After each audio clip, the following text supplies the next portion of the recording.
It's time. Life, strife, disciple of accompanying fear.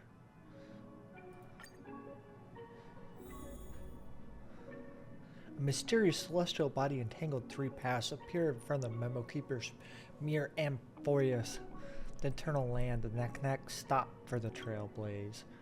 Before landing is not a smooth one, but the landing is not a smooth one. After surviving the crash, the Trailblazer squad meets the local Chrysos Hares heroes and learn that from them, the Titans support the world are rotting away and the land of Amphorius is covered in scars.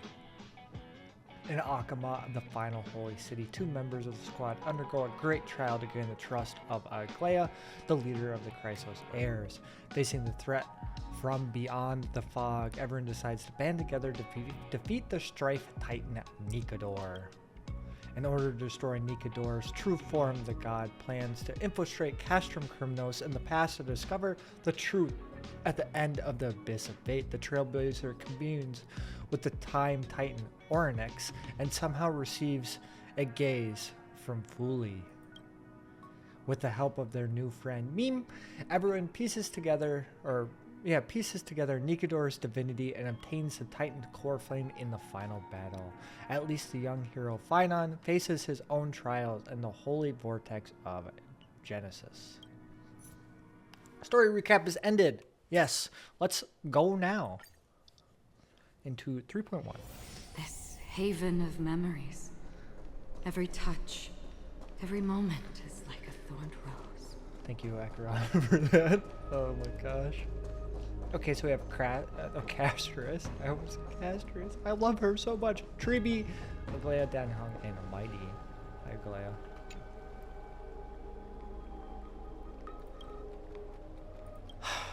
Aglaia, with all due respect, this trial is taking far too long. Don't worry, I have faith in Finon. What do you think of this, Trinan? It's not possible to tell for sure what goes on within the vortex. All I can hear are fragments of speech and distant battle cries. Is it Finon's voice? I'm not sure. It's difficult to make out clearly. Wait, no! Lady Trinan.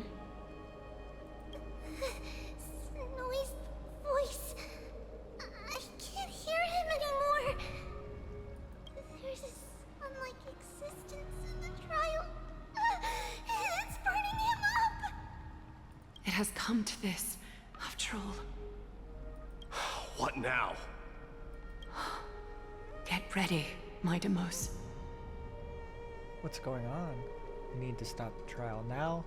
Are you going to let Finon die? I think what's going on. Plan B. We pull him out when something goes wrong. As I promised you, Aglaia, I will intervene in the trial this time to bring your deliverer out to safety. But that's as far as I will go. Of course. I know this is not the time to demand any more from you. I'm very curious because I feel like this is just like an unknown thing. All right then. To be as prepared as I can, I hope that the two Outlander warriors can also join me. Oh yeah, I'm down. That might not be a good idea. The core flame trial is many times more complicated than a standard ritual. Even the slightest misjudgment, misstep, or hiccup could result in grave consequences.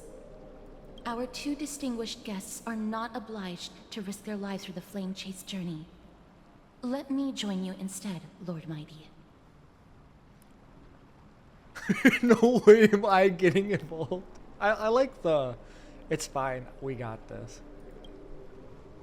Things have taken a critical turn, especially with Finon's life on the line. Of course, we Nameless will do what is necessary. How should we help? Join me in the trial to look for Finon. And when we do, Aglaia's golden thread will guide us back out. Assuming we survive Nikador's wrath. If something bad were to happen, Castris, Your priority is to ensure the safety of these two. I can find a way out on my own. Yes, Lord Mighty. Thank you both for your valor. Oh my god, I love them all. Time to get to work then. Let me have the honor of taking the lead in this battle. I feel like we just don't know. I don't think anything's wrong. I think something else is happening. May that warrior be safe from harm. When you are ready, I will preside over the ritual on Trinon's behalf. Let's go. Sure. I feel like I need healing, so I'm sorry, Kafka, you have to go. Our reinforcements from beyond the sky, warriors of high esteem. Please close your eyes and hold your breath. They once kept the fate of this world, and many other challenges safe from the devastating rage of strife. They now seek to venture deep into the trial of divinity, and prove their will to destroy our enemies, as foretold by the prophecy.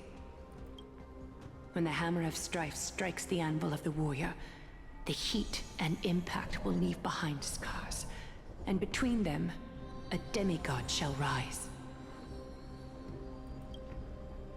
Very well. Come forth then. Oh, I gotta be a Strife Titan? Souls foreign to this realm, and warriors in the making. Follow me into the mist and flames, and come face to face with the greatest fear in the depths of a warrior's heart. And with thy strength, banish the darkness and usher in sunlight. Let all lost souls find courage on a long journey back home.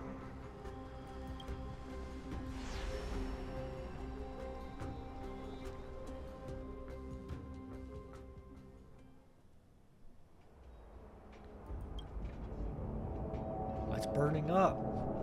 It's Finon. What the? What's the matter? Surprised? Where there's strife, there's carnage. It shouldn't come as a surprise to see such a sight in Nikador's trial. I'm a little interested that it's Akama. I don't see him around here. We should go first. Let's pray he stays safe. Yeah, let's go look for Finon. The greatest fear in the depths of a warrior's heart, huh? So, this is what he fears the most. You won't get away, Crumnoan vermin! Be on alert. The smell of rust is thick in the air. Thick in the air? I don't know. Tell me your name, brute. Your demise shall be a tale I boast about at the feast table. My name is Perdiccas, and I am here to avenge my people. Crumnoans and Akamans are at war? Wait? Perdiccas? Even the tragic cries of beasts at the slaughterhouse sound better than your name. Say whatever you like, despicable Achaman. Better to die in battle than return even in glory. May the Crumnoan spirit always watch over me. Foolish brute. I see you're eager to die. Very well then. I shall grant you just that. I feel like we should intervene. You are... Oh. So the Alpha Brute has found his way here. It's a pity, though. You're too late. You will never stop the Holy City's army. Watch as I make this pathetic warrior of yours the first sacrifice. Okay, then? Yeah, I don't like that.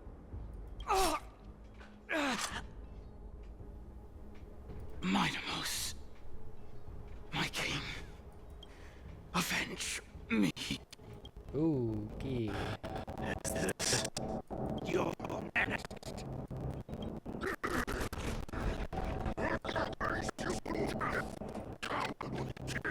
Oh, we gotta fight as Mighty. Do I get a Can I just like auto battle Mighty?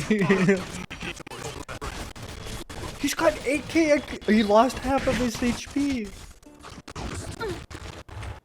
Destiny for oblivion.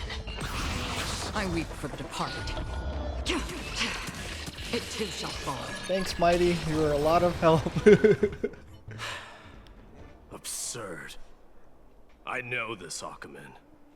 Strife contorted an honorable warrior into this perverse and twisted being. And that horrible noise. I can hardly suppress my bloodlust when it sounds. This battle cry must have gone to Finon. That's why he lost himself.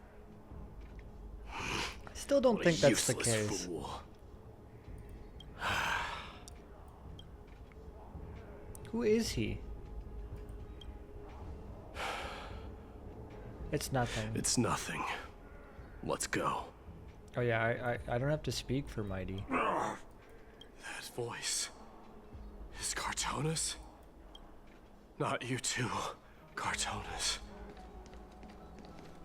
Mighty mouse you are. Destroyed all the wicked king. Here to take my life finally. I won't ask how this happened, nor will I hurt you like you said. I just need you to tell me where Finon is. All of this you know very well. Leave our city, cursed son of Gorgo. I have no intention of hurting you, Cartonis. Humiliate me you shall not. Leave. Get out of Okima. Get out! Symbol of your sovereignty, take it! Signet of Kremnos, bask in blood-soaked glory, your kind alone! This is... Mother's signet? It's here again. I knew it. Okay, so I have thoughts. Ha! Finally gone mad, despicable vermin have. With your mad king, perish together in that maelstrom of battle! Enough! Be quiet! You were not at all Cartonis. Look out! So they're like living in Finon's worst nightmare. Nice move. You too. Are you the real Dan Heng? We are up against. I could ask you the same. Well, what was the last thing you said to me before I parted the waters of the waterscape? Parted the waters. How could I remember that? Forget it. Just kill me, alright? That would be... That's right. You have a great memory. It was nothing! Huh? I said nothing. It wasn't easy, but I finally found you two. So, you are Dan Heng. What did you go through before meeting us? Just some memories from my past. Nothing worth mentioning. You mean you saw your past too? The trial of strife is a vicious one, all right. What are you talking about? Or what are you thinking?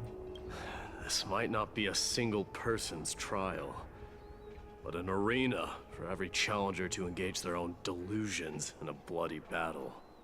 Oh. I saw someone from my past a while ago. Someone Finon has never met. That would make sense.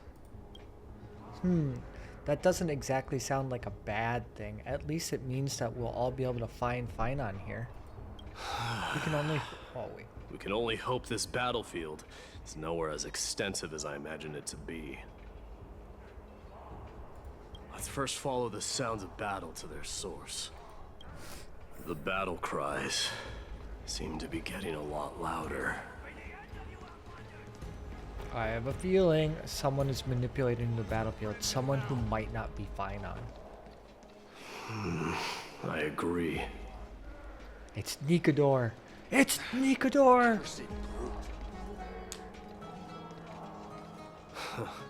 Just as I thought. This is where the battle cries were coming from. The true entrance to Nikador's trial.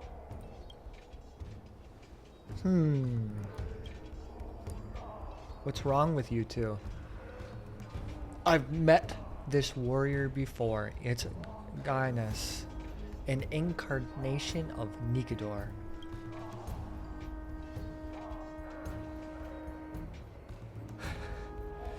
I'm seeing him for the first time, but there's no doubt about it. What I'm sensing can only be Strife's bloodlust.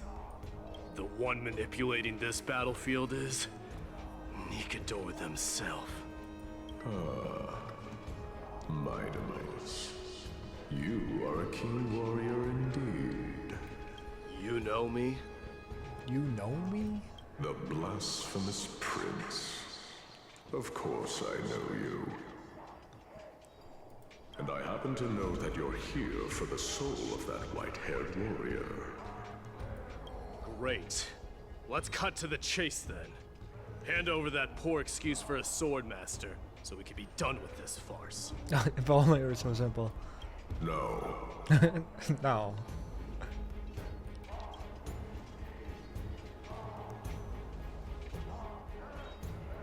I applaud your courage and strength for coming this far, but you have chosen to besmirch the dignity of one who has fallen, and I cannot turn a blind eye to that. This is going to be one fierce battle we won't be able to get out of.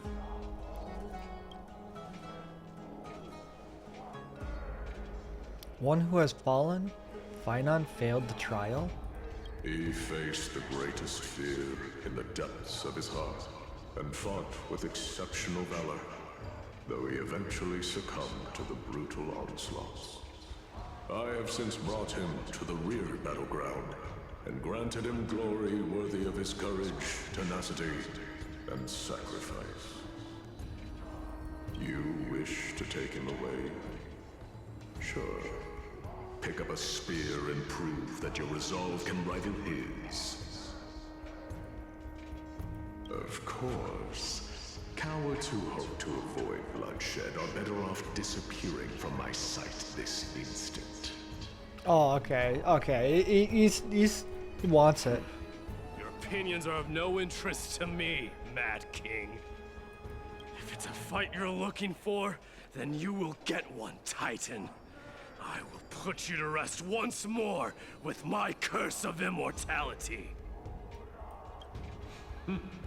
Commendable. Your noble mother Oh, he's using a fear against him. with a spear in her hands. Don't you dare speak of her. Why not? She challenged the former Kremnos king to a duel, even knowing that it was a deadly trap, all to protect your dignity. Are you suggesting her efforts were for naught? Her death was caused by you, the incarnation of strife. How Oh, he's dare you losing talk it. about her He's past? losing it. Enough of this nonsense. You should be wielding your weapon at the god of strife. Battle me and put a swift end to this. Oh, everyone turns. Oh, yes. Your hatred is as clear as day, my Demos. My words must have stung you deeply. But thanks to that, I have also come to realize. This is why you killed your father for the throne, only to let your signet sink to the bottom of the Sea of Souls, refusing to let the glory of Kremnos live on. Ooh. Family drama. Use the Strife Titan, only to reject the core flame, letting strife continue instead. Oh, he's picking at him. O child demanded by fate, show me what you are capable of. Show me if you have the power to put out the flames of your very own destiny. Does this mean he gets the core flame? I feel like that's what's gonna happen. I will rip your chest apart, Titan. In the same way I ripped apart that former king. I see you wish to repeat these. Come at me then. Ignite the flames of your fears and step onto the battlefield. Take this fierce battle to the boundaries of strife and consume me. Or lose yourself in the fight. Watch your defeated corpse burn to ash. Surely. But remember this. The son of Gorgo will be crowned in blood. The very courage I just opponent of the ascension. To you, the successor of Kremnos. I see. How many rounds is this? I hope this is like, oh, it's just 3? You knew he was no match, yet he chose to fight till his very last breath. What about you, Mightimos? Can your murderous intent match up to what fate has in store for you? Prove to me that you're worthy of this power. Can I just like auto battle this? Mournful cries, In this world. miserable wails. Kings of Kremnos, this is the power you desire. Burn it all. I am struck. In the name of fairness, I grant you the blood of strife. He's getting boosted? Raging power. He's like taunting him to be stronger. It too shall fall.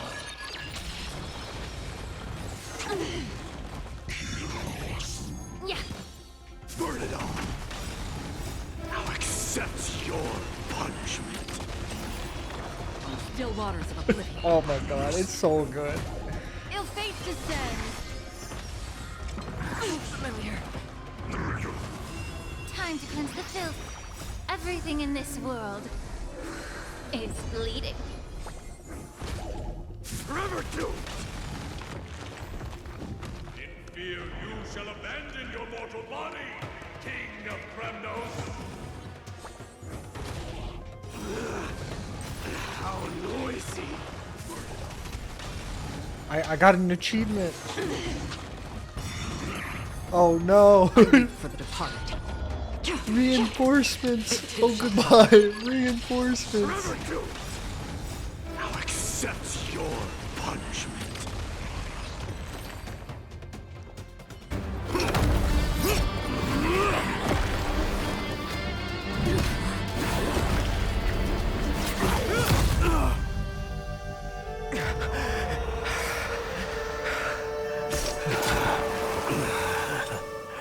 Found you. It was a ploy to find Finon. Sometime later. No, go back. You just stabbed your best friend. I did my best.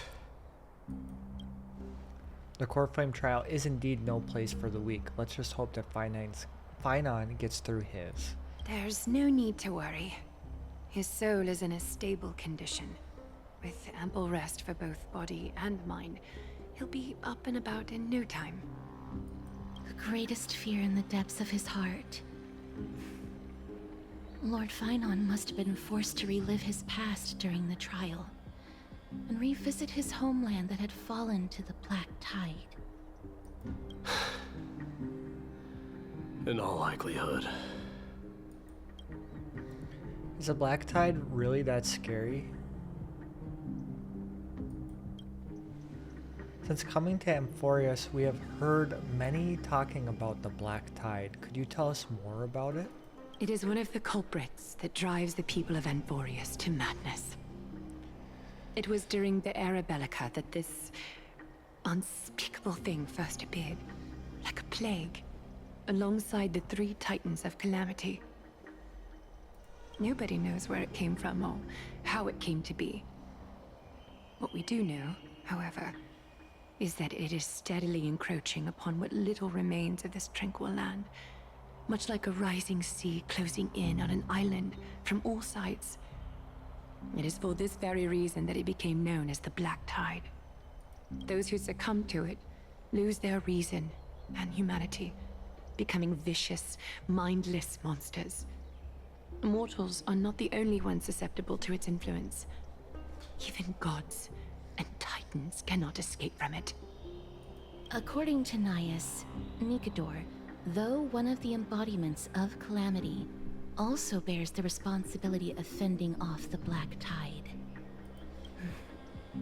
Perhaps that is also why Lord Finon threw himself into the trial of strife so readily. But now, we must look for alternative means of igniting the flames of strife. So, Aglaya, what should we do now? I already know how this works. You know very well the decision doesn't lie with me.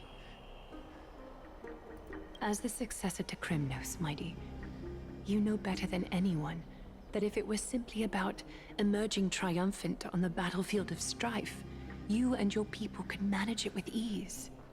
But ultimately, the heavy burden of divinity can only be borne by one. It is foolhardiness and indecision, not the unclaimed seat of divinity, that pushes this world into the deathly fog.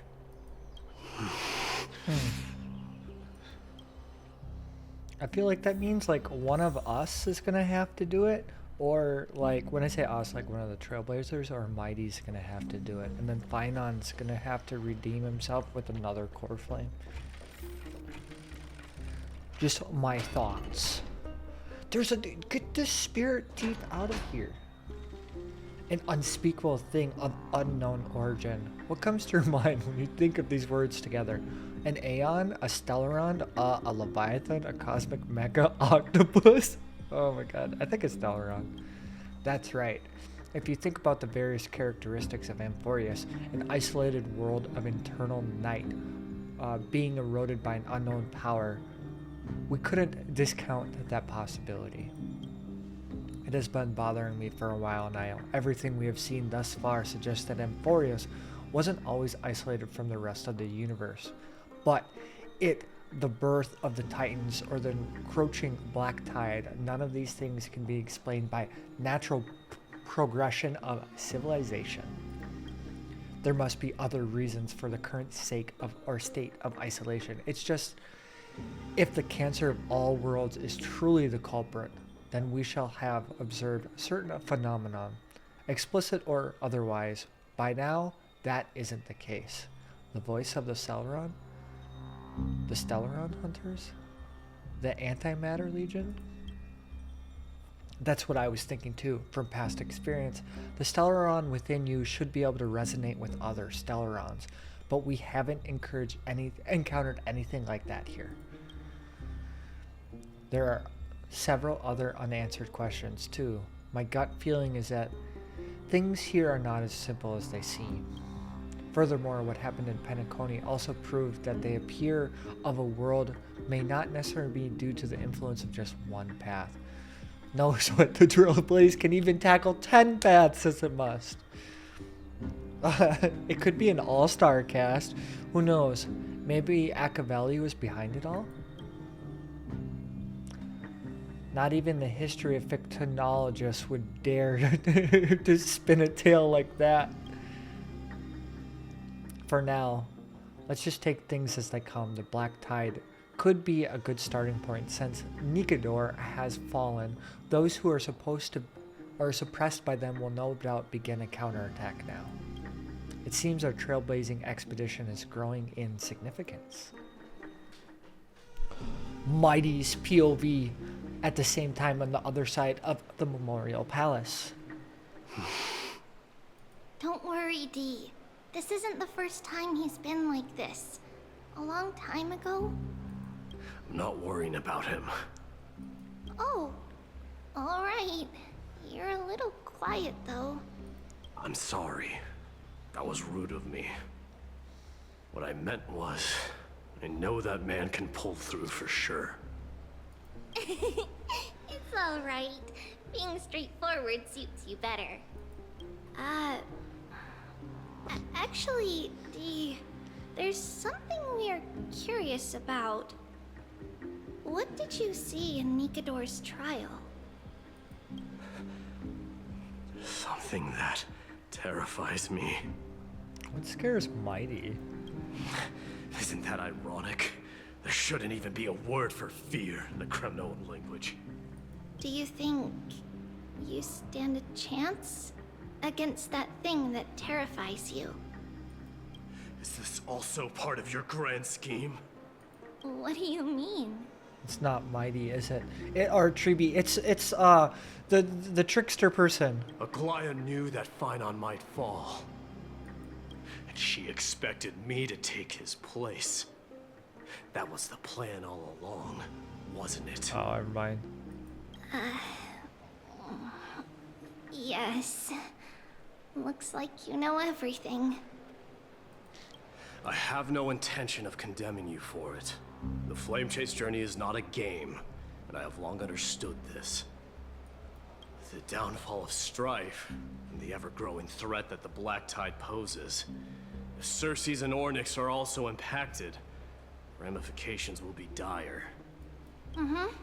They are the only two Titans who are still lucid and willing to coexist with humanity. Regrettably, I do not hold the key to completing the trial. If I wish to conquer that fear, I need the assistance of my fellow Kremnoans. What is Give it? me some time to speak with my people. It won't take long, I promise. Okay, so I was right. They did want Mighty to take on the trial. Ah, I see. There is strength in numbers, but you must know that the trial to become a demigod is ultimately meant for only one individual. Your people. They have been eagerly awaiting a new king all this time, haven't they? If you take on the divine role, they will have no reservations about following your lead. After all, you're the hero of Castrum Kremnos. I once was. Lady Trebios. Therein lies my deepest fear. This people won't accept him? We'll talk again later. I'll be back. D? Regardless of what happens, we will always be there for you. Thank you. We love Tribi. The person I'm looking for is probably in the hot bath. I should go take a look. The billowing steam always brings back memories of the furnaces in our homeland.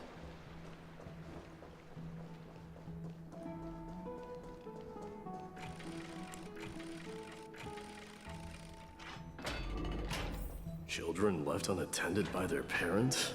That's not safe. I agree, Mighty. You shouldn't run around in here, kids. Hey, it's the Crown Prince! Are you also here for a bath? I want to hear stories about the kids on the battlefield. The Crown Prince. Are you Kremnoans? Yeah, we are! The grown-ups said we used to live next to the arena. Well, next to the parts next to it anyway. I love that.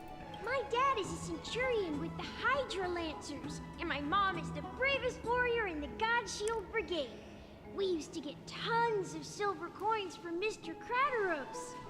My parents are serving in the Holy City garrison now.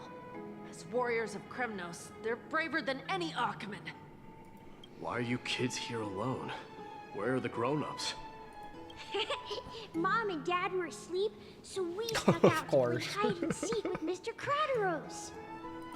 That old man can be such a child sometimes. You know where Crateros is? I happen to be looking for him. Sorry, I don't. Come to think of it, we haven't seen him in a while. Did he get lost while trying to find us? No way! Mr. Crateros is a member of the Royal Wing Elite. He's the best at hunting down enemies. Oh no. He was counting near Verax Leo when we went to hide. I thought about taking a peek, but who knows knows if it might be a trap he set.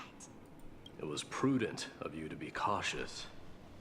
So, which Varix Leo was he with? It's, just take a few turns after you go out from here. It's close to the bats. All right, I'll go look for him. You should consider the game over and head home for now. And don't play around the hot baths again. Wait, Your Highness! Is there something else? He's like trying his best to be a good, like, inspirational figure. I heard you retrieved Nicodor's core flame. Does that mean we get to go back home soon? Have you ever been to Castrum Kremnos? You were all born in the Holy City, and are living lives no different from the Achaemenids. Everything you know about our people comes only from the tales of others. You have never even witnessed the blade in the sky with your own eyes. How, then, is a city you've never seen your home? Because this place is definitely not home. Mom and Dad told me that the children of Kremnos are born to wield swords and fight on the battlefield. Oh, I think that's just bad parenting. They also said that the Kremnoan detachment led by the Crown Prince is the bravest army across all of Emporius. No one can defeat them. True. Kids in the Holy City don't play with us. The moment they find out that our parents are Kremnoans, they shun us. We don't care. We all know that the Crown Prince will take us home one day. I don't know how I feel about that. The time has not yet arrived. But, young men of Kremnos, heed my command. Return to your parents at once. From here on, you are to dedicate yourselves to rigorous training and a healthy diet. I love this. You must not neglect these two aspects if you are to become a brave warrior of Kremnos. Only by following this path can you be deemed worthy of returning home. Oh my gosh, he's training little warriors. Yes, Your Highness! And they're so excited for it too. The future of Kremnos. I should find Krateros. It's the dude with the... There he is. Oh. Rat! Oh, it's the Crown Prince of Castrum Kremnos. Get a grip. We're here by order of the Council of Elders. Even the Chrysos heirs have to think twice before doing anything to us. Out of my way, lackeys of the Council. He's like, I don't care. The Civil Guard of Akama is on official duty. Please keep out of this area. Calm down, my lord. Play nice. Yeah, no, Mighty's like, nah. Don't make me repeat myself. I'll allow you to pass this time. But just once. Yeah, okay. So, you think yourself knowledgeable? Then here is a question for you. Do you know how Chrysius Leo in Castrum Kremnos came to be mounted on the wall? I don't know, my lord. How did it come to be? Let me enlighten you.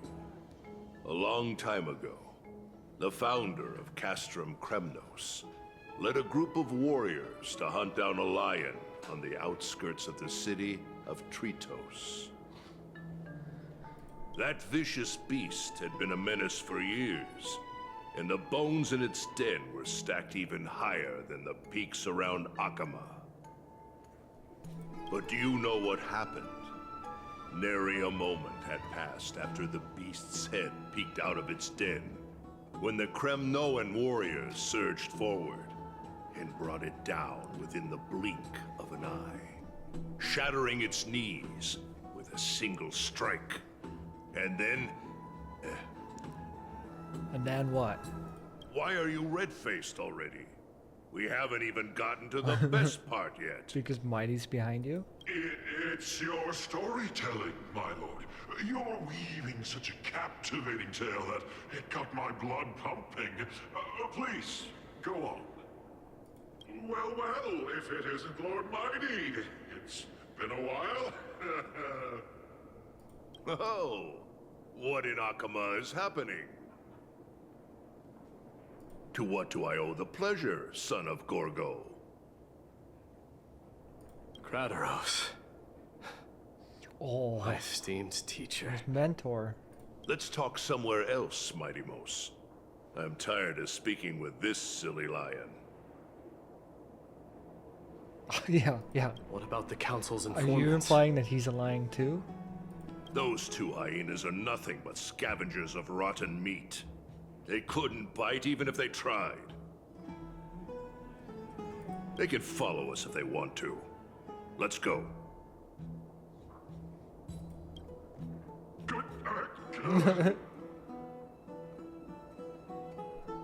Wait, so how in the world did Chrysius Leo get mounted on the wall? Keep up with us, you hyena. Oh, sorry. I meant officers. I have to run? Hey, old man, how dare you? Calm down. Calm down.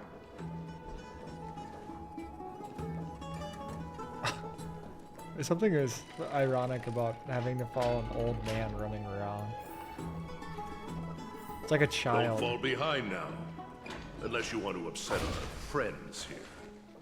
Yes, please. Don't you dare try any tricks with us. Are they? Oh, they're watching We're him, almost not there. guarding him.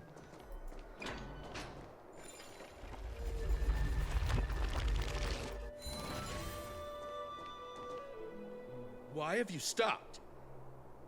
This is a nice spot for a private chat. Shall we, sir? Let's do it. Oh, we're gonna beat them?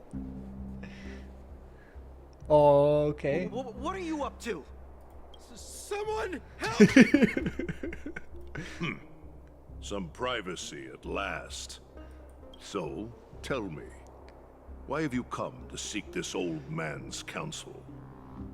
I came to discuss the future of the Kremnoans. Interesting.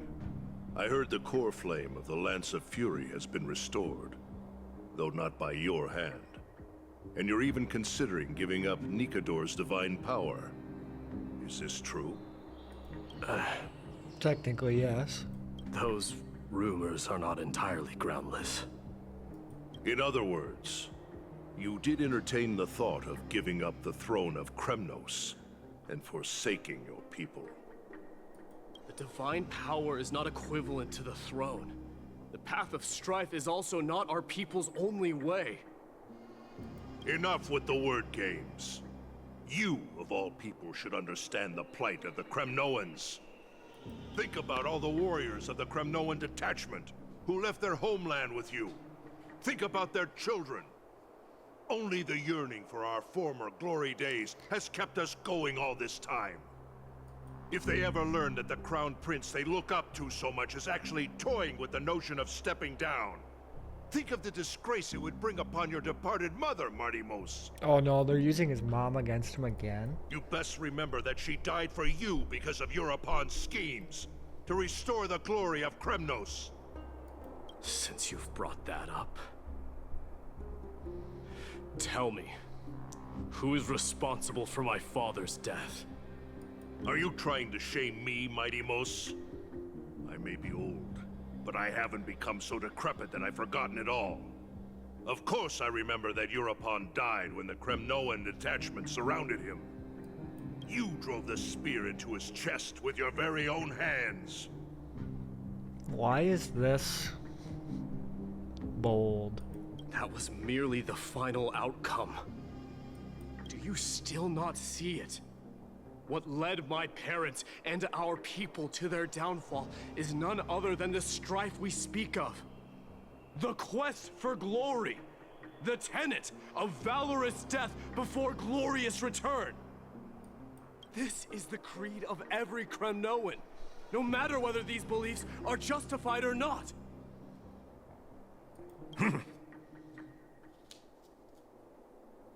Don't be ridiculous. The only thing that could slay a king is a spear. Even an infant knows that much. I swore to your mother that I would guard your crown with my life. I never foresaw that the son of Gorgo himself would be the first to turn his back on the Kremnoan spirit. I feel like he's the only one who gets what's going on here. Gorgo. Your mother bore that name. The name of the great founder of Castrum Kremnos. And she upheld that name with honor. If you choose to turn your back on her legacy, like a wretched deserter, do not fault me for withholding my loyalty, Mighty Mos. I came to discuss the future of our people with you. But... Go. Oh, I called too soon. Yeah. That's what those Chrysos heirs call you, isn't it? Go down the path you have deemed correct. Deep down, you have always been one to do as you please.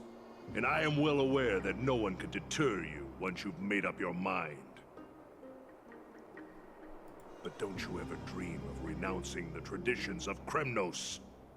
We may reside in Akama now, but we remain eternally bound to strife by blood. Bloodlines no longer hold any significance in this era of destruction.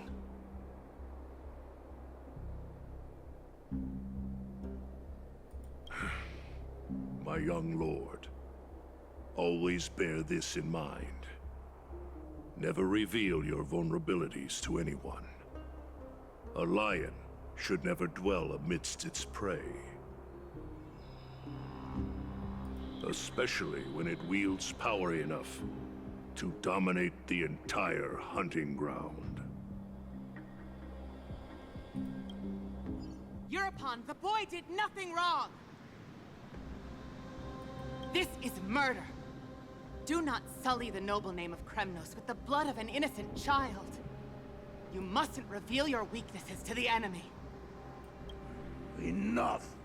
My decision is final. We must use this child's life to preserve the soul of the great Nikador. They were gonna sacrifice his kid to save Castrum Kremnos. Keep the strife going. Don't be absurd! Those tiny hands lack the strength to even lift a spear. Do you truly believe him a threat to Castrum Kremnos? I guess You'll so. be ending the bloodline of Kremnos if you do this. Our millennia-old glory will become nothing more than a joke.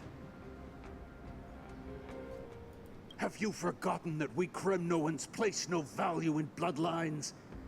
It is through pure bloodshed and slaughter that the kings of Kremnos have ascended to the throne. As for our millennia-old glory, it has always been a joke in my eyes. Glorify it all you want, but it will not alter the nature of slaughter. Those who revel in it are but murderers. They are no more noble than the most monstrous beasts in Amphorius. Ah, enough with your words! Among all the kings of Kremnos, which one did not inherit the crown only after plucking it from the lifeless body of his father?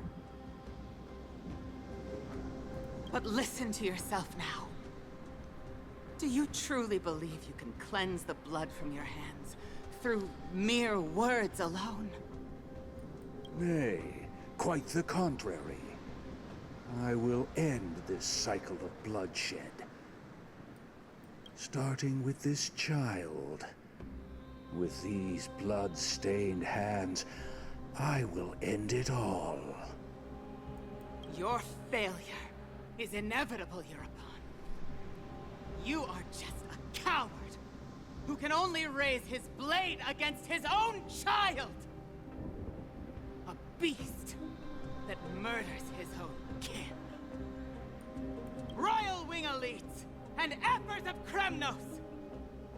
You cannot sit idly by and watch this atrocity unfold.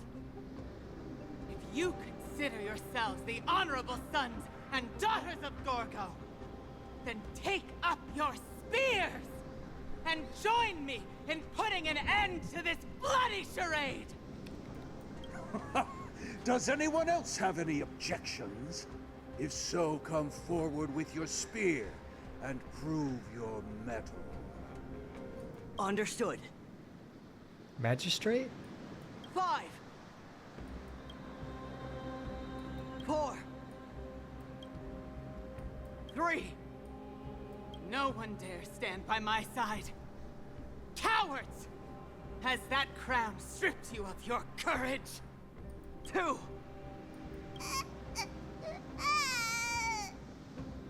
One. It appears there are no objections. Then, in accordance with the Kremnoan Council's principle of tacit consent, the decision is final. With all present as witnesses, this child shall descend into the Sea of Souls, where he will nourish the Lance of Fury and join the fallen heroes. May fate and the gods await your arrival. I get it now. He's like, my son, my Deimos. Who sacrificed his son for... Stop! like, essentially power. If you have more to say, then speak. On account of the life we have shared together, I grant you this one final chance. With the Blade of Fury above us and the Council bearing witness, I, Gorga, hereby move to challenge the crown in accordance with the laws of Kremnos. O unworthy king, in the name of the Council of Elders, I demand that you duel me! Very well. Wow. I kind of knew that was coming. I knew to fight his wife. We shall see who the Kremnoan blade strikes down. My Deimos, my son. They all tell me to forget. But how could I ever? I get why he's like, how dare you speak ill of my mother. The son of Gorgo will be crowned in blood.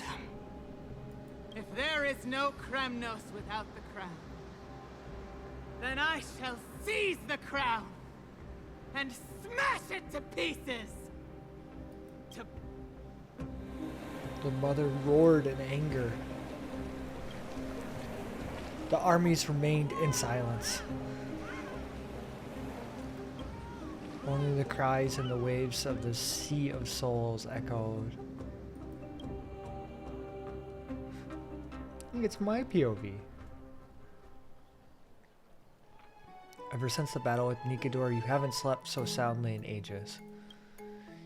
Even if death itself came to Ruzu, you'd probably retort. You'd probably retort. Just 5 more minutes. How does life somber? Because the bed is warm. Oh, I'm gonna sleep soundly with a Grim Reaper over my head, but instead, yeah, no, the bed's warm.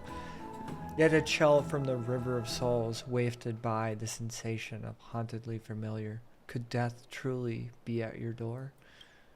Best open your eyes in case. My dream. Miss, you're awake. Oh my gosh. Yeah, death is at your door. No wonder I felt the stress. That's a complicated question. I'm not sure I can answer that.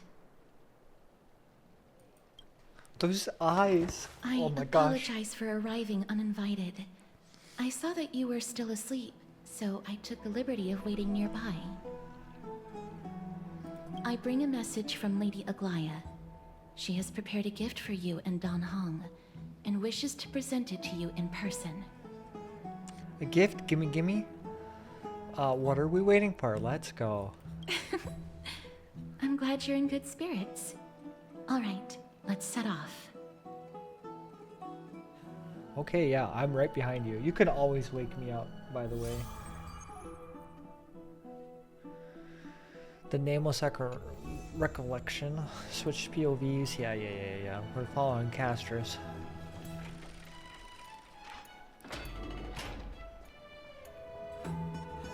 The baths are bustling. Now that Nikador has fallen, the soldiers in the city can finally catch a break. I don't know how long I'll be able to live like this. Just the pitter-patter of steps. I kind of Is wish... that Lady Treby and Lady Trianne? You must have forgotten. This is a precious relic from our hometown. We definitely all saw it back then. Trianne, this is a counterfeit. We both know it's impossible for something this fragile to have survived all those years in one piece. Nothing is impossible. We are fragile too, but we still got through those sad times. Ugh, look at that color and how it glitters in the light. It's exactly as we remember it. Why won't you buy it? If someone else gets to it before us, we'll miss our chance forever. Calm down, Trianne. You need rest.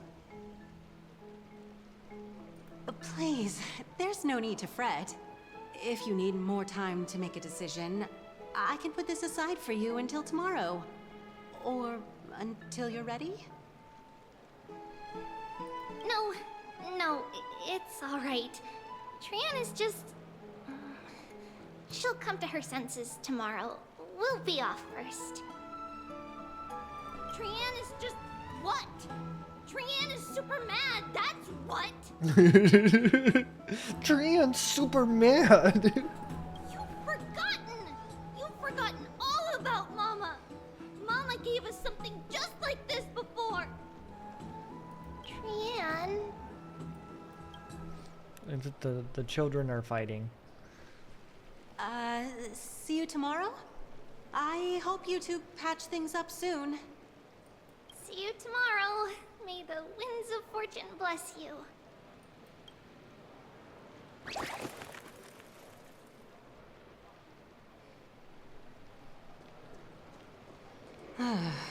It's so hard to understand what they're thinking sometimes. Excuse me, if you don't mind, could you tell me what Lady Treby and Lady Trianne were discussing just now? Yeah, I'm interested. Oh, it's Miss Castoris. It's been a while. Well, honestly, I'm not quite sure myself. See, I have a little hobby of collecting handicrafts. Some time ago, I found this trinket being sold at the Marmorial Market, and bought it to use as decoration at my stall. When Lady Treby and Lady Trianne walked by earlier, Lady Trianne happened to catch sight of it, and promptly insisted that it was a precious memento from her hometown. But Lady Treby believed it to be a counterfeit. She said it couldn't possibly be from Yanisopolis. The likelihood of such fragile glassware surviving the Chrysos War is simply too low. For some reason, Lady Trianne became awfully upset after hearing that. I see. Madam, would you mind selling this trinket to me? Certainly. It's just... if it truly is a relic from Yanisopolis. Oh my gosh, she's a small scammer. Fortune. Miss Castoris, I'm running a business here after all, so... I understand. Feel free to name your price. Not so fast. I object to this. Glare at her in silence.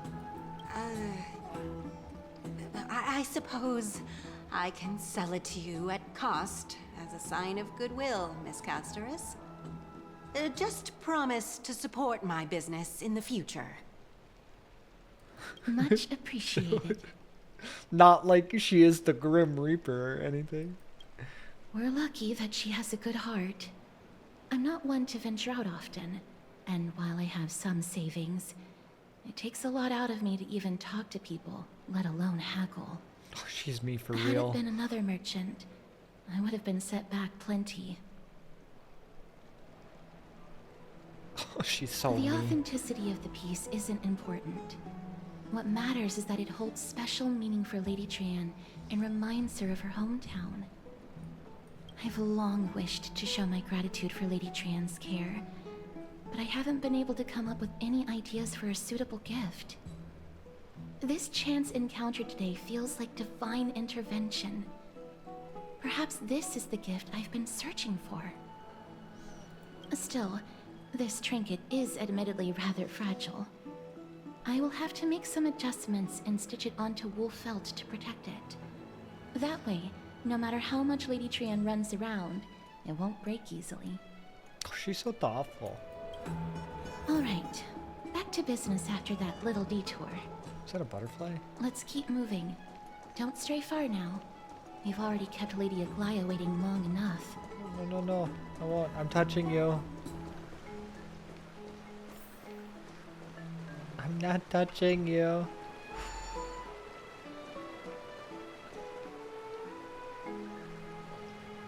Look at this. Just the two perfect purple ladies. Are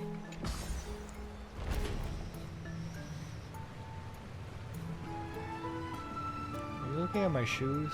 Why are you looking at my shoes? I'll turn away too. Yeah, okay, whatever. It seems your friend arrived before us.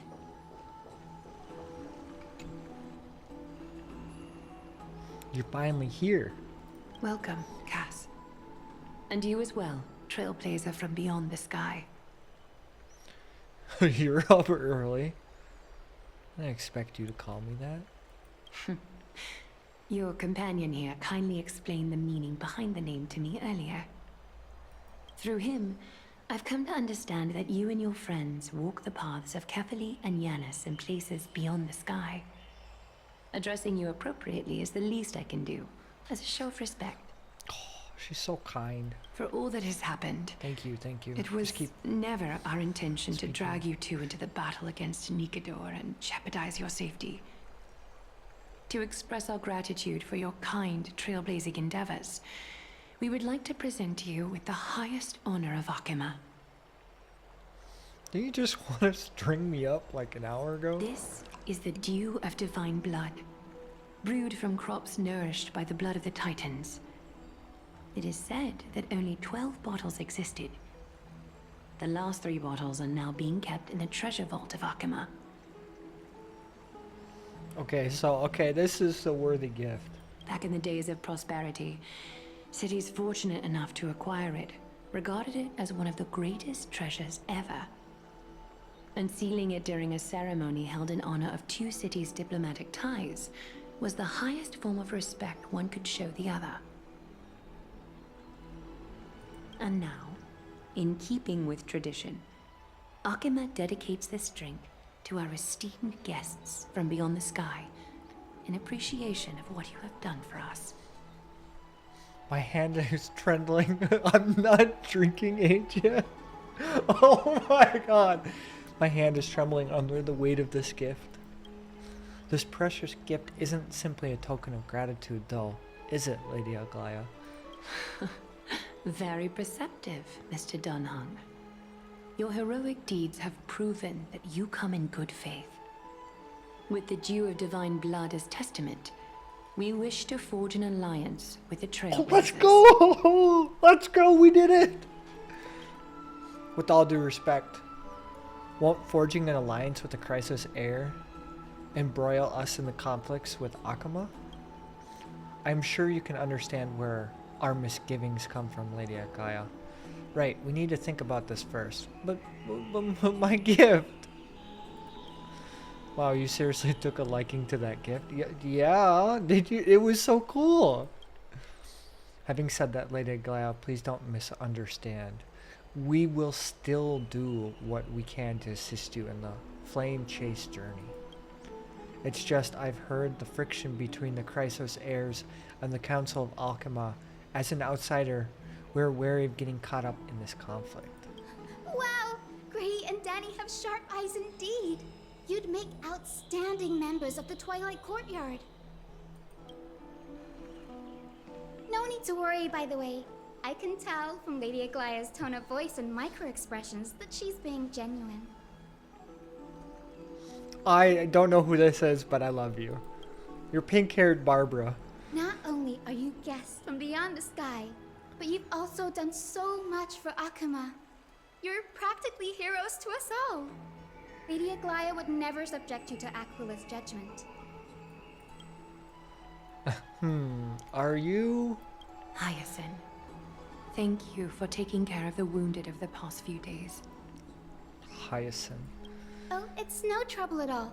The patients are very cooperative when we attend to them. I'm just thrilled to see them all going home healthy again.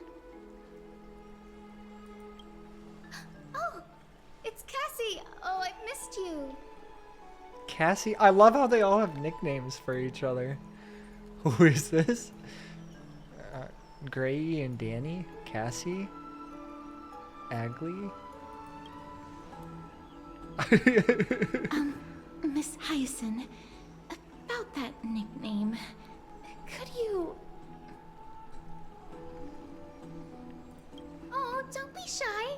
It's a cute nickname. I like Cass better. This girl, she's a natural at making friends. She reminds me of our pink-haired friend.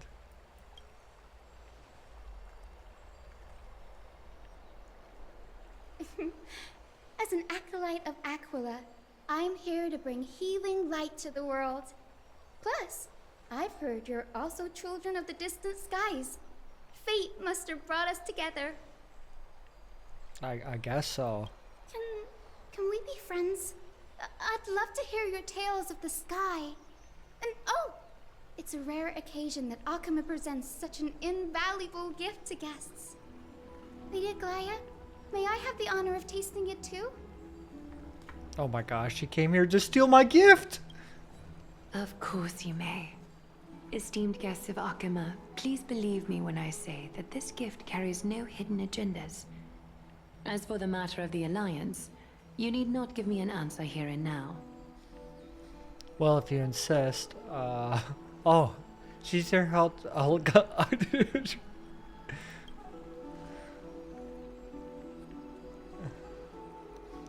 I see. In that case, we accept your gift from Akuma. We welcome the chance to talk to you, Lady Hyacinth. Oh, yay! Then I'll get started on my questionnaire. Oh my gosh, a quiz. Dan's like, oh no, I'm good. Pardon the question, but I've been meaning to ask first for a while. Micro-expression, tone of voice, questionnaires, all of these are part of the usual skill set for a priest? Allow me to do the honors. This young lady is Hyacinth, assistant lecturer of the new sporists at the Grove of Epiphany and head nurse at the medical institution known as the Twilight Courtyard. She certainly looks the part. Many of the Chrysos heirs suffered injuries during Mikador's attack on Akuma, so the Grove sent Lady Hyacinth to treat the wounded in Akuma.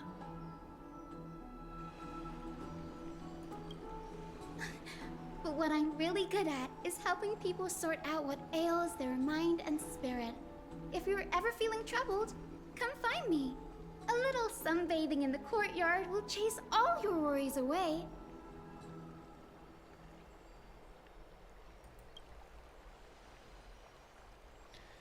Ah, so you're a therapist. Thank you, we'll keep that in mind. Well, it looks like everything's sorted out now. The patients have also all recovered. I think it's time for me to head back, Lady Aglaya.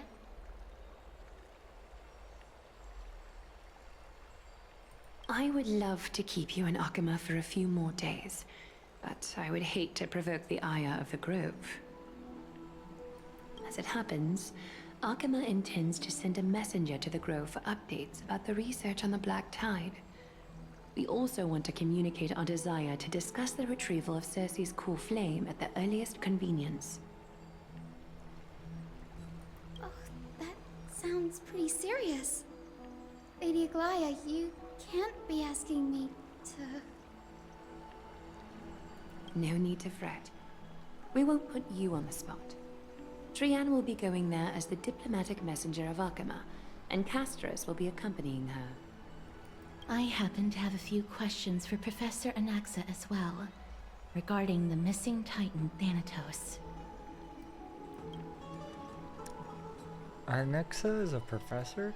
Since this involves Akama's diplomatic affairs, we'll give you some privacy. Let's go out and play!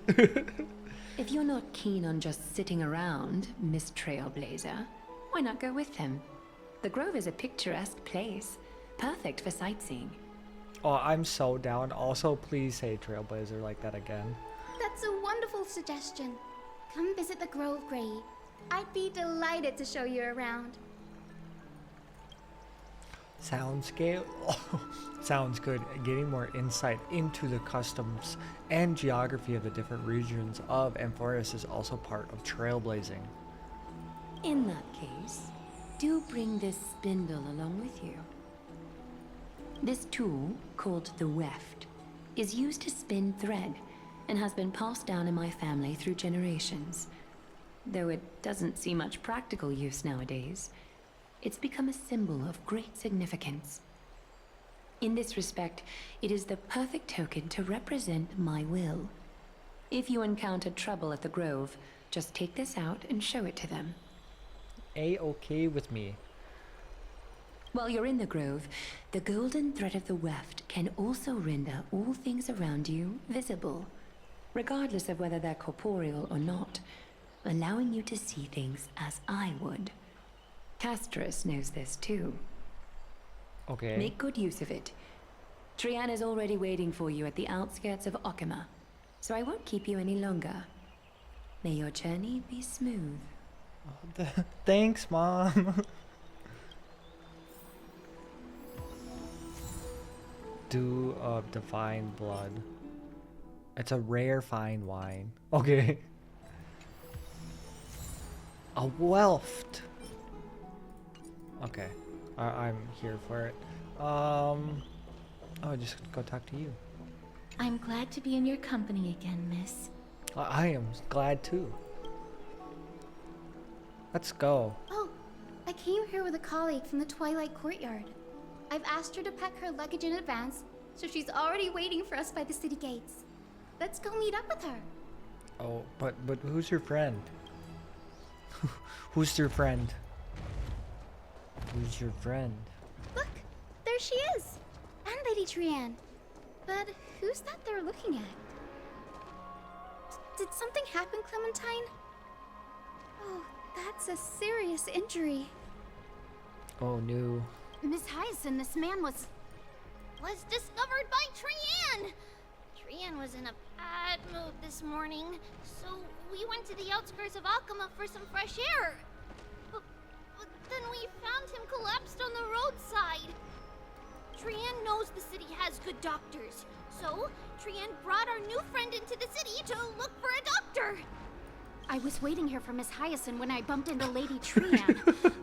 But by then, this man was already in critical condition, so I had to perform some emergency treatment first. These wounds, they're caused by the Black Tide. Oh, okay. Well, this is our first dealing with it. This is bad. Clementine, prepare a ward for this man at once. I'll treat him myself. It's a miracle he's still alive, considering how badly the Black Tide injured him. Gray, Cassie, and Trianne, would you mind making your way to the Grove first? Once this man is out of danger, Clementine and I will join you. I'm Gray. Okay, As a yeah, we can do healer, that. I cannot ignore those in need of medical attention. It does indeed make sense. I understand. May fate have mercy on this poor man. Trianne believes he'll get better. Yeah, no. He'll be fine. He'll be fine. Follow Trianne! Fly, fly, fly away from Akama! Wait. Down this road we go, to the skies we fly, leaving Akama behind! She's so excited. I Little love it. Cass, little Gray, are you ready? Yeah, yeah, yeah. Let's go. I'm ready too. Okie dokie. Everybody, let's hold hands. To the grove we go!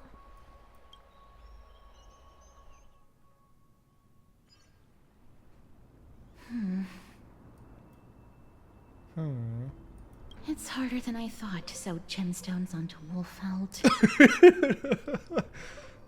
Cass, memmy, memmy, mem. Memmy, mem, mem, mem. Cass has such nimble fingers. I want to learn too. Mem wants to try sewing. Here, why don't you give it a go? How are you two so close already? Memmy, mem, mem, memmy, mem. Memmy, memmy, mem, mem, mem, mem, mem. Cass and I are good friends after traveling together for so many days. It's hard not to like Mem when they're so adorable. True, true. This is amazing. It seems as if their voice has become more intelligible after the battle with Nikador. Indeed it has. She now speaks. After spending the last few days together, I feel like I'm gradually gaining the ability to understand what they're saying. Even if it's just a little. Mem, mem, mem, mem, memmy, mem, mem. Memmy, mem, mem, memmy, mem, mem, mem. Memmy, mem, mem, mem, mem, mem, mem, mem.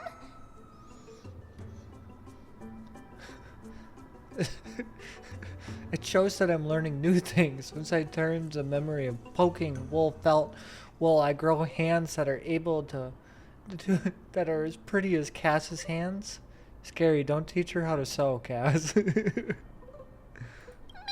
mem. That's horrible. Mem, You mem, can't mem, say mem. that to a girl. Memmy, mem, mem, I'm just kidding anyway. Memmy, mem. I believe that this trip to the Grove Memmy, of... mem, memmy, mem. They said it so many times, I'll never be able to say it. And Finny will definitely be a fruitful one. Memmy, mem, mem. How exciting. I wonder what changes I'll experience next. You'll learn a powerful new ability. You might become fluffier. You'll transform into a cute girl now. Well, you don't have to yell. Cute. Is everybody awake? Little Gray, little Cass, and a little pink puppy? Close enough. Puppy? Puppy? Mem, mem, mem, mem, mem. I've become a different species altogether. I thought she would give me a nickname like Little Mimi. It's already action hour. Lady Trian, I hope you're well rested. You were talking in your sleep. Did you dream of many things? Sleep talking? What did Trian say?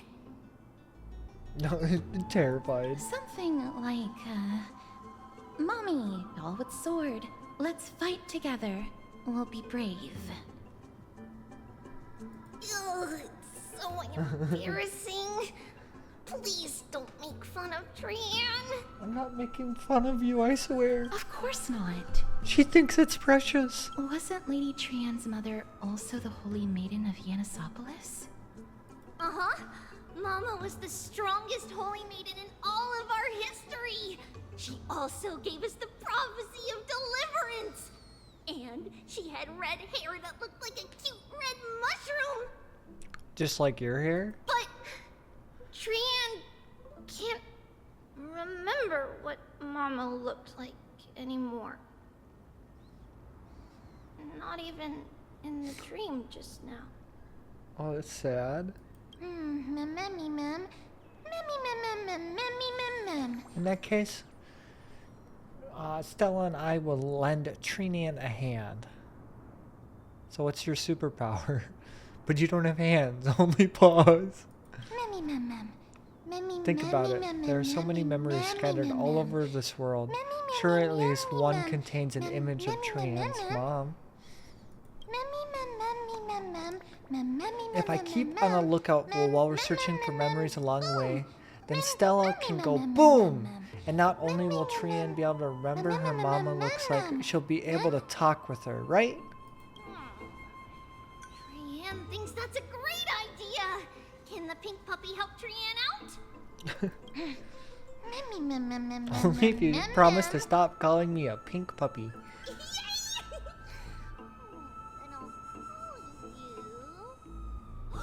Little Memmy from now on. Okay, that's actually a great nickname, Little Memmy. Mem. That's much better. Still, I don't know what I am exactly. That's what I'm a name I came up with on a whim. Oh well, it doesn't matter. Because I'll be sticking to my word anyway.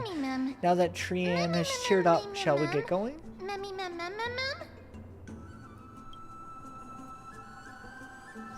Okie dokie.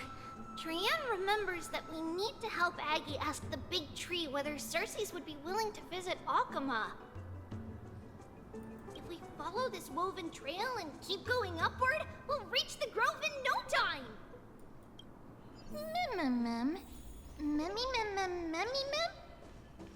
Legend has it that whenever they requested... Oh no, I stopped talking. No! I'm the worst. I'm so upset. Cass was talking. Look, a huge tree! It's huge! Seek, and you will find. No, no investigating. It already ruined me. Wow, it's so majestic. Hurry up and capture this moment. A giant tree bowed slightly in the silent forest, tilting and falling into the wilting green waves. A passing breeze rustled through the leaves, as if it were sighing, softly fading into the lightless ocean above on high. Would March appreciate the sublime scene? You're uncertain. Damn hung, perhaps. Never mind, every time he encounters a tree as big as this one, it would be a deeply troubling situation. Take a photo of the big tree. It's got a face. It's Lion King tree. Never fail to impress. The photo deserves an award. What is this huge tree, though? It's the Bough of Rift, the divine body of Cersei's. Flora began to grow where they planted their roots, and this flatland basin upon which we stand gradually became a large, verdant forest. A long time ago, Thelesis, the first scholar, led the masses to build a garden and courtyard in the forest, naming the site the Grove of Epiphany. There, people sought mental clarity, knowledge, and enlightenment. Trian knows this. Everybody says that was how this big academy came to be. But is the academy supposed to be quiet? Something feels off. The Grove has always welcomed scholars. So too would Cersei's give us her delicate leaves and extend her branches in greeting. Yet, it seems both the Grove's messengers and the Titan are indifferent to our arrival. So we have no way in? There should still be a way in. I'm just a little surprised. Maybe everybody's still asleep because classes haven't started yet. They don't want to be disturbed, so they shut the entrance. Sure.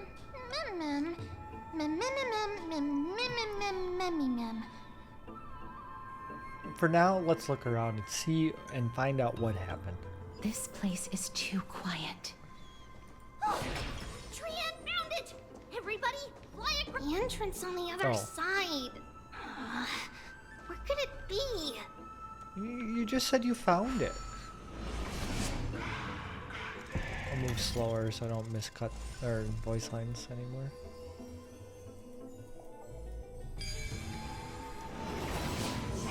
Gray's eyes are so sharp! I knew you would find it. The courtyard of Storgi should be just ahead of us. Seek, and you will find.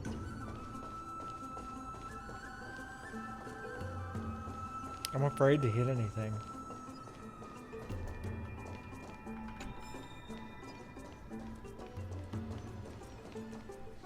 As I expected, something's not right here.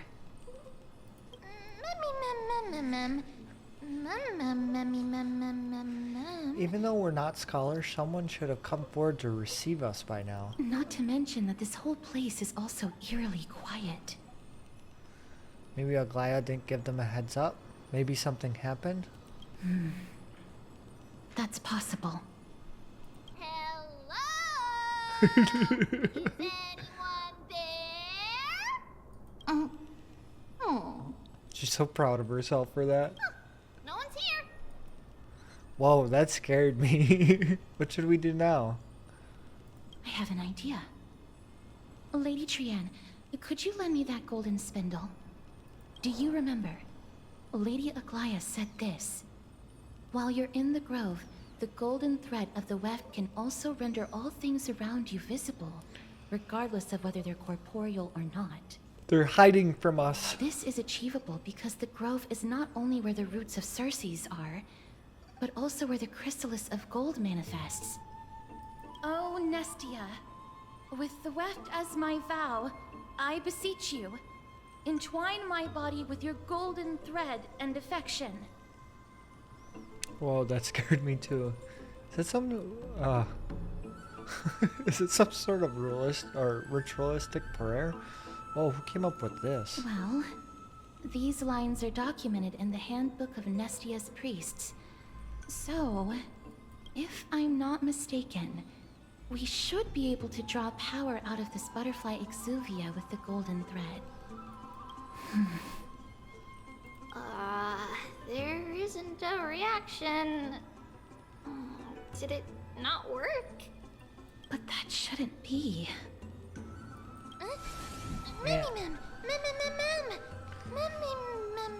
Everyone look over there, something appeared. Are they white dryad flowers?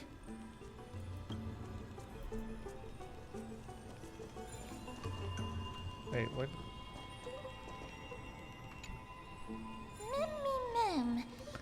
White Triad? What a cute name. No, these aren't white dryads. These are shadows of dead white dryads. Dead me, ma'am. Dead white dryads? Shadow? Strictly speaking, these white dryads are still plants. They only gained sentience as a result of Circe's blessing of equality. But their sentience is minimal when compared to that of humans. These flowers have already died. What you see here are just faint afterimages of their souls. However, this also means that the golden thread has definitely connected with the Titan's presence. Without the golden thread's outlines, we would not have been able to see them at all. But what happened to them? Why are there only tiny I shadows definitely of them saw left? them on the way in, though, just saying. Ma'am, can you read their memories?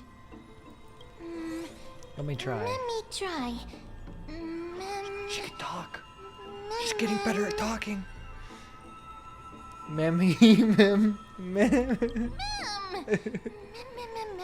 Hey, don't say it together with me. You're distracting me.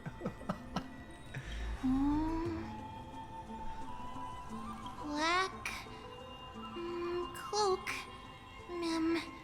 sword towards the great tree.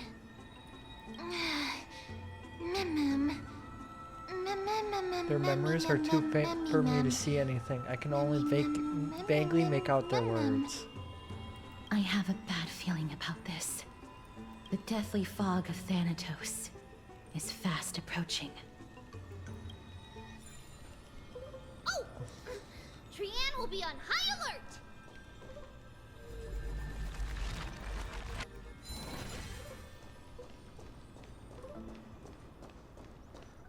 We gotta go further.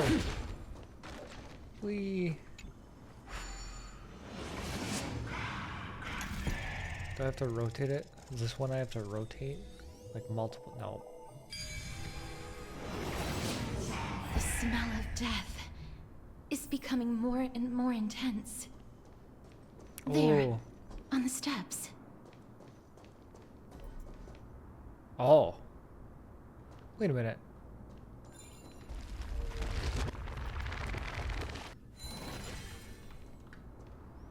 This looks really scary. Memmy mem. What kind of beast is this? Is this the Death Titankin? No, it's neither of those.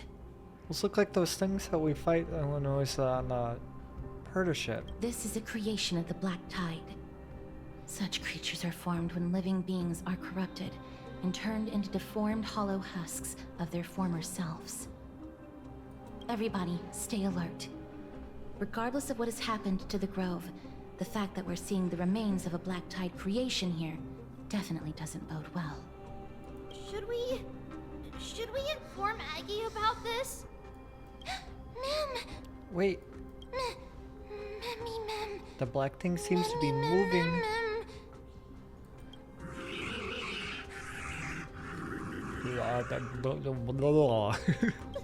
The monster is alive!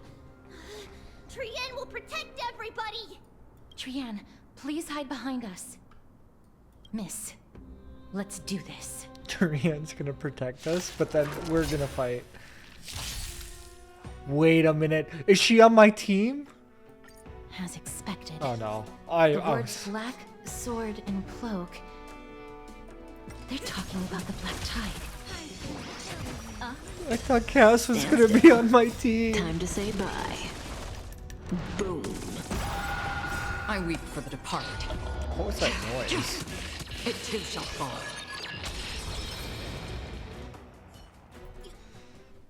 You defeated it! Little Gray, little Cass, you're so strong! Memmy mem mem. Memmy mem mem. Memmy mem mem. But these monsters, they aren't supposed to show up here, right? To think the Black Tide has spread this quickly to the Grove despite its remote location. I'm afraid a world where strife has fallen is far more dangerous than we ever imagined. Oh no! Does this mean that Akuma is also in danger? Looking at this mess, it seems the scholars at least succeeded in fending off the first wave of attacks.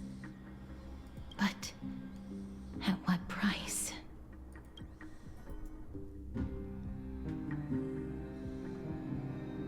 At the same time in Akuma. Lady Aglaya, after a few days of surgeries, both major and minor, we were able to save the life of that patient found on the outskirts of Akuma.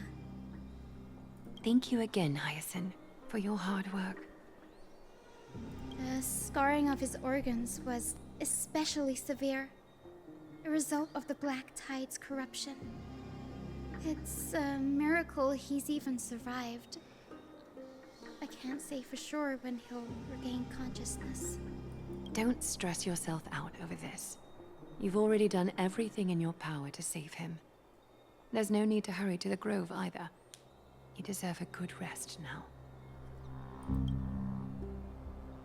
Tribi, I have some things to tell you as well.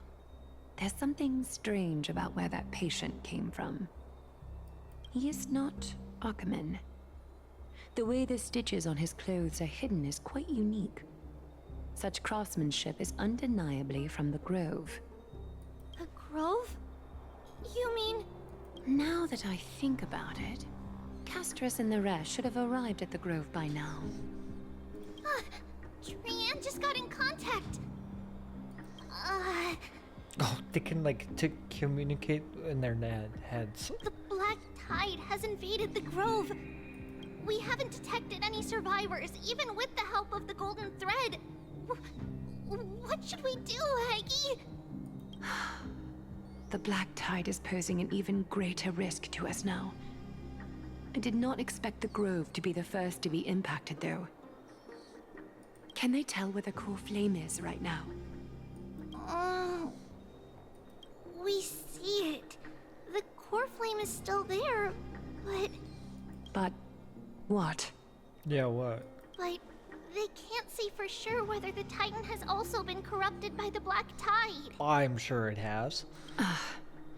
Please let them know that for now, the most pressing task is to identify the core flame and transfer it to a safe place as quickly as possible. We must also search for survivors and find out exactly what happened to the Grove. Oh, and find Anaxa. Unless something went terribly wrong, he should still be alive. They've set off. Please, stay safe, everyone. I pray for their safety too. Aggie, how do you know that Anaxa is still alive? Because he's the main character. I know that man all too well. If that blasphemous performer knew that he was not long for this world, he would most certainly try to seize the core flame and drag the Titan down with him. Oh, so he's a showman. I get it. Is this a joke as well? Oh, she's like, I wish it were. No, I'm being serious this time. We're facing threats from both within and without Akima. The merciless carnage may have ceased, but Akima's nemesis continues to sharpen their blades even now. They may have even prepared the gallows from which to hang us already. You mean... Even if the divine authority of strife is as yet unclaimed, the Black Tide is advancing more rapidly than I expected. I fear this tragedy is more than a mere natural disaster. Alas, it's too late. The Council will likely take this opportunity to do something... I will try to keep this under wraps for now. But you must also take care and be prepared for anything that may happen. All right. Should I inform Hyacinth about this? Not for now. She must be exhausted after performing surgeries non-stop for so many days. I don't want to overwhelm her with this bad news. We can only hope that the Grove weathers this crisis with as many survivors as possible. That being said, based on the condition of this patient, Tribi, we should prepare for the worst.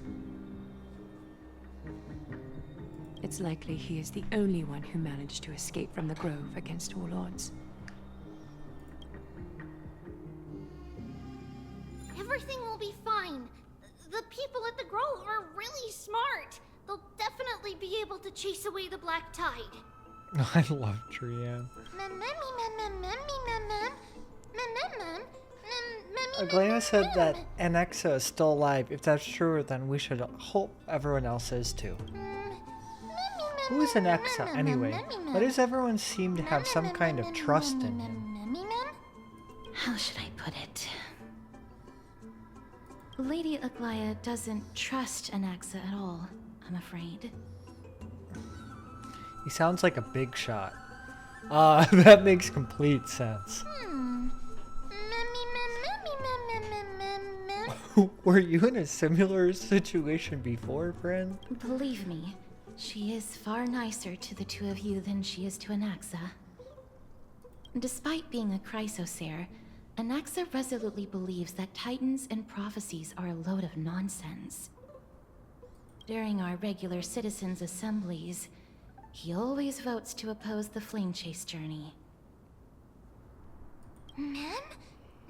Huh?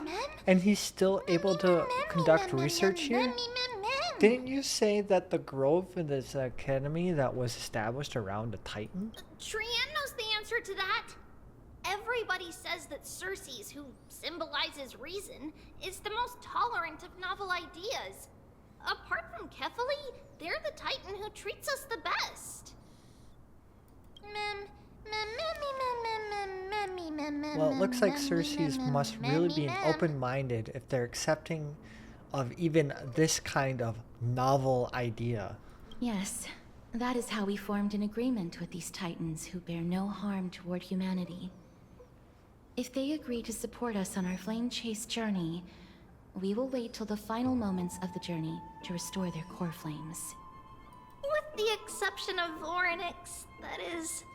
They didn't lend us their power willingly.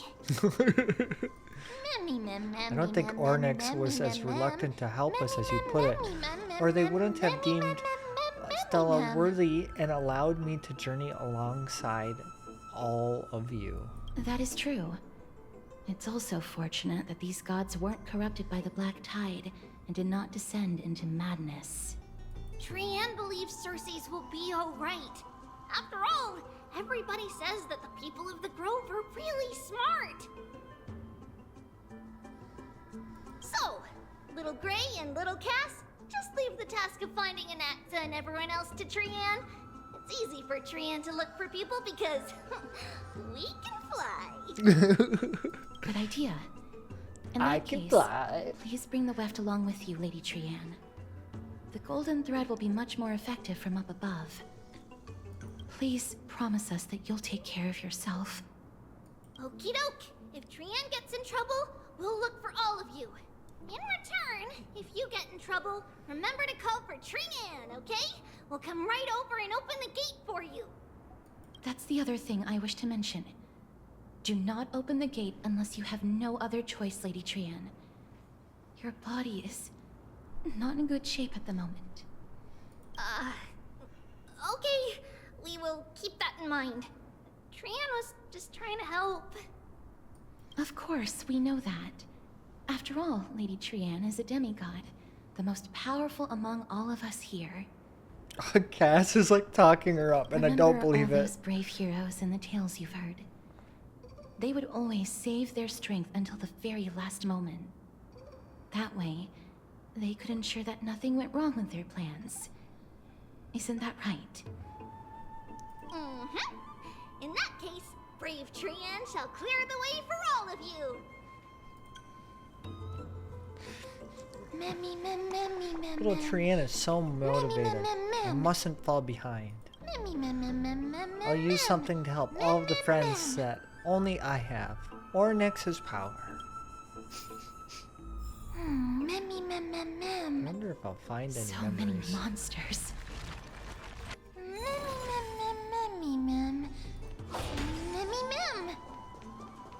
They're looking for memories. The black-colored monster has fallen like a toppled state within its body of golden ashes, perhaps the same substance as the golden blood that is commonly seen in Emporius. It's not good. I don't see anything.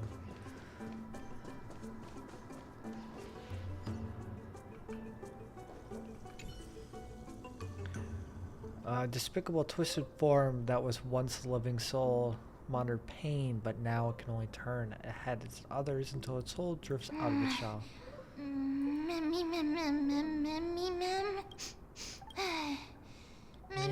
No memories in this one. Ta-da. Ta-da, ta-da. Did I miss one?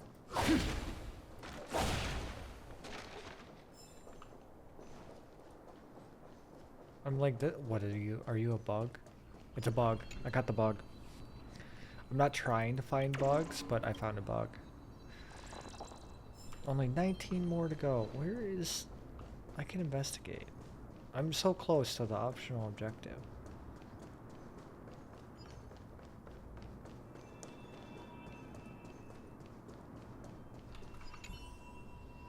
The monster's body's twisted and brown bramble, not allowing any living being to grow.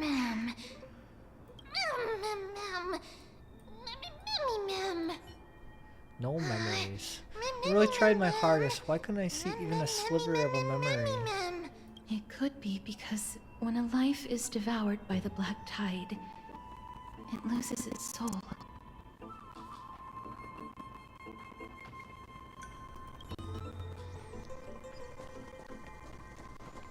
Okay, well, onwards and upwards.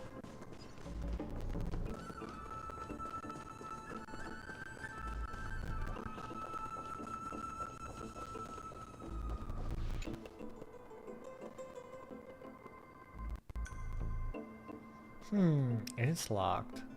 I can't open it. It was probably sealed in order to ward off the Black Tide.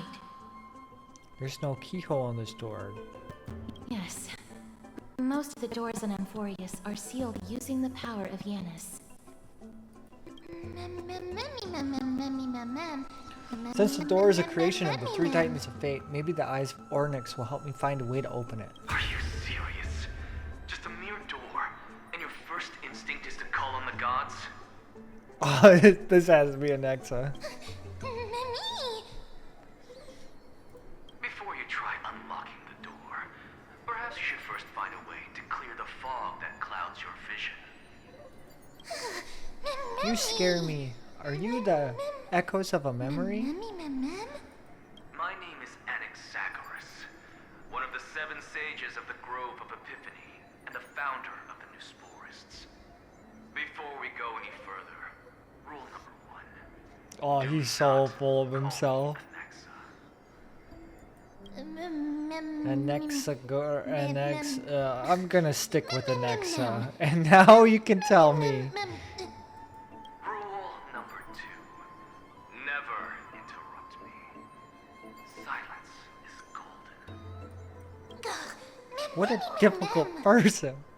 The person standing here and conversing with you right now isn't the vestiges of a memory. Rather, it is the culmination of the greatness of science and the Oh, he is so full of himself. exalted truth. Through the wonders of alchemy, I have shattered my soul and transmuted it into gold before burying it in this spot. I have recorded these words so that visitors may learn where their next destination lies. Alchemy can do that? Nothing is impossible. Having said that, alchemy is not omnipotent. Each time you hear from me, an equivalent part of my soul is being consumed as the price.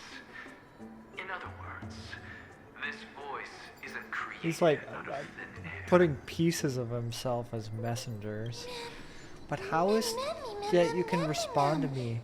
Are really echoes of a memory? That's because my precise calculations account for every possibility. I also know that you have already discovered the cause of the calamity at the Grove, the Black Tide, and that you mistakenly believe that the scholars have been wiped. But that is where you're wrong. While the Black Tide was still approaching the Grove, the sages found a way to evacuate the vast majority of the scholars. They are heading toward the holy city of Akama as we speak. Okay. Only a small fraction of the scholars stayed behind with me to defend the Grove. If all goes well, Circe's core flame will reach Akama before long. I see. But since you have accessed this message, something unforeseen must have occurred. For now, you should continue onward to the Luminary Throne, where you may retrieve the core flame. And our mortal remains. And now, the objective is complete. That is all. Oh, he's just a message. He disappeared again. Did he finish what he wanted to say? Miss, judging from your reaction, you must have found a useful memory. Recount what you saw in the memory. Professor Anaxa? That's a lot to digest at once. I'm sorry.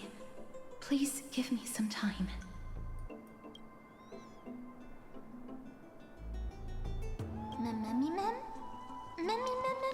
The Luminary Throne? What sort of place is that?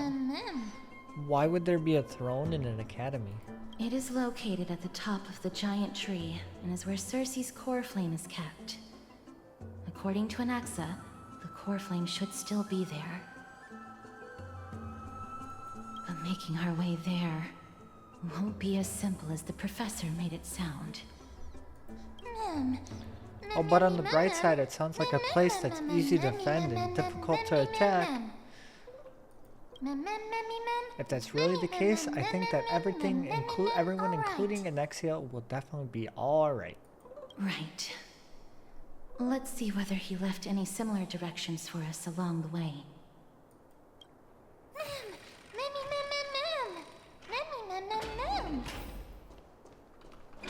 Alchemy is truly incredible.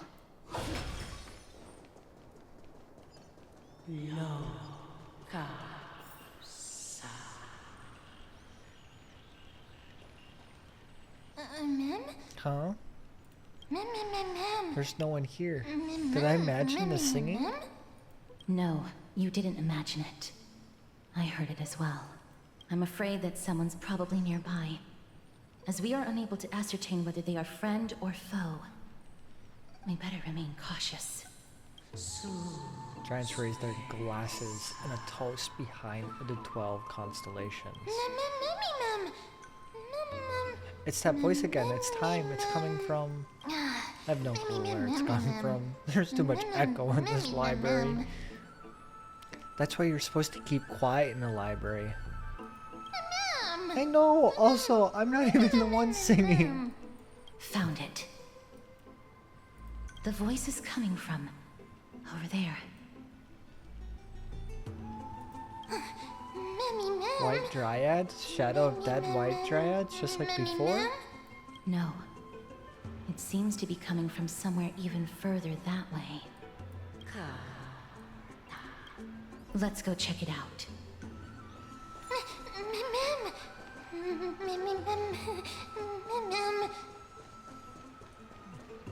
I have to get the chest. Don't forget to let your friends in on the action. Is it the statue?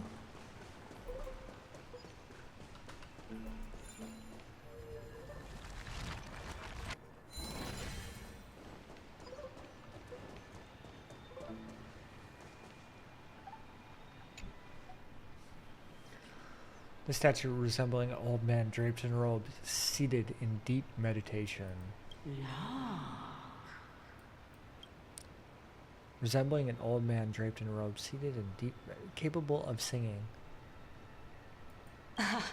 Regardless of what you do, a stone won't be able to speak. Okay. Whoa, who's there? Oh my. Such a lively little bunny. You even smell a little familiar. What a good-looking ghost. What a smooth-talking child. I'll accept your praise. Who are you? Keep your distance and identify yourself. Otherwise, you'll face the consequences. Oh my gosh, she's ready. The scent of Thanatos. I recognize you. Idonia's renowned goddess of death. Since you are aware, stop provoking the authority of death. Answer my question. Baring your fangs at me. How cute. Just call me Calypso. Oh no. I greet you on behalf of the Seven Sages and the Litophagists. Hello, Professor. I understand what you're saying, but are you a specter? Of course not. Just ask the fair lady beside you. She'll definitely know the reason why. Be careful. Even if the head of the Litophagists has never shown their true identity before, we shouldn't trust this person so easily. The Weft could not detect her presence just now. That would be out of the ordinary if she were truly a phantom body. But if she is someone who has passed on, I should be able to tell. Let me test her. Do you mind if I join your private conversation? Just a little. That would be rather inappropriate for someone who isn't even willing to reveal their real self. Forget it. However, I'm going to ask you some questions. Please answer them truthfully. Like harsh cast. If you can do so without hesitation, we won't treat you as an enemy for the time being. A pop quiz? Well, that sparks my interest. Go ahead. And I don't want any more quizzes. What was the topic for the grand finals of the 752nd Great Debate? Is a flying arrow in motion or at rest? Oh no, my gosh, not these. Who was your representative? Medea. She went up against Phainon of the New Sporists. Okay. Who won? Phainon. Nobody won because the 752nd Great Debate never took place. What I just mentioned happened during the previous debate. Phynon emerged victorious and obtained his 10th consecutive debate wreath. Also, to alleviate your worries, I shall provide you with a piece of information that's more valuable than the great debate. Oh, the arrow is at rest. Anaxa the Newsporist is still alive. I saved him, and he is now recuperating at the Luminary Throne. So, I'll take it. Are you satisfied with my answers? This dumbfounded expression of yours is much more adorable and likable than the previous one. As the saying goes, seeing is believing. Why don't you follow me to the throne and take a look for yourself? I'll keep my eyes on you at all times. Oh, that's truly an honor. She can keep her eyes on me at whatnot.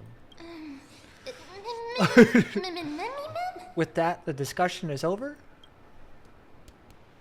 As long as we can get the water wheel turning, we'll be able to use it to ascend. Okay. So, the solution is to awaken this heart. It's a puzzle. I have to solve the puzzle. Don't tell me how.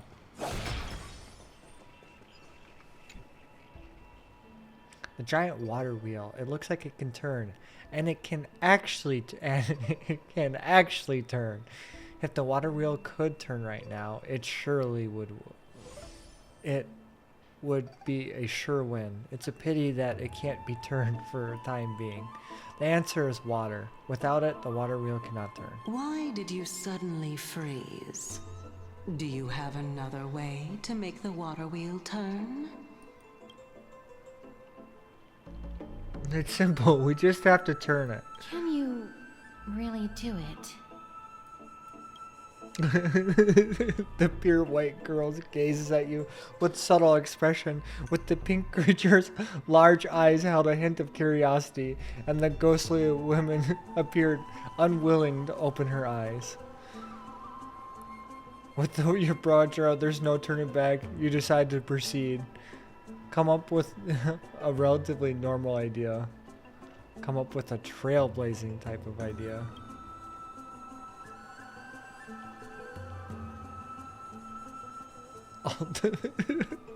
Ultimate. Once spoken, the words are invoked.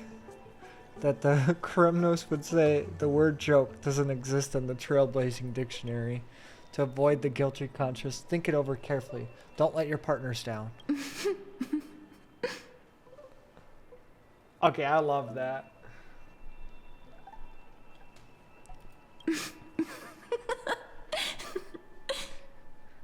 Please stop laughing. Although I failed, I'm sure I can put it to good use next time. Truly a rare sight to behold. Oh my gosh.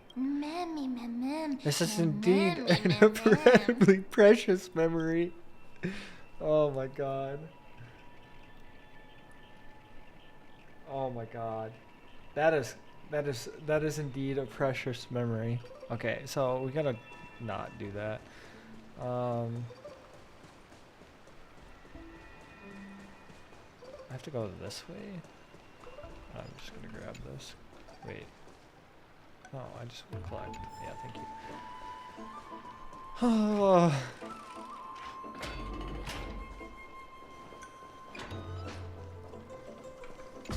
I'm descending? I thought I'd ascend. What are you gonna do? I'm gonna simply turn the wheel. Is that the Chamber of Purifying Tears? You have a good memory. Why exactly did you bring us here? My intention should be obvious. See that shallow pond over there? Water lilies grow there. Initially, Circes watered them with their tears, while Nestia nurtured them with affectionate love. They are a token of the eternal companionship between the two gods. All the two of you have to do is to cross the deep well and retrieve the golden bough of vows for me. Cal, you're making things sound so complicated. All you want us to do is retrieve the flower, right? Is that what you're going to test a Nameless? You're making it sound so ominous. You made it sound ominous. We can retrieve it, but I advise you not to waste your time on any schemes. Oh my. I'm helping you to eliminate your worries and obstacles, and yet I receive nothing in return? Besides, the bow is essential for awakening the heart and drawing water out of the source. If you can't find it this time, we can just remain trapped here for the rest of eternity. Oh, okay, well. What's that supposed to mean? Are you planning to keep us here forever? You're overthinking things. We're all in the same boat. Although, it would be absurd to say that I have no other motives. Since you've brought it up, I might as well take this chance to explain. I'm simply making use of this opportunity to see what you two are made of. So, is that truthful enough for you? See what we're made of. Could you have phrased that any more directly? Now is not the time for me to elaborate further. So, please proceed. Okay. As a student of Anaxa, equivalent exchange should be something that you are familiar with. I cannot deny that. Miss, since our interests are aligned right now, it's better for us to do as she says. Besides, she knows about my past. Even though I'm not able to elaborate much, I can tell you that she has reasons to fear me. If you unfortunately turn out to be her ultimate target, please don't worry. I will promptly intervene. Okay, she's gonna save me. I'm here for that. It's so reassuring that we have Cass around. I should put my brain to use then. The time dimension revealed by the orb shows water lilies growing there. Okay, so, can I, like, open any of these? No. Okay, well, it was worth a shot. Okay, I'm gonna take a guess that if I stand on it... No, okay, so I have to grab the orb. And I just stand on it and I get to go down. Yep.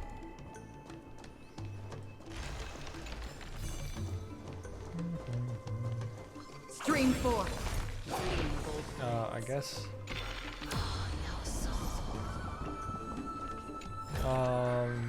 Don't forget to let your friends in on the action. Wait a minute. Let me out. Huh?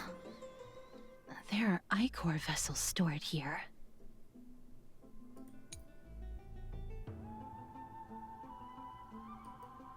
Okay, so I break it. Okay, so if I break it, something happens, and then I can rewind it. Ooh, a flower. Okay, I already know. Watch this, watch this. Yep. Okay, perfect. And then we can open the door. Oh, look at us. Look at us. I don't really want to fight any of you. I'm just saying. Perfect. How smart.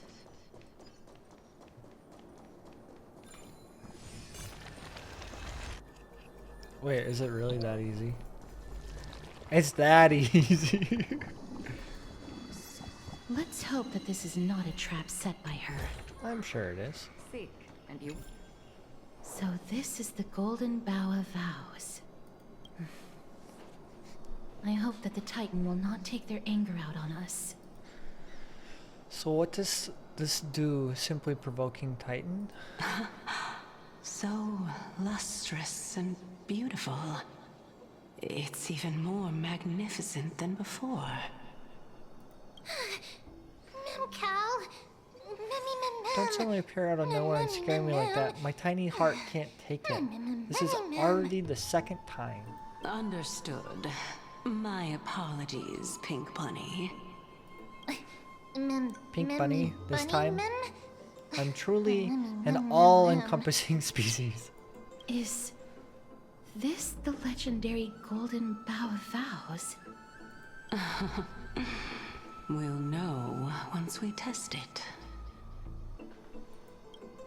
There's a secret passageway behind the pond. It's faster if we take that path. How do you know this place so well? Well, I'm one of the 7 sages after all. We're looking for bugs. Also, I don't know if I like this. Calypso. Calypso, whenever I see Calypso in anything, it's not a good sign. Just saying.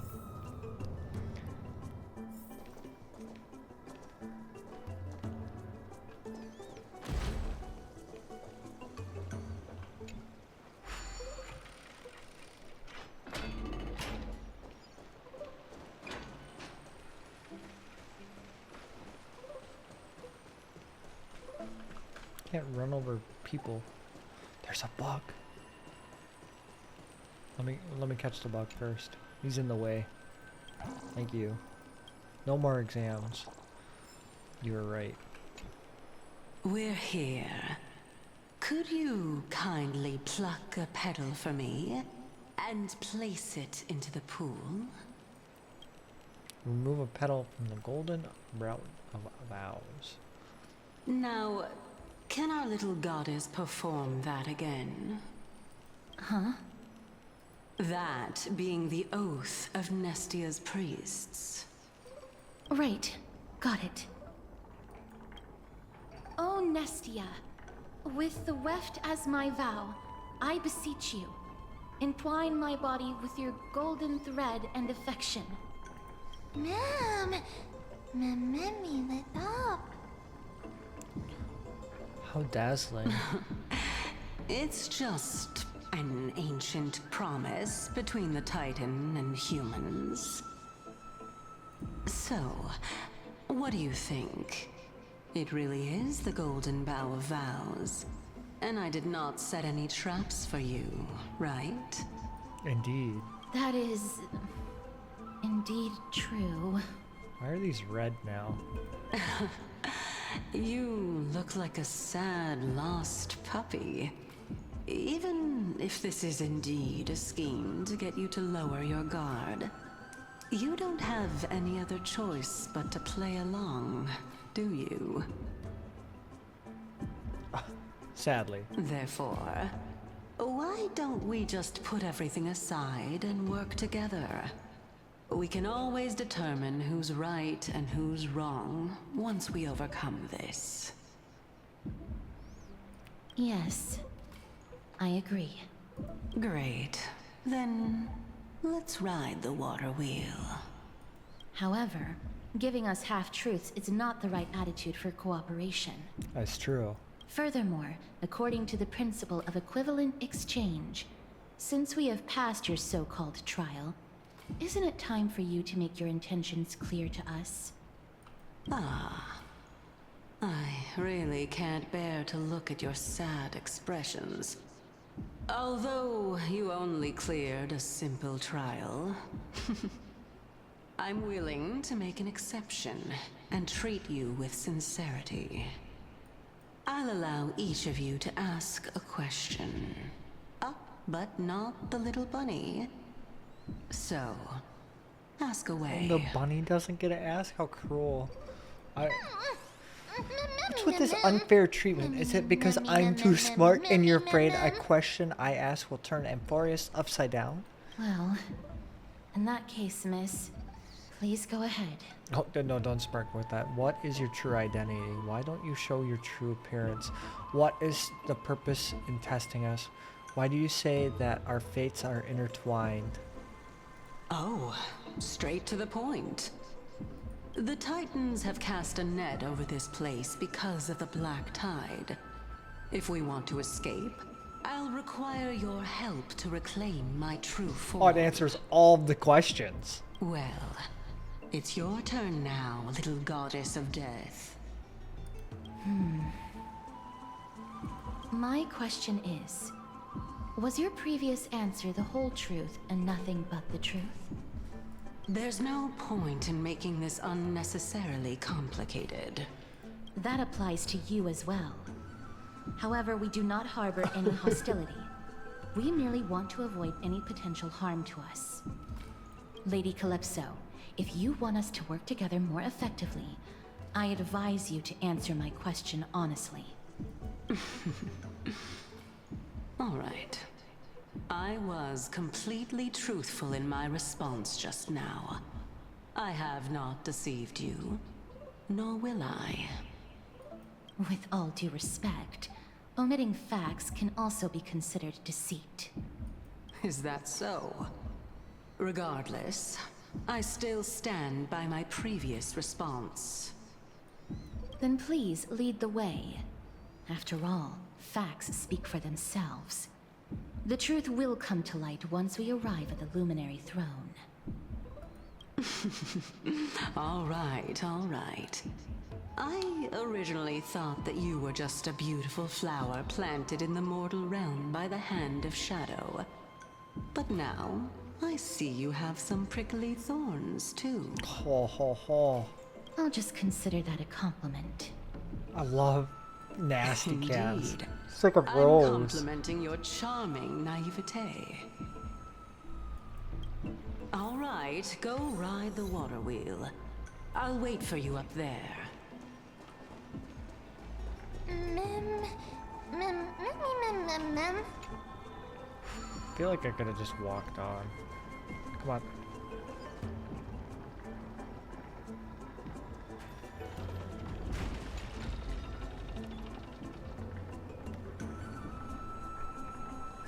Snap to it. Also, why does it just stop for us? Like, that's not how a water wheel works. Oh, I'm grabbing the chest. I am so done with this. Yeah. I'm gonna do it. I'm so annoyed with this thing, though. Yep, come back here. Yep, I see you, alright. Oh, no. Come on. Whee. It's my chest. Ooh. Yeah. Okay, whatever, Bartholos. Oh, you're all talk. Yep. Thank you. Wait. Oh, no. Give me the bug. I have to stop it? To get across. And I have to do that for the bug. Okay. Well, I'll remember that.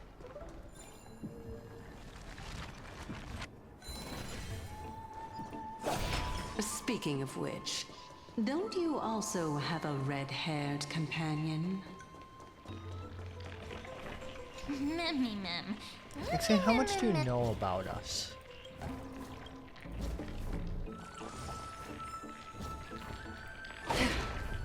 Yeah, how do you know that? No, normally I don't do all of these things, but I don't know. I see them. I'll come back later and do them. I need to see the story. Phew, finally some fresh air. But the wind feels so chilly.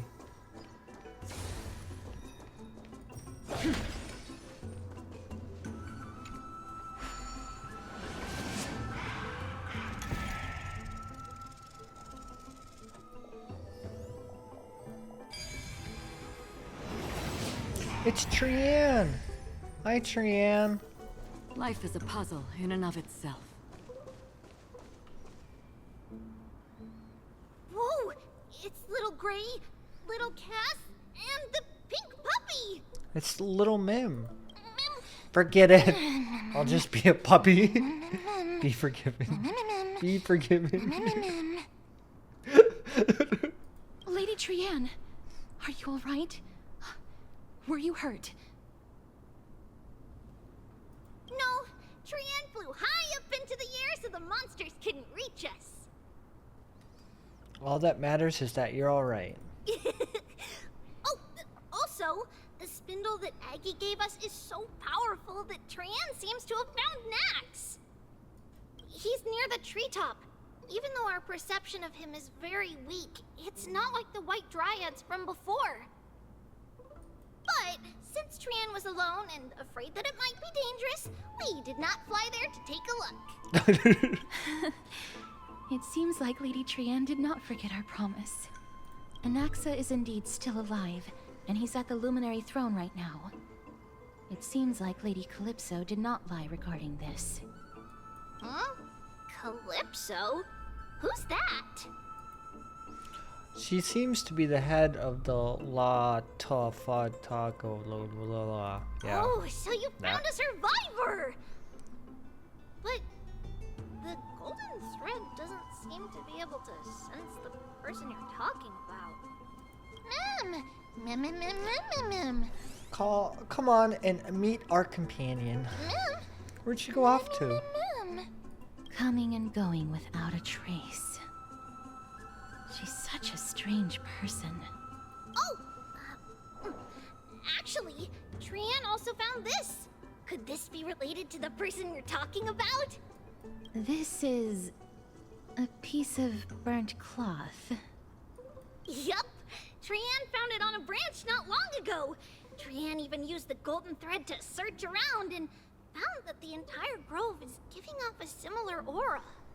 Interesting. Mimmy. Maybe Anaxa left it behind using alchemy in order to guide us. Trianne doesn't think so. Because when Trianne picked it up, we didn't see anything at all. And judging by the golden thread, the aura seems to be all around. Lady Trianne, where is the aura gathered at right now? It seems to be... Oh! A little higher and a little ahead of us! The Dome of Devotion. Calypso, just what are you hiding? Oh, I do not like this. I don't want to fight anybody. Stream 4.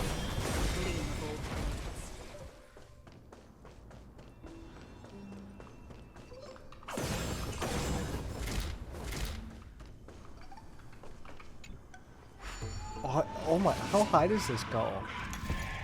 Can I like look up?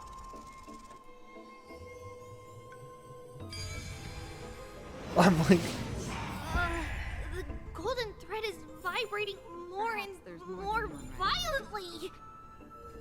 Everyone, let's be even more cautious.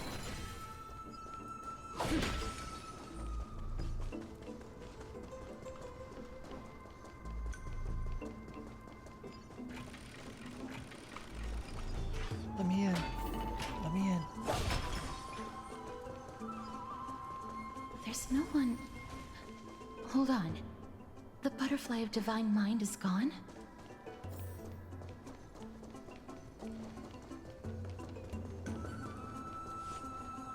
That can't be.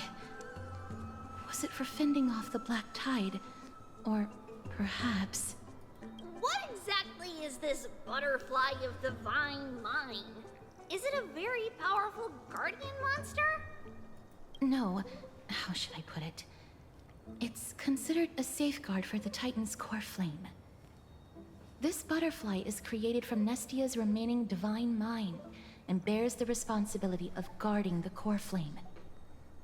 Legend has it that someone can only pass the trial of the butterfly by proving they possess pure and unselfish love within their heart. Only then can they awaken the great tree to open up the path to meet Cersei's. But how are we going to prove it? Isn't it gone, so we don't have to? Mem, mem, mem, mem, mem, mem, mem. Well, telling the Titan I love you work? Mem is good at doing that. Sorry, but even I don't know how. After all, this is a secret among secrets that only a select few in the entire grove and even Amphorius know. Rather than worry about this, Lady Trian, did the golden thread react to anything around here? No. That unknown thing seems to be even farther ahead and higher up. But isn't this a dead end ahead of us? Perhaps we can try again. Let's see if the butterfly will still react to the golden bough of vows despite having dissipated. If it's indeed the token mentioned in the legends, there should be a reaction. Take a petal. You take a single petal from the golden bough of vows and offer it with both hands. The butterfly didn't even move an inch. Just hang on a little longer, and sincere heart will prevail. Picking up the petal and wave it in front of the butterfly, chew on the petal with highly provocative expression. Even in the native myths of Amphorius, it all boils down to sincerity brings miracles, or sincerity brings miracles. Show genuine intent and the butterfly will surely respond. Cass gonna start laughing at me, isn't she? Yeah, regrettably, I remained unmoved. I did what I could, but the butterfly didn't move an inch. Do you also know any kind of special spell? Let me give it a try. Oh, Nestia. With the weft as my vow, I beseech you, entwine my body with your golden thread and affection. Sounds different this time. The butterfly still didn't move an inch. Lady Trian, and even Mem? Where have they disappeared to? Little Gray, little Cass, look over here, quick! Mummy, he's about to burst into flames! Oh, what? Mammy? The voice seems to be coming from the Star Chase atrium. Mammy, no! Not my puppy, Mammy! Mammy.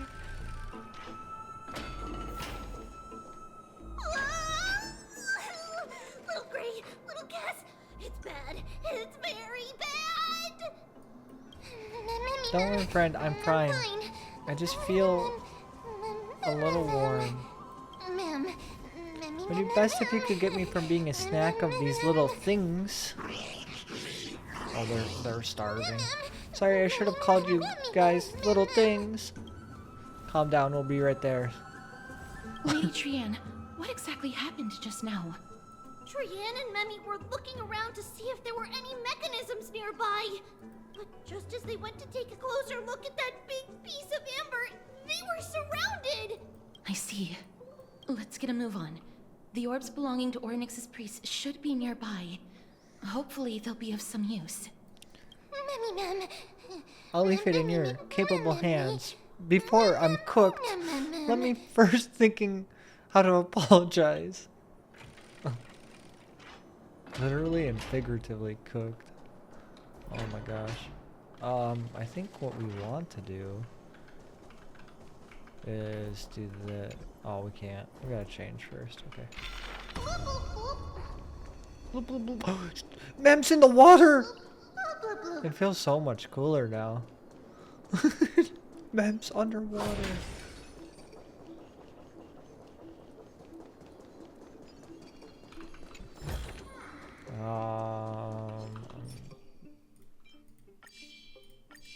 Stream 4. Just don't want to fight anything on accident. My fur's still drying. No. I'm gonna grab the chest because it's there. Seek, and you will find. Oh, Come on, go down. Oh, I see.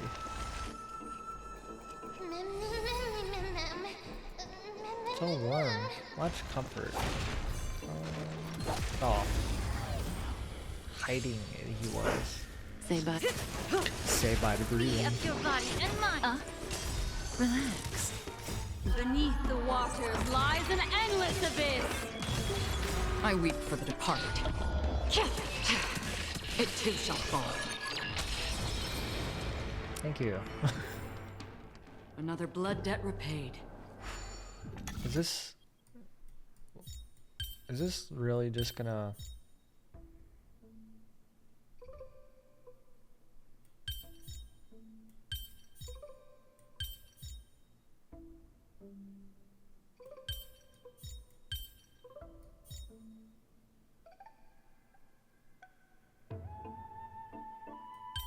I'm generally stupid.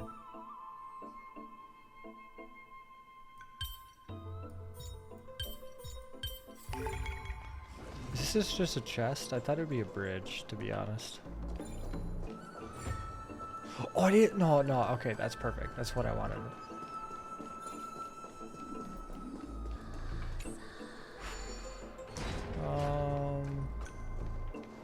So then, oh, I can't get over there. Can I go back up? I don't know if I can get over there with... Spring forward. Gleam both blades. Can I get across now?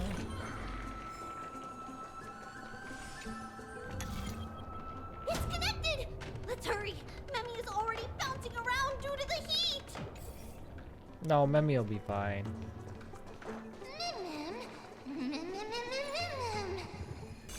No, this is a sweet little dance to express my apologies.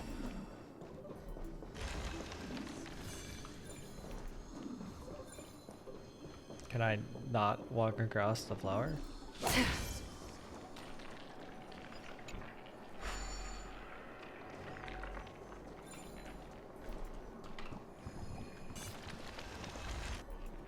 Oh no, I'm starting to smell something. Delicious? Mem is tasty. We're finally friends. I've been waiting for a while now. Let's surround them and give them a bunch of ungentlemanly fools a taste of fiery and fatal allure.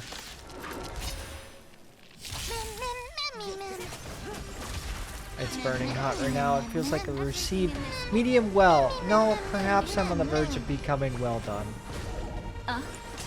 Relax. I weep for the departed. Thank you, Acheron, for weeping for the departed. Time to say bye. Boom. Bye. Precious and Grace. That didn't take much effort. Was that supposed to be a challenge?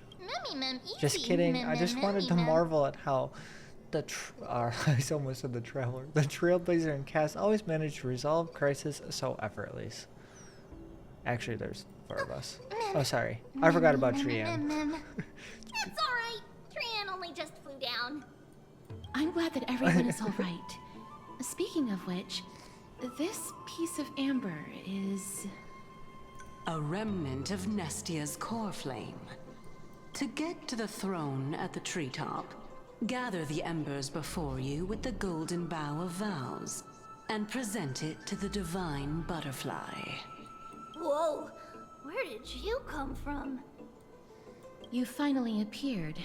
I'm gonna ask myself that the whole time. Yes, it's been some time.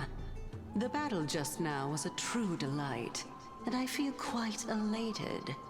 It seems like I'll really be able to rely on all of you to reclaim my true form. Lady Trian, how does the golden thread react to her? I feel like she's gonna be a boss. Huh. There's no reaction at all. Obviously. After all, the fragment that you picked up just now is completely unrelated to me. All right. Just do as I say. If you're able to pass the trial, I will tell you everything truthfully. I hate this. Another trial. Ma'am. I hate people who don't finish their We have to thoughts. go to the treetop to find Nax anyway, right? Yeah. I've got a hunch. Come, let's collect the embers and go confront her. She's behind it all. That's my guess. According to Calypso, we just have to gather the embers before us with the golden bough of vows. As the golden water lily touches the amber flames spill from the petals. Curiously, the fire does not consume the entire family. Only a faint spark gathers at the tips, subtly burning. How incredible. Burning golden bough of vows. Oh, now do I just offer it to the divine? That was it? That was the trial? Is this my way out? Okay, well, I'll be right back because I see money. Don't forget to let your friends in on the action. Thank you. Yeah, no, I'm not touching it.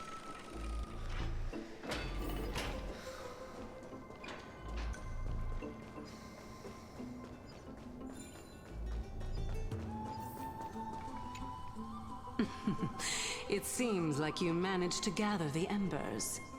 In that case, just offer it to the divine You butterfly. say that like it was hard. It'll be fine. Let's just do as she says. Offer the faintly burning golden bough of vows. The tree is green. It's a success! The path has appeared. All of you have indeed passed the trial. Titan's sad cries. Hmm? The sound of a butterfly's wings.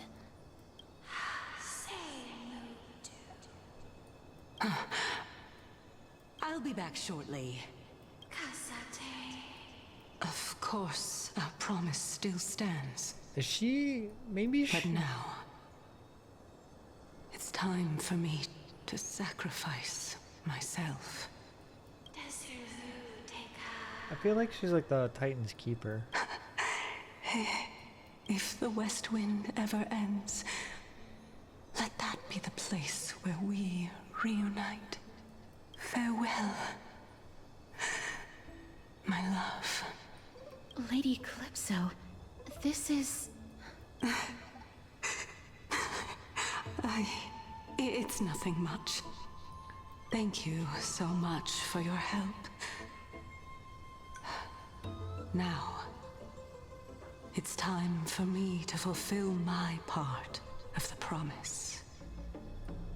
Well, in that case, I can start. You're actually Cersei's, right?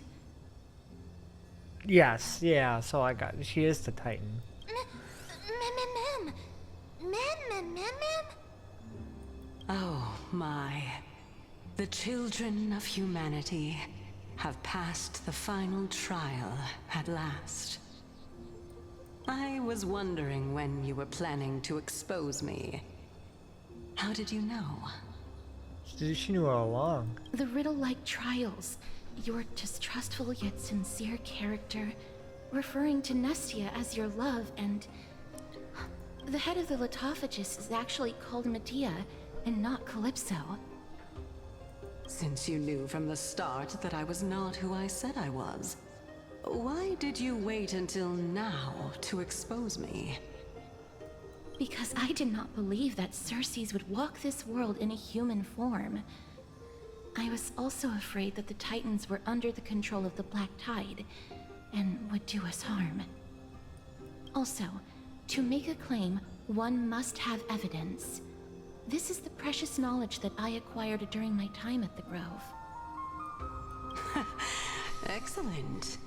To think we were able to gain a new chance at life in the midst of death. That's like a metaphor for what Castris is. A mysterious thing. Well, shouldn't you also tell us why you went through all the trouble of setting up these riddles? Oh, the reason's quite simple. I needed your help, and just like how you were wary of me, I had to ensure that you were not villains who were trying to get their hands on the core flame. I also had to ascertain that you were capable of dealing with the threat at hand. Is this threat related to the Black Tide? Indeed, it is. Indeed. And it's even more related to that lost item from before. Its owner is a quiet and paranoid hunter who seems to have been reborn from the Black Tide and is attacking along with it. As I could not do anything about him, I split my body up and escaped to avoid harm. I bided my time for a chance to seek assistance. Unfortunately, this was not a sustainable long-term plan. What you mean is that you hid your own core flame? Indeed. I split it into 3. I hid one within the Golden Bough of Vows, and sealed another in the Ember, along with Nestia's remaining embers. And she's the 3rd. As for the last one... Oh. It's currently in Anaxa's body, which is in dire need of repair. What? Do you mean that you're using such a method? After all, the scholars of the Grove have always been willing to lay down their lives to defend my core flame. As a respected god, it would be too embarrassing if I were to do nothing and simply watch the children of humanity give up their lives for me. Especially that heretic named Anaxa. He did not even hesitate to tear his soul apart and use it to perform a miracle. He trapped all the creations of the Black Tide within the Grove, so that they would not be able to harm others. Oh my god, so he's selfless and like a prick. His way of thinking was so out of the ordinary that I felt it would be a waste for him to meet his demise in the Black Tide. And so, I decided to save his life. Of course, this also meant that I was able to conceal myself and remain hidden. Well, that's also an equivalent exchange, right? I finally understand. So you wanted us to lend a hand in piecing your core flame back together. We'll also be able to save Anaxa that way. What a smart little bunny. This way, I'll be able to regain my true form, and you will be able to bring the core flame and your teacher back to Arkama. We'll also take down the black-robed swordmaster at the throne, together in one go. But, Circes, aren't you the reason Titan?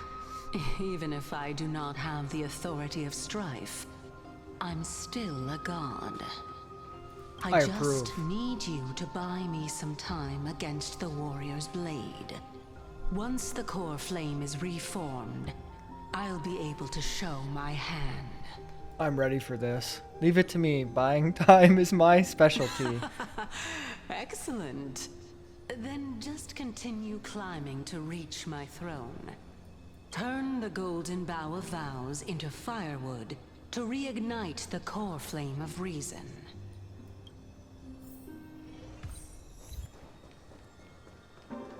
Okay.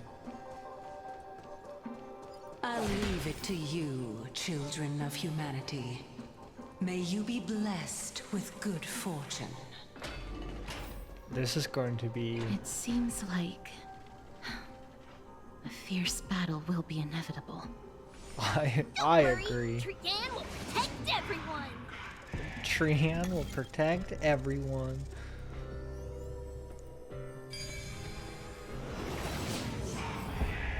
Ahead lies the Luminary Throne. And also, the battlefield that we're about to step onto. Oh, I'm so ready for this. Can you feel it? Memmy, What's wrong? The memories here have a very intense smell. It's the stench of bulrush sand in the blazing sun. Is this Professor Anaxa?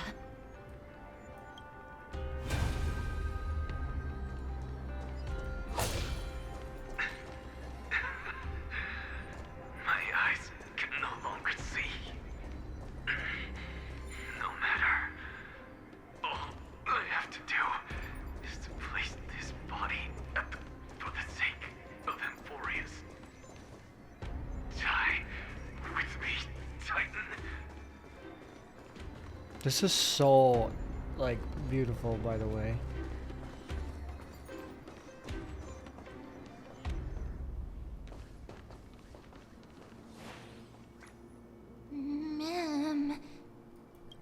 Cersei's was right. He's indeed here.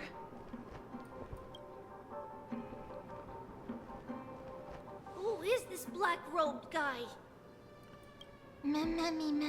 This person was the source of the smell and the memory. No, he's basically the memory itself. The burning paradise.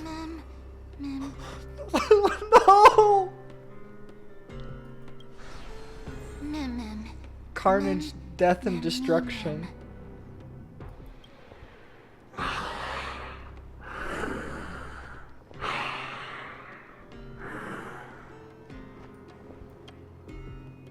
Everyone, brace yourself.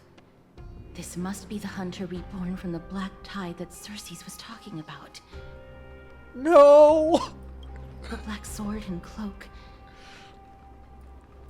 The owner of the piece of cloth. The north wind that sent over the deathly fog of Thanatos. You're not demigods. Stand down or die. I mean, we have one. Quick, run. It's just us. We won't be able to defeat them. Don't worry, I'll protect everyone.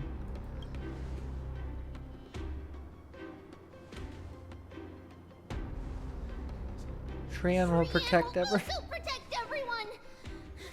Trian is brave. Miss. Only this time, may death protect us. Oh, I'm not ready for this cutscene.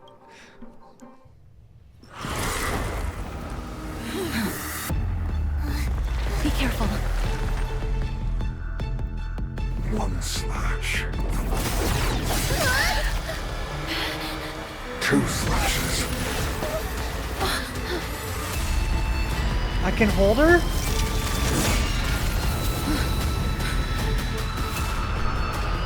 Three slashes are enough. The battle starts? Who exactly are you?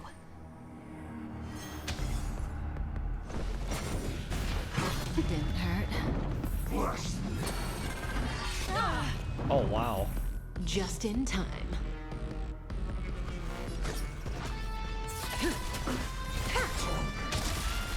How about we dissipate that foul stench quickly?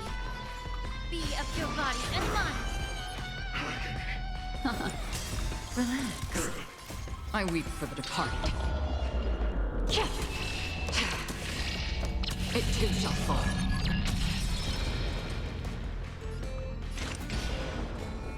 On the still waters of oblivion.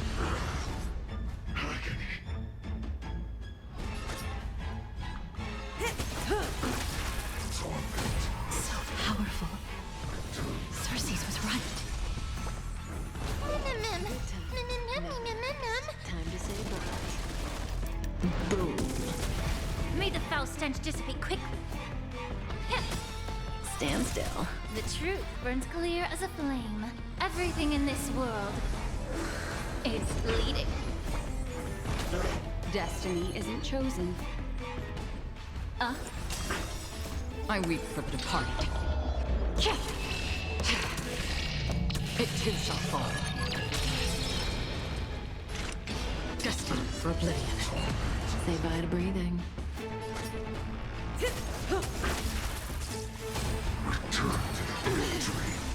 Memories are ever changing. Beneath the waters lies an endless abyss. Offer your souls to the fire. Not good. Be reduced to ashes. A what? Well, I'm just gonna switch to combat mode because I don't care. But like, what? Who exactly What? are you? Just in time. This won't take long. Please, allow me to purge the root of this bee of your body and mind. I guess I needed to defeat more of the minions,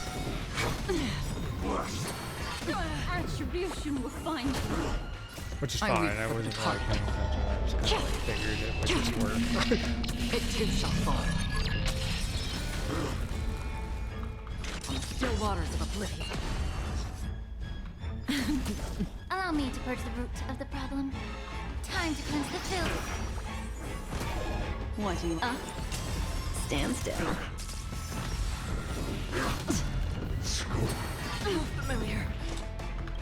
I weep for the departed. It too shall fall.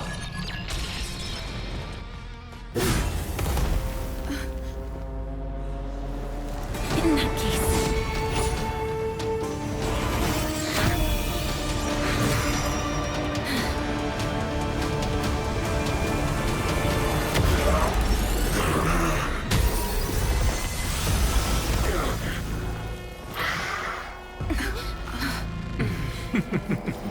Can't be killed in a single blow.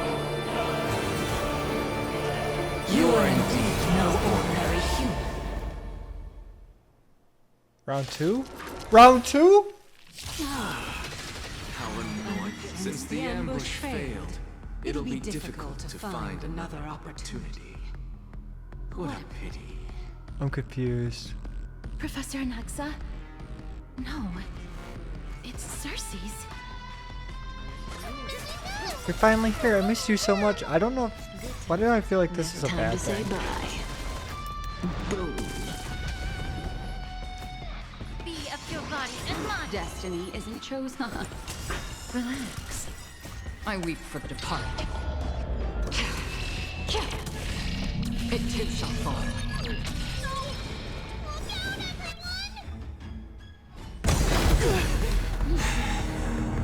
This is bad. Century Gate,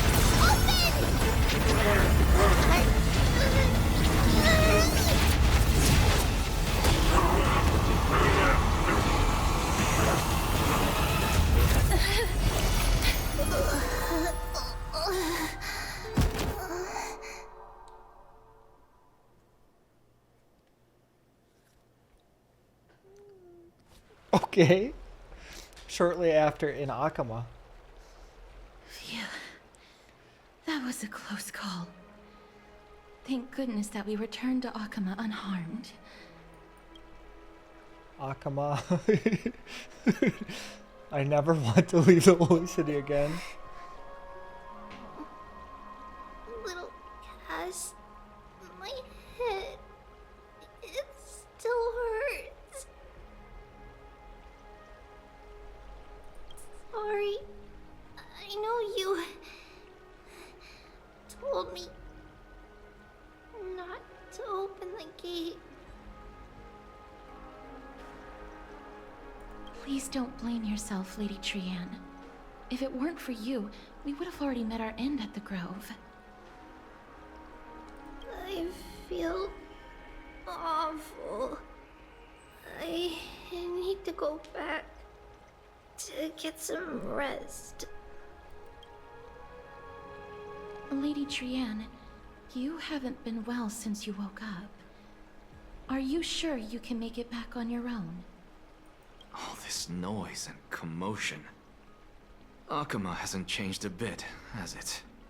Are you Professor Anaxa? There's no need for doubt. The Titan no longer speaks. It is I, Anaxagoras of the Newsporists. He still full of himself. Indeed. You are the only one who would refer to yourself like that. Professor, let me be frank. The mission Lady Aglaya entrusted us is to search for survivors, uncover the truth about the disaster at the Grove, and retrieve the core flame of Circes. That does not surprise me. And now, I'm a survivor who witnessed the entirety of the disaster, as well as the defenseless bearer of a core flame. Are you going to bring me to Aglaya to fulfill your duty? That is indeed my duty, but I prefer not to present you to her as a captive or spoil of battle. Fine. There's no need to make your life difficult. I'm not against meeting that woman. But I have some things to take care of first. The families of some of my fellow Grove Scholars live in the Holy City. Before we meet Aglaya, I want to visit them. Why do you have to do this before meeting Aglaya? Because Lady Aglaya will probably be against it. Let me guess. That woman will not only prevent me from visiting the families of the deceased, but will also suppress any information about the Grove. She's always been that cold-hearted. My fellows at the Grove gave their lives defending the core flame and fighting the Black Tide alongside me. Their families deserve to know the truth. You intend to do it without her knowledge? Do you really think that woman would treat me well, even if I behaved and proved my loyalty? I wouldn't mind seeing a bit more anger on her face. Respectable. We can respect that. Are you going to stop me, Kesterus? I will accompany you, but please understand that Lady Aglaya has her own considerations. You truly have the makings of a fine scholar, putting yourself in other people's shoes like that. Let's go. I won't go overboard. So, after all these years, you and Lady Aglaya are still... Neither of us is narrow-minded. You should know the root cause of our conflict. Has to say hi to the last people of the Grove. Hello. And you are? Hello. If I'm not mistaken, you are Callinicus' wife, right? Yes. Oh, are you a messenger? No wonder I haven't heard any news for so long. There's been a change in personnel, hasn't there? Ma'am. Callinicus passed away a few days ago, defending the Grove against the Black Tide. So... did he manage to defend the Grove? Oh, she better not be asking us that. Huh? Is this the first thing you ask after hearing of his passing? Yes. He managed to protect Circe's core flame at the cost of his life. I see.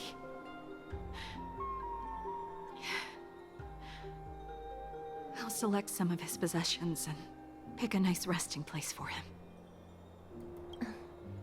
Please let us know if you need any help, ma'am. I come from Kremnos.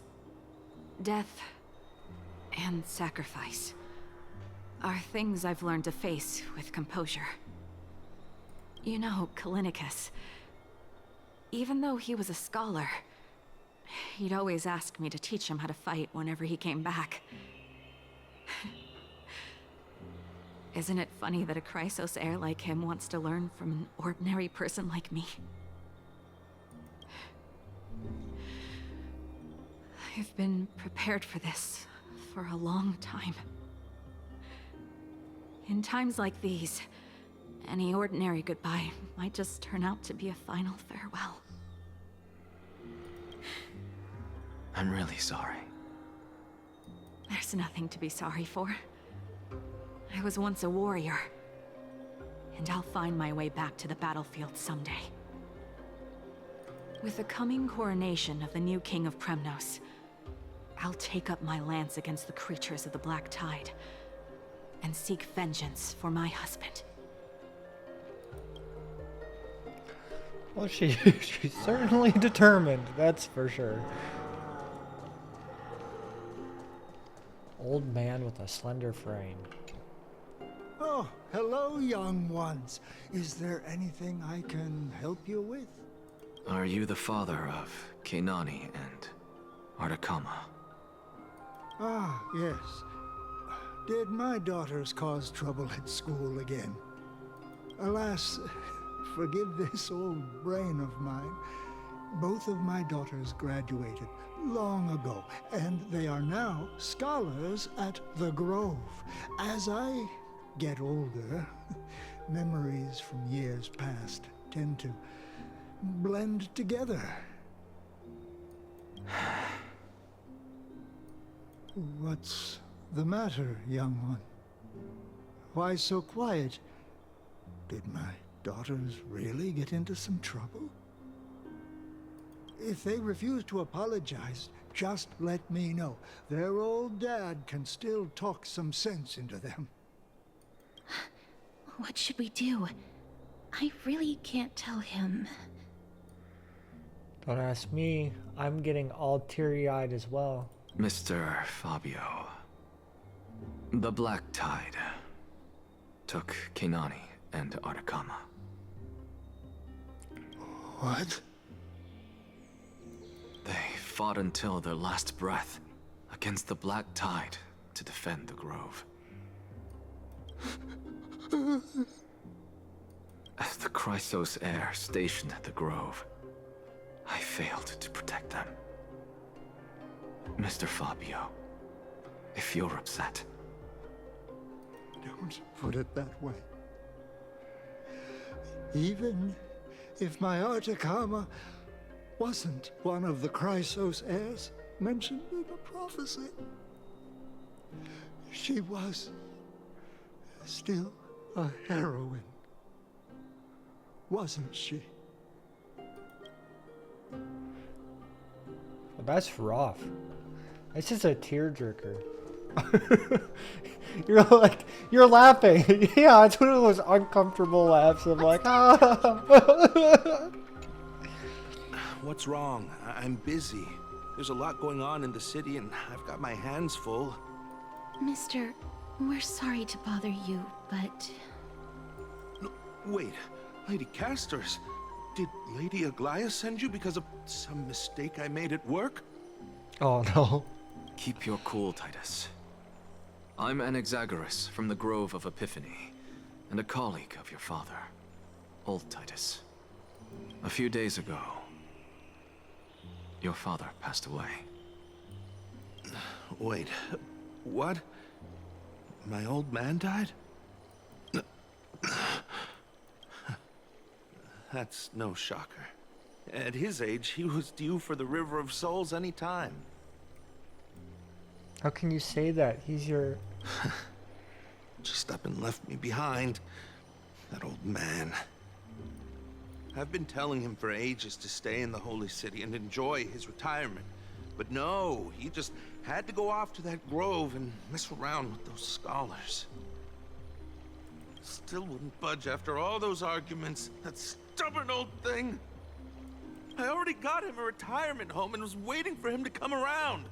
All my effort is wasted now, and he didn't even give me a chance to say goodbye. That bull-headed old man, stubborn as a mule. Oof. That is it. That's all the colleagues' families that I remember. Those who sacrificed their lives and their families are truly admirable. Good work, Miss. And Professor Anaxa. Let's go. Take me to see Aglaia. All right. I'll lead the way.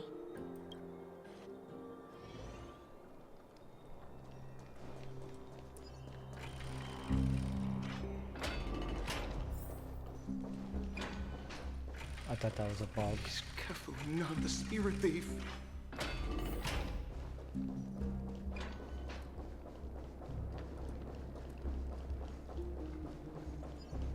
Can't I just like teleport? Do I really have to walk?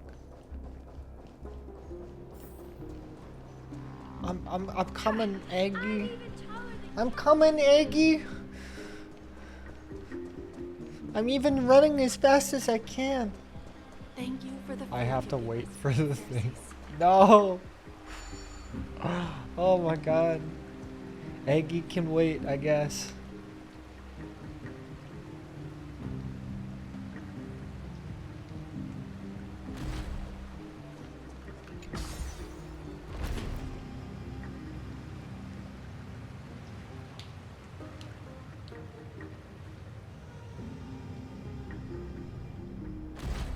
You're not Aggie. You some Miss old... Castoris, my lady, you're back. Okay, I thought your Hello. console. We have an important matter to discuss with Lady Aglaya. May we trouble you to inform her of our presence? My apologies, Miss Castoris.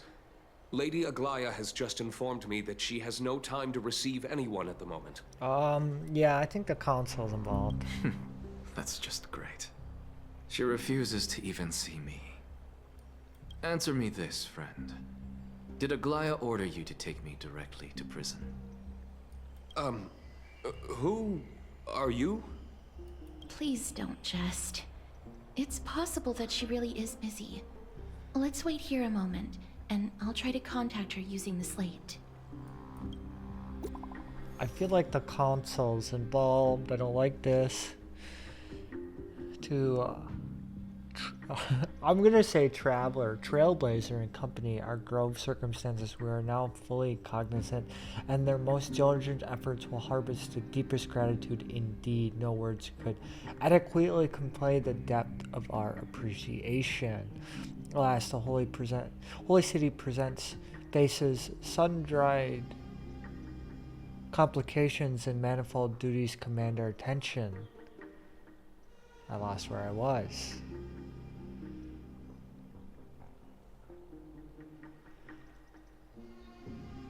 Demand our attention, precluding us from extending a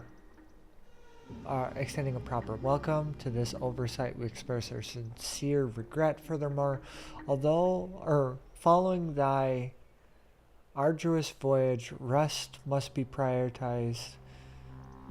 The particulars of recent events shall be delivered upon the morrow, so it is written. That's so, you write literature? This is just like my lit class in school.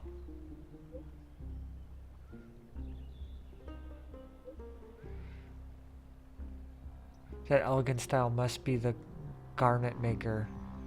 Dear Garnet Maker, please inform Lady Aglaya thus message received. We will take our rest today. We all send our regards. Thank you. Okay. Very well. Okay, that was so confusing. It's fortunate we don't have to confront that woman while I'm hauling around this sick body. Castoris, and this friend I haven't gotten the chance to know, I'll take my leave for today. That Titan made a myriad of adjustments on their own. My head still aches from that. I don't want to stay a second longer in this noisy city if I can. Please be careful. Akama isn't the Grove. This place is covered by her golden threads. I know. That woman is extremely confident I won't escape her grasp. Don't worry.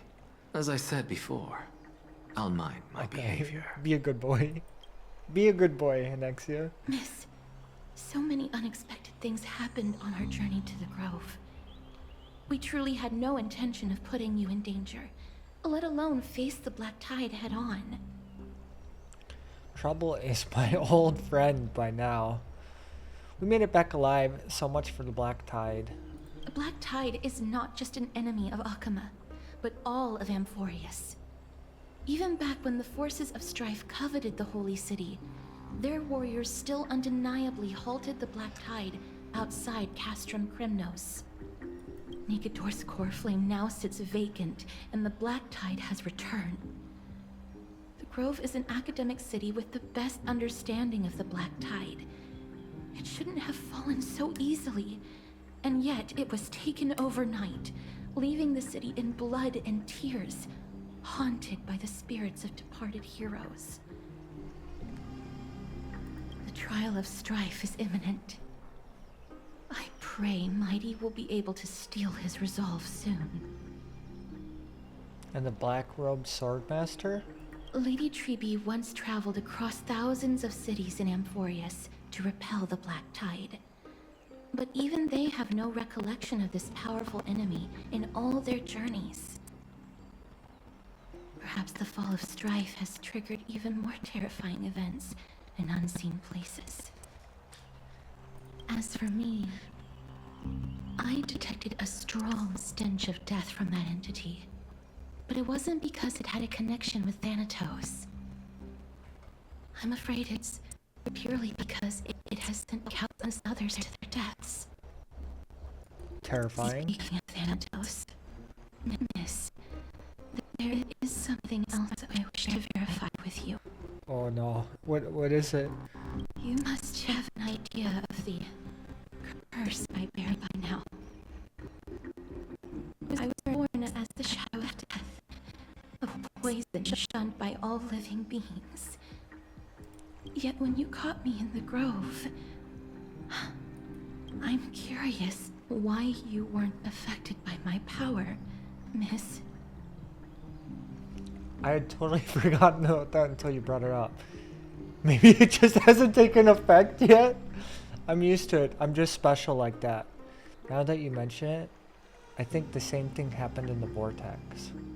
My apologies for the abrupt question. For all my life, I've always wondered, what is my connection to death? And why am I inextricably linked to Thanatos? Miss, you must be tired after being on the move these past few days. Please set aside the tragedy at the Grove for now, and rest for the day. She's got a precious smile. We have a Scholar of Recollection. I'll do those. What am I return to my private chamber? I wonder how Dan Heng has been holding up these past few days. I don't wonder how Dan Heng has been doing. I want to know how March is doing. What is my frozen pink-haired girl doing? What are you Besides folks being going to do? frozen and pink-haired. Like, there's literally, we don't know. Or could Hylissang, like, come and, is it Hylissang? Is that how you say that? Hylissang? Can't she come and, like, Have you heard? fix her? Okay, Dan Heng, I'm home. Oh look, he's been well. Hi Dan Heng. Long time no see. I heard about what happened from Finon. Finon's up. You've been through a lot. Not at all. I'm at all service to the Trailblaze. I missed you so much, my dearest friend. I wasn't expecting Amphorus to temper the will of the Nameless. What were you doing while I was gone? I was organizing logs. I also asked Hylissang for some research material from the Grove. I discovered something interesting. Do you remember that Amphorus' sky was sealed away by a Titan? Aquila presence keeps this world isolated from the rest of the world beyond the sky. It seems Hylissang's ancestors were the sky priests who worshipped Aquila. Perhaps she can give us more clues to find a way back to the Astral Express. Nothing out of the ordinary happened in the Holy City in the past few days. I didn't have to talk to anyone either. It was kind of nice spending time alone. Just you wait. Your good times are coming to an end. After what happened at the Grove, there sure is to be unrest in the coming days. We shall rest for now. You look tired. You should get some sleep before we set off tomorrow. Oh, by the way, I heard some rumors. If you're going to wander around, I suggest avoiding the hot bath. What? Trebe! Trimby! Sometime before the Memorial Palace. Trian? Trian? What's wrong? Is there trouble at the Grove? Yes, I sensed something. It was fleeting, but very strong. It feels like they're in some big trouble. Trian used the Century Gate again. Can you see what's actually happening? No, it's fuzzy like always. But the enemy's aura has disappeared. Maybe they've moved to a safe place. Let's hope that it's just a false alarm. We should place our trust in her and Castorus, teacher. They will keep Trian safe. Aggie, you're talking like we are little kids. One day, Trian will reach her limit, and Trebi will take on the role of gatekeeper from her. We are all aware of that. I am just a little concerned about her state of mind. Trian was already unable to speak, even in short sentences when they left. We want to say a proper goodbye at the very least. I will pray with you. Thanks. And Aggie, it looks like we will need you to come with us to the baths this time to unwind. It feels like neither of us have laughed for a long while. It's time to head out with the West Wind! All right. Okay, I wonder what the rumor is. What is? It's really hot and heavy. Has it always been like this? Is someone injured over there?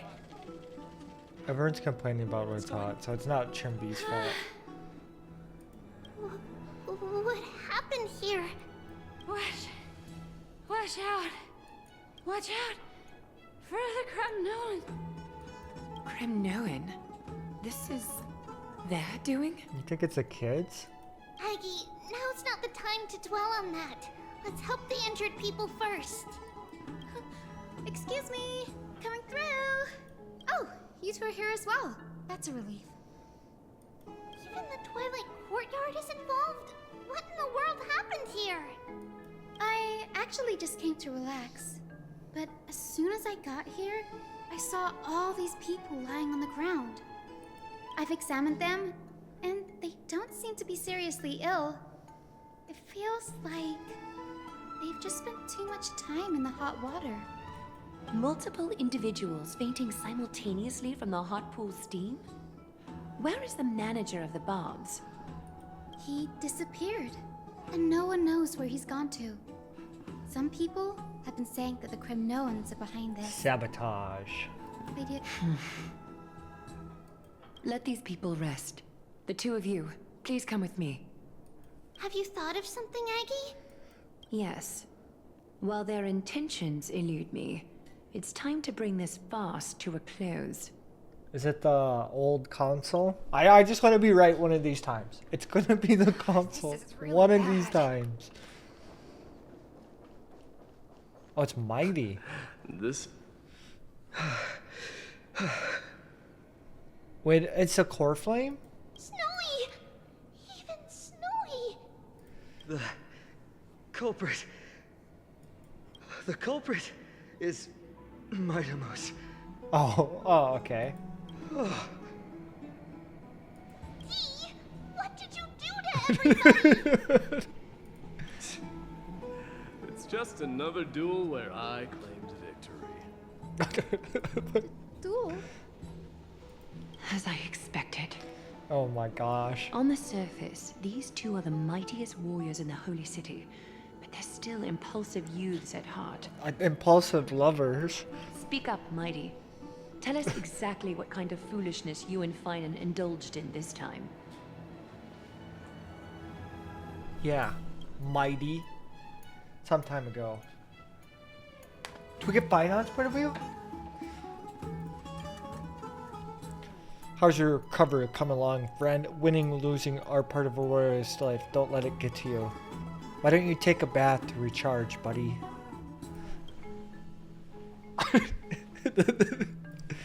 Oh my gosh. Say something, Mighty. No, none of No, these sound right. None of those sound right. Keep your chin up. You have greater things to achieve. Want to grab a drink, pal? If you're up for it, let's have a talk. Oh my god. He so loves this dude. This is the bromance of all bromances. Forget it. I see you're still alive and kicking, Deliverer. Am I seeing things? Is the magnificent Deliverer finally deigning to step outside?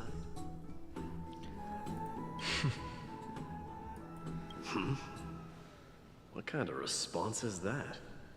Nothing. I was just imitating your usual response. I don't feel anything special from you. Have you passed the demigod trial? The ritual hasn't reopened yet. In case you forgot, it hasn't been that long since I pulled you out of the trial. I didn't forget. Then, you're welcome. In twilight's last gleam, Makima stands bold. Her walls sturdy, tales untold. Dreaming of her fruitful gardens, pilgrims arrive from distant lands. Figs and olives, oh so grand. Yet little do they know that they will step into flames, fuel to the fire, a burning brand.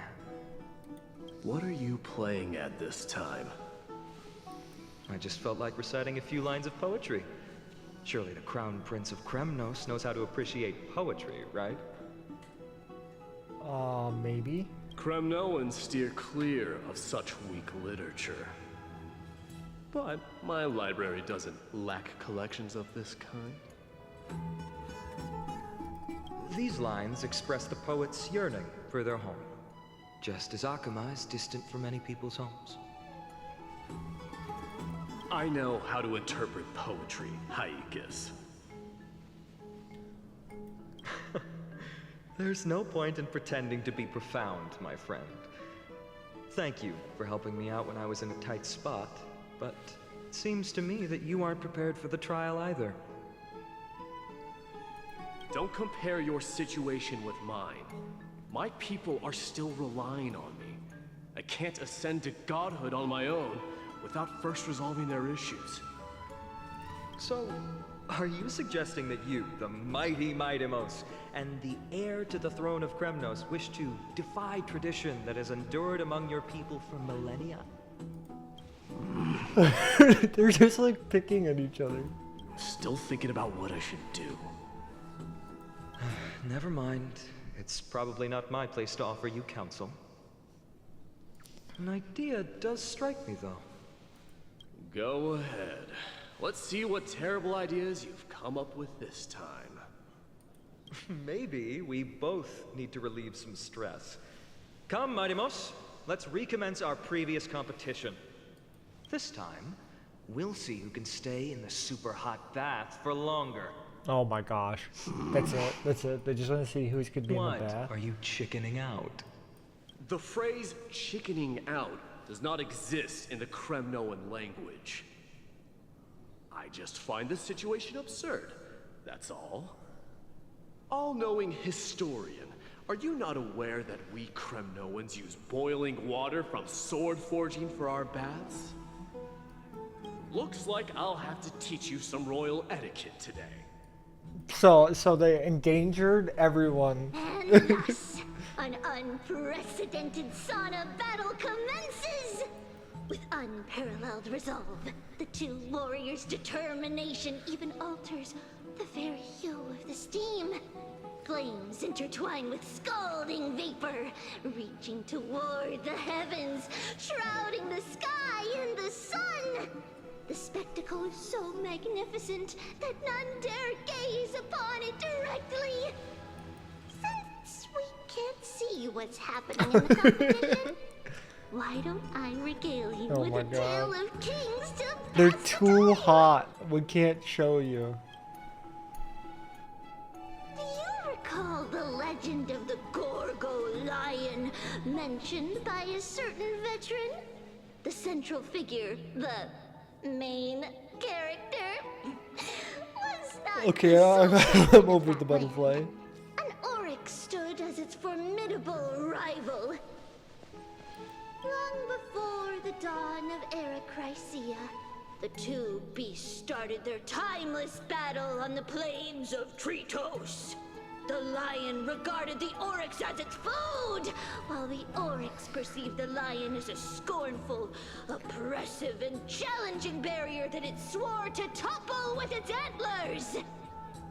For tens of thousands of years, without respite, the two creatures thus continued their relentless pursuit and rivalry. It fixated on its rival's fleeing form in the chase. Might he be moaning and fire on his ear? Like. It set its sights on the other's neck, nearly within reach. It was stuck in a corner. It had nowhere to escape. On the land of Amphorius, some lives meet their end at dusk, some at dawn, and yet others are fated to perish under the blistering sun at noon. And at last, the most scorching moment of the day descended upon them. The formidable hand of fate heeded their call and arrived! My lords, would you like me to reduce the temperature a little? Oh, the bath attendant. What? You're chickening out already? Get lost. Are you asking me to get lost, or... Do whatever. They're so struggling. What? Oh, please forget my presumptuousness, my lords. Oh my gosh. Just a stupid competition. What a spectacle of folly. This is what you get for daring to challenge a Kremnoan without understanding your own place. At least he's in good spirit. What I'm saying is, your little game dragged down quite a few innocent souls alongside you. We will personally escort back home the customers left awestruck by our formidable presence. This isn't fair. You're wearing way less than I am. Is this the latest trend now? Getting into the baths while dressed in full armor? Don't look at me like that. It was he who challenged me. There is no word for flee in the Kremnoan language. There's no word for anything in the Kremlin language. Very well. Let us bring this farce to a close, shall we? Warriors, it is time to get moving. After recovering finite and Mandy escorted fainted bathers away from the scene.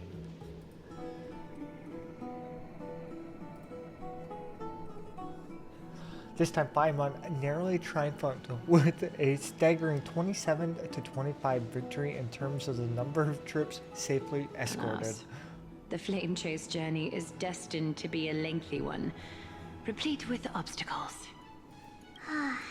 But thanks to those two, all the gloom has vanished into thin air. Well, we just had quite the commotion. It's not every day we find the Marmoreal Palace this serene. Shall we continue with our previous plans? Hyacinth, would you care to join us? Such an empty bath is indeed a rare sight. Hyacinth. I was looking forward to unwinding after work. I'd be delighted to accept your invitation, Lady Treeby. How about we go to the biggest bath? Let's go to the biggest bath. Let me check. The water temperature feels just perfect. So, how is the feeling of having the entire bath to yourselves? It's so good. I love the little bath towel. The Lady Treby, aren't you going to soak in the bath with us? We will have to pass. After all, we've become children. Please understand that she can no longer endure the heat of this pool due to the blessings of Janus. Oh. Are you curious about us, Hyacinth? I am, but something tells me that it might be better to change the topic. Don't get all nervous. She's so precious. It's not something we can't discuss.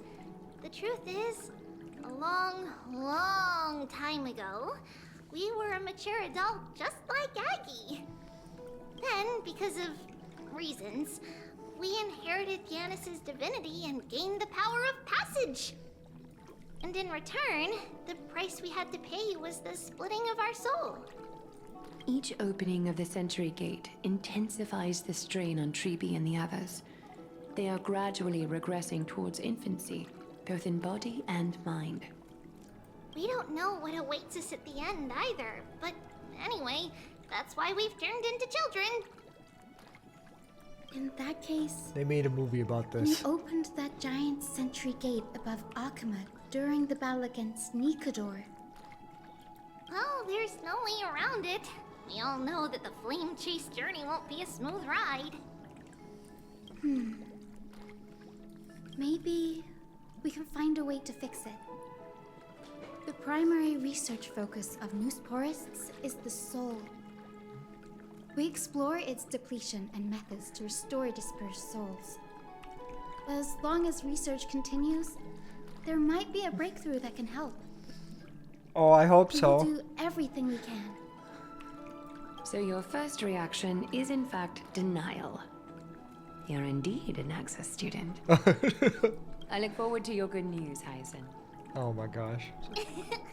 Now At least there's they're all another reason to positive. look forward to tomorrow.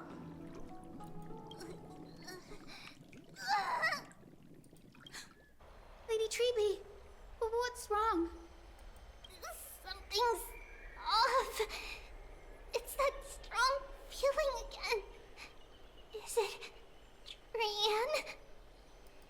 Wait, no. It's not Trian this time. It's Trinan. Trinan is a danger. In the meantime, I win this round of escorting the bathers home. How does one contender alone make a valid competition? Offering a compliment or two wouldn't be the end of you, you know. What is that word? Is that your native tongue?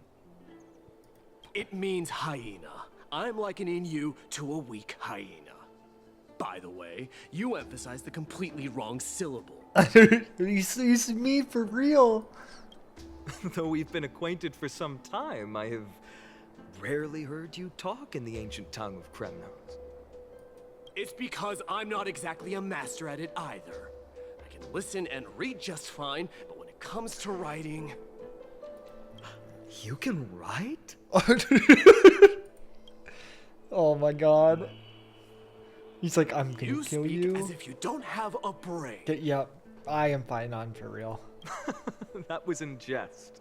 I understand. After all, you spent all your childhood wandering far from home. Worry about yourself first, Deliverer. You also never mention your hometown, apart from when you need to introduce yourself.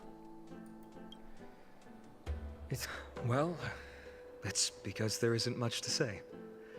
Ides Elysiae is simply a tiny village that disappeared many years ago in the flames of war. The only times I get to see it are in my dreams. And in nightmares. And in the trial from the Lance of Fury. I knew it. I don't know if that's the response you need to have right now for your bro, Mighty. Yes. I saw it all. Ides Elysiae ablaze with everyone. My family, friends, and my kin.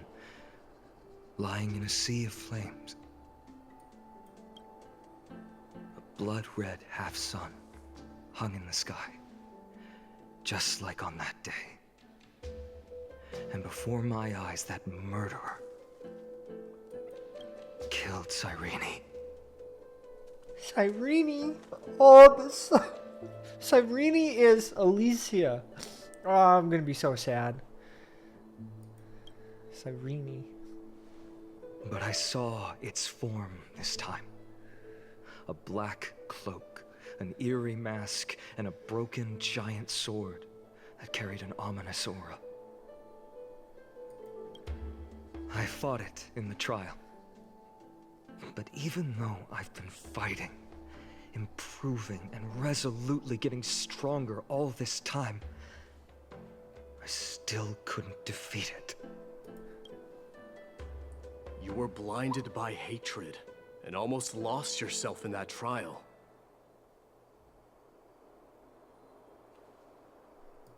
That's right. And that's why I am truly thankful to you, Mightymouse. You finally picked up some manners. Better late than never. Then what about you, Mighty? What did you see in that trial? What do you fear?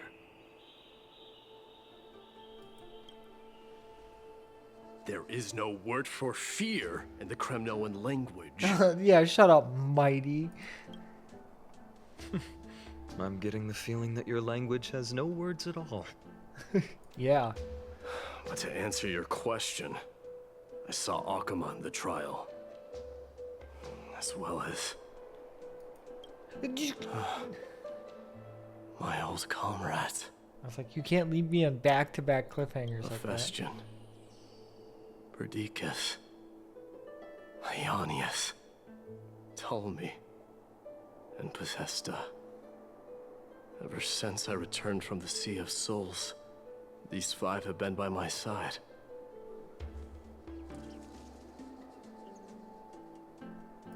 We faced life and death together during our days in exile. Those 10 years were arduous, yet filled with moments worth treasuring.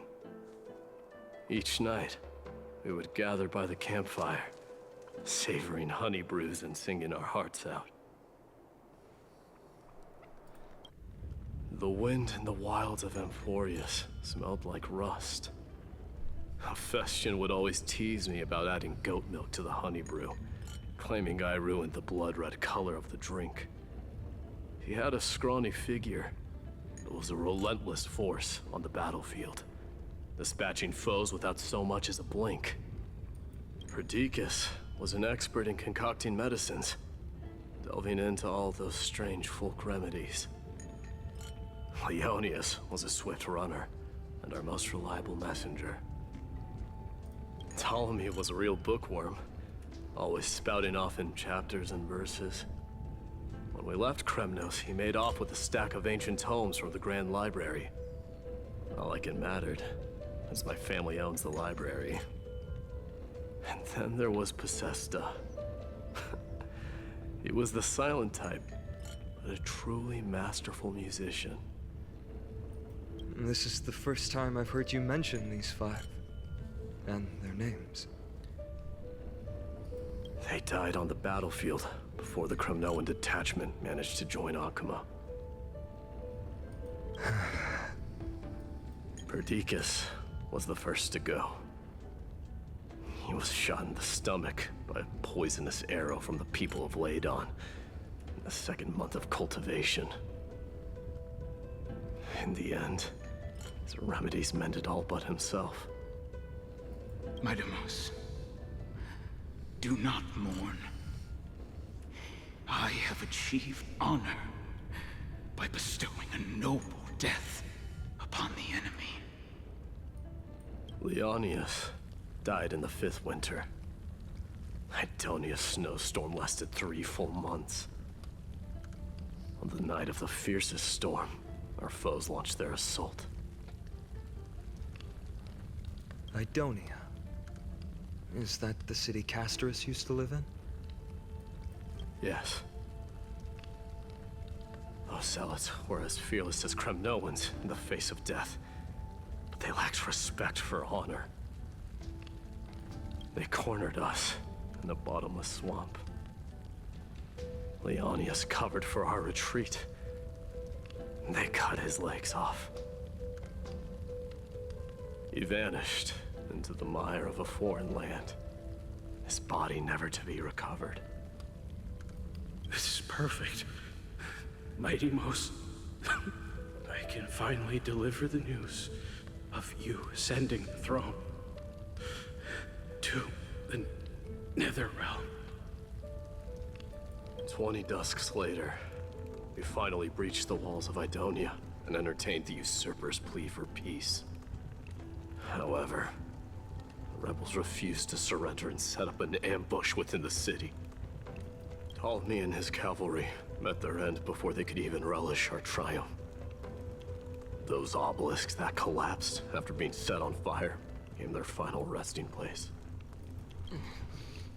Mighty Mos, please tell my family. It was not cunning schemes that vanquished Ptolemy, but the immense weight of Amphorius' entire history. Then, it was Pacesta. You lured the enemies into the city of Aenionis with his melodies, buying us invaluable time. Our enemies, consumed by indignation when they discovered the trick, set the entire city and my soldiers on fire. His final words were recorded on a small clay tablet, fractured by the flames. Mighty Mos, don the crown. And at last, my most trusted friend, Hephaestion. He was supposed to stand by my side through it all. But a sudden relapse of his illness hit him on the eve of my duel against my father. He hid his condition from me. By the time I returned victorious, he had but a breath left in him. A Kremnoan, dying on a sickbed. I would be a laughingstock to everyone. Hephaestion, my dear friend. Spare your strength. I'll go get a physician. No need. Even if Perdiccas were here, he couldn't stop destiny from taking me away. No! None can take you away.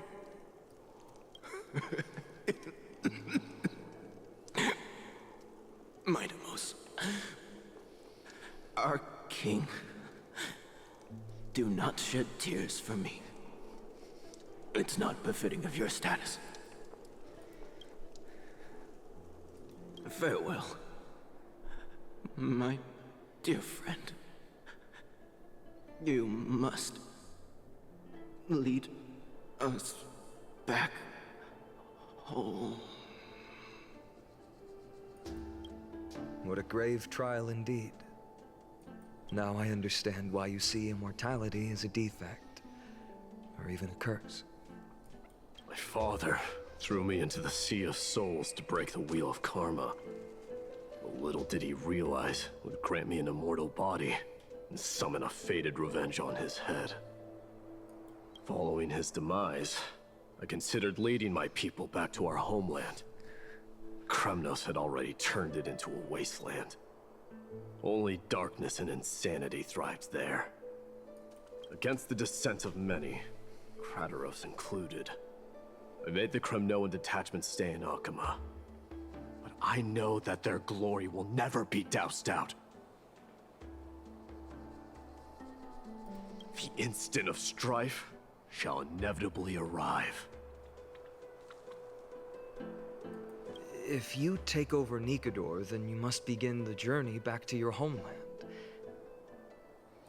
So, you hesitate because you think leaving your people in the Holy City is a better choice?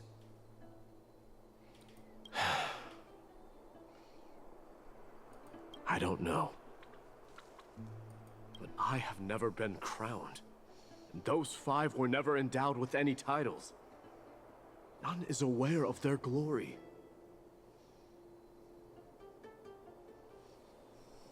Your predicament is truly complicated.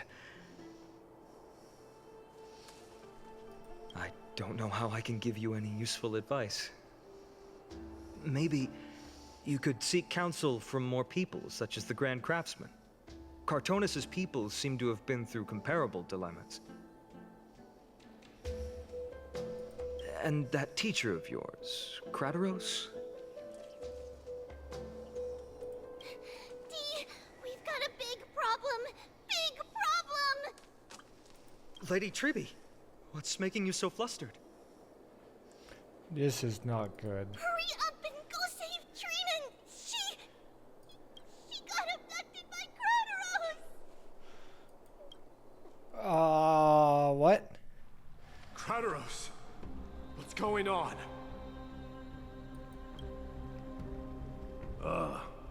Mighty-Mos. It seems I was the one who exposed my vulnerabilities first. Aglaya, I demand an explanation. This man abducted Trinan by force, and forced her to bring him to the Vortex of Genesis. He then brazenly stepped into the trial of the Lance of Fury, and naturally failed. Is she telling the truth? Why did you do that? Because I don't want to wait anymore. Your hesitation made me desperate. If you want to run away from your destiny to become king, then keep running. Someone will eventually stand up and fill in the gap left by strife. Then they will lead our people home. Age has blinded you, teacher. Can't you see that I'm hesitating because of this very recklessness seared into your blood? Crateros, do you truly believe you're worthy of entering the trial? To blaspheme against the prophecy? Does the mission we Chrysos heirs bear seem like child's play to you? Do you know how the Kremnoans see you, Aglaya? You're a hypocrite and a megalomaniac. The prophecy of Genesis and the Flame Chase journey are just excuses for you to seize power. Silence, Crateros. Do you even know what you're saying?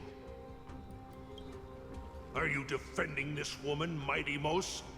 How many wars did people start because of her and her so-called prophecy? How many cities fell in the past millennium?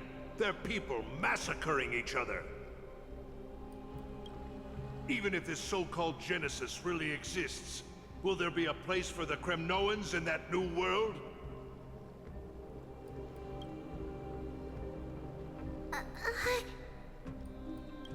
Are you done talking? By agreement between the Chrysos heirs and the Council of Elders, those who trespass upon the Vortex of Genesis need not be tried by the Council. I am allowed to pass judgment alone. Crateros, your actions are unforgivable. I hereby sentence you. Aggie, wait! We have a proposal!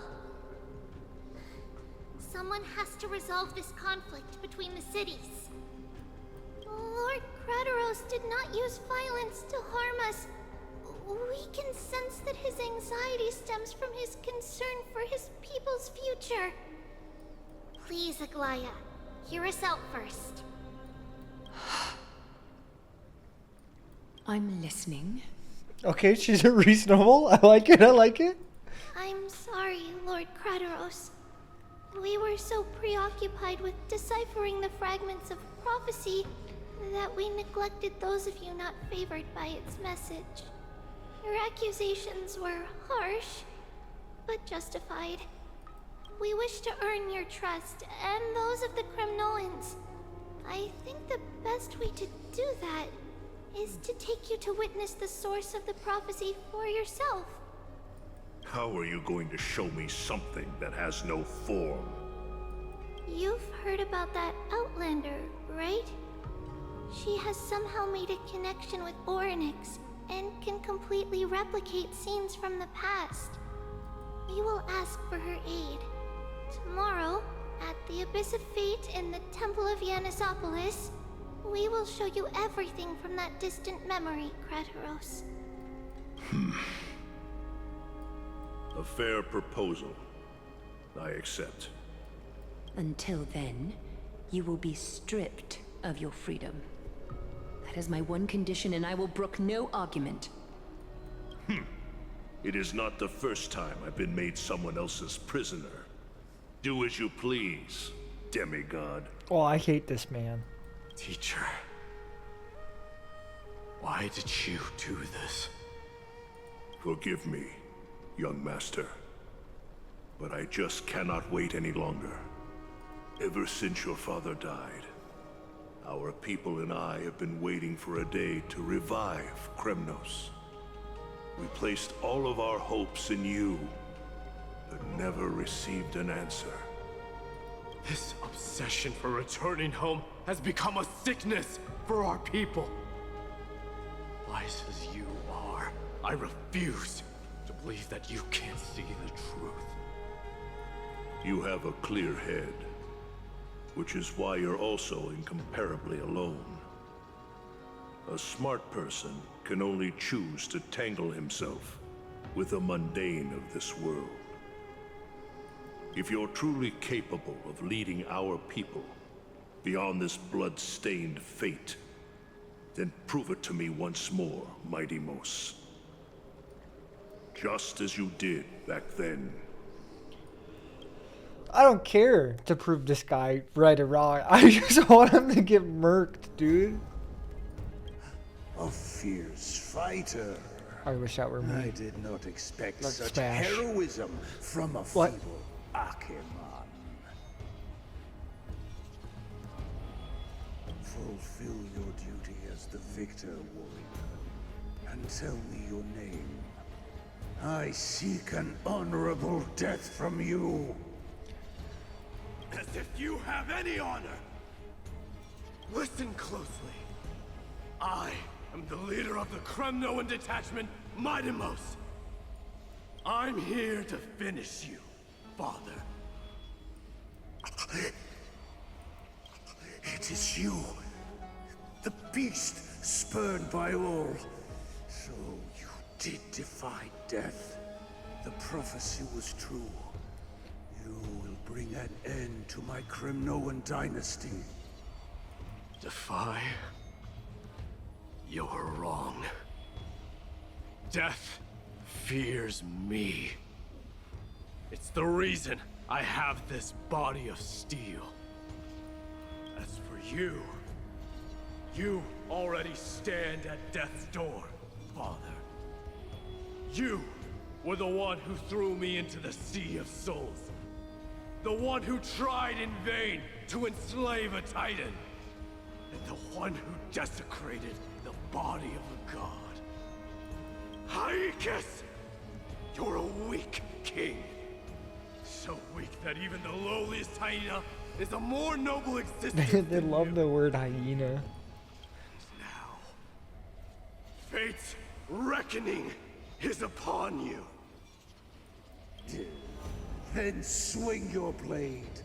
Take my crown. Coronate yourself with an old king's blood and inherit it all. Become the new rightful king of Kremnos. No. I don't want the crown. Listen. There's only one end for the kings of Kremnos. Then the crown means nothing to me. All I want is your life. To avenge Mother and my comrades.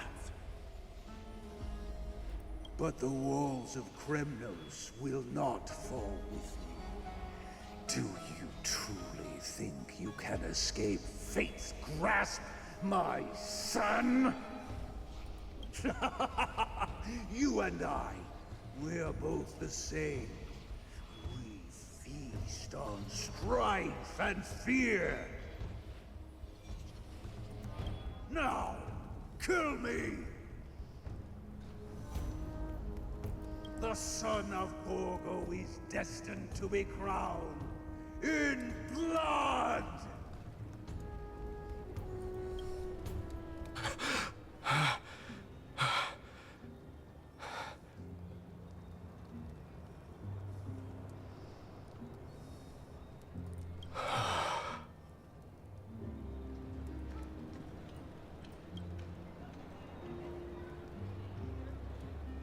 Crateros.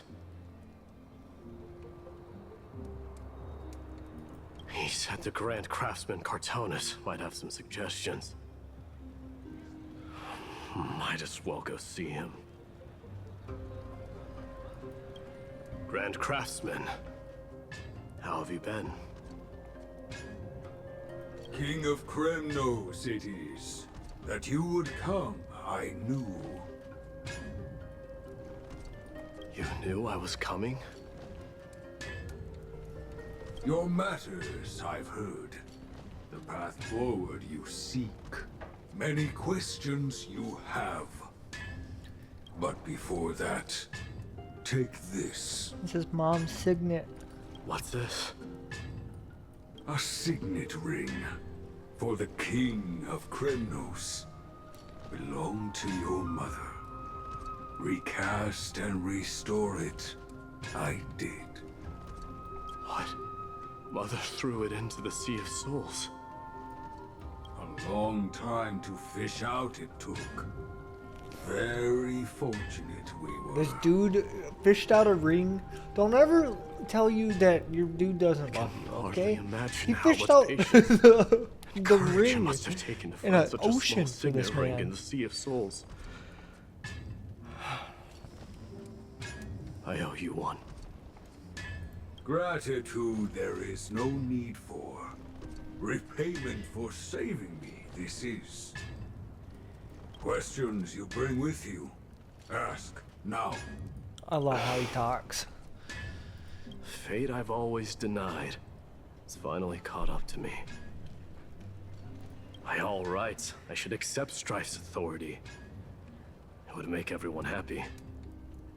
The Chrysos heirs, the Council of Elders, the Kremnoans. Even the bards who will write it all into song. Yet hesitate still you do. Hesitate, why do you, young king?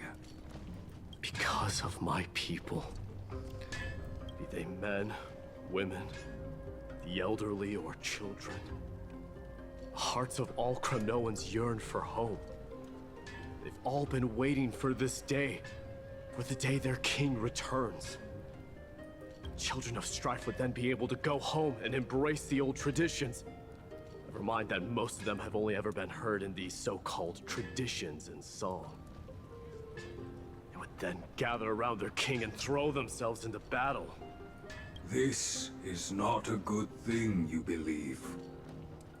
The Kremnoans have been trapped in a cycle of bloodshed for the past 1,000 years. They seek vengeance, start wars, become prosperous, and decline. How much innocent blood flowed into the River of Souls in all those years? How many needless sacrifices could we have avoided? If I accept that fate and become the totem of strife, that lead my people into repeating the same mistakes, then of course I would be terrified. I'd be terrified of becoming king.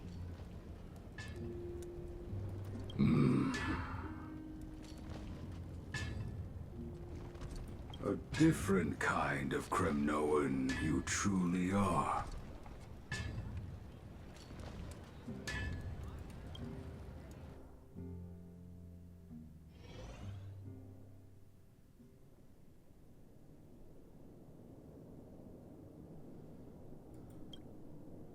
Moments later, in Treebee's room. Mama! Mama! I had a dream last night. Oh. Now what did you dream about, my darling Treebeos? I had a dream that I turned into many me's. Then we made the moon into a ship and made the stars into our sails. Then we floated on the ocean and let the wind blow us in any direction it wanted. Well, that sounds like a lovely dream. I mean, that does actually sound wonderful. Yeah! The ocean and the sky were really, really dark, but there were so many of me that I wasn't scared at all because we'd all sing together. The ocean wind blew us onto an island where the wind tasted like flowers. There were bleating sheep and chirping birds inviting us to be their guests. There were so many animals on the island, but none of them ever fought. Yanis's holy maidens can receive guidance from the God of Passages. Perhaps what you saw in your dream is a divine land somewhere in Amphorius. I love the mom, by the way. What's wrong, Trebios? You look unhappy. Because on that same island, I saw a dark mountain on the other side of the ocean. And it was very, very tall. The mountain looked alive, and it kept getting closer to the island. Then I realized it wasn't a mountain, but a very, very tall wave made of water. When the wave smashed against the island, it looked like it was going to eat the island up. The small animals tried to chase it away, but they couldn't stop it. Then there was a bang and I woke up. A dark wave. Indeed. Mama, does something that scary exist in real life? Yes. Unfortunately, it does exist in Amphorius, but it's very far away from our temple. We call it the Black Tide, though it has nothing to do with water. It has no shape or form, but it can swallow up animals, humans, and even titans, turning them all into monsters. Oh, the Black Tide is a baddie. I don't want everyone to turn into its food. Can't we chase it away? Of course, my dear. You only need to behave well and listen to what the adults tell you. Study all the knowledge and etiquette you need, then grow up and become a proper holy maiden.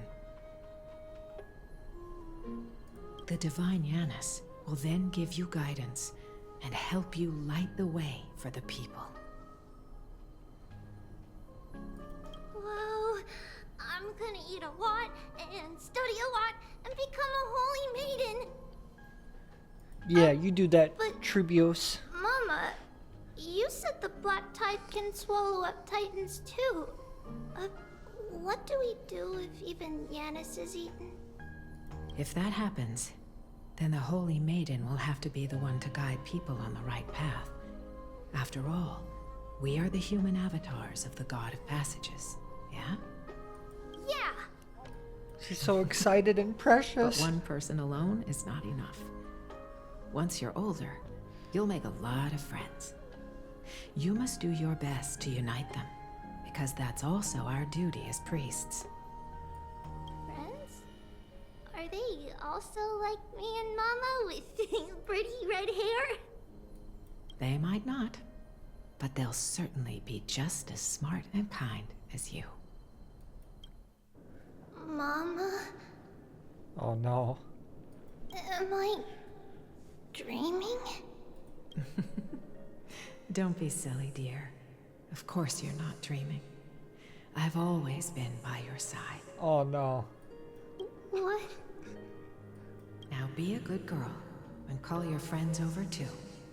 Well, let's play hide and seek, just like we used to, okay? My Trebios is the smartest girl. I'm sure you remember where everyone is hiding. The voice sounds so far away.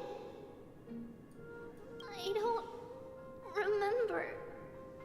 Who am I looking for? Your friends, who will chase the Black Tide away alongside you, of course. Is this from my child? Use the spindle to connect everyone. Treeby passage point of view. There will be an amazing captain on that big ship. She's cheerful, optimistic, bold, and cautious. She'll be able to get everyone together. Wow, that's amazing! Can I be the captain? Of course you can. But you'll find someone else who's better for the job, my dear. Is it like Treeby, or is it like one of us? I think that person lives in a beautiful temple that sits atop a hillside, covered in golden fig trees. There's a noble girl there who's very smart, but also very delicate. Just like Mama? Perhaps. But before we find the captain, the ship also needs someone who can navigate. I'm trying to map out who she's could that talking be? about. Let me think. I know! She's Treeby! I named this doll after myself? I don't remember it all. Is this a dream? Or something that happened in the past? Treeby! Okay, so she's naming them after herself. Am I dreaming?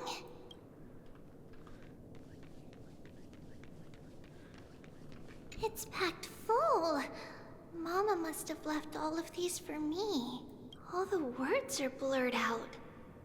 Could it be that my memory is fading? That's a lot of records. That chest! You can't lock me away! Is it in the chest? No! It's Trian. Why is this doll inside a chest? It's holding a sword. Why? Many years later, many brave warriors will board this ship. They're skilled combatants who fear no danger. Ooh, I can learn how to fight too and protect everybody! Silly girl. You're Yanisopoulos' holy maiden. It's not your duty to fight. There will be many others to protect you. Alright. Then where will they come from? I believe one warrior hails from a lovely village where bulrushes flourish, while another comes from a magnificent royal city. Though each has their own troubles, both are ready to lend their strength for the ship's long voyage. In that case, let Trian fight by their side. This way, they'll always stay on course. How could I have known the name Trian back then? Was it just a coincidence? Or... I feel like the first one's like Leia, and this is Mighty and Finon, and this last one's gonna be Castros. learning can change your destiny. When navigating at sea, you need to know both astronomy and geography. Isn't Yanis's knowledge enough? Oh, sweetie.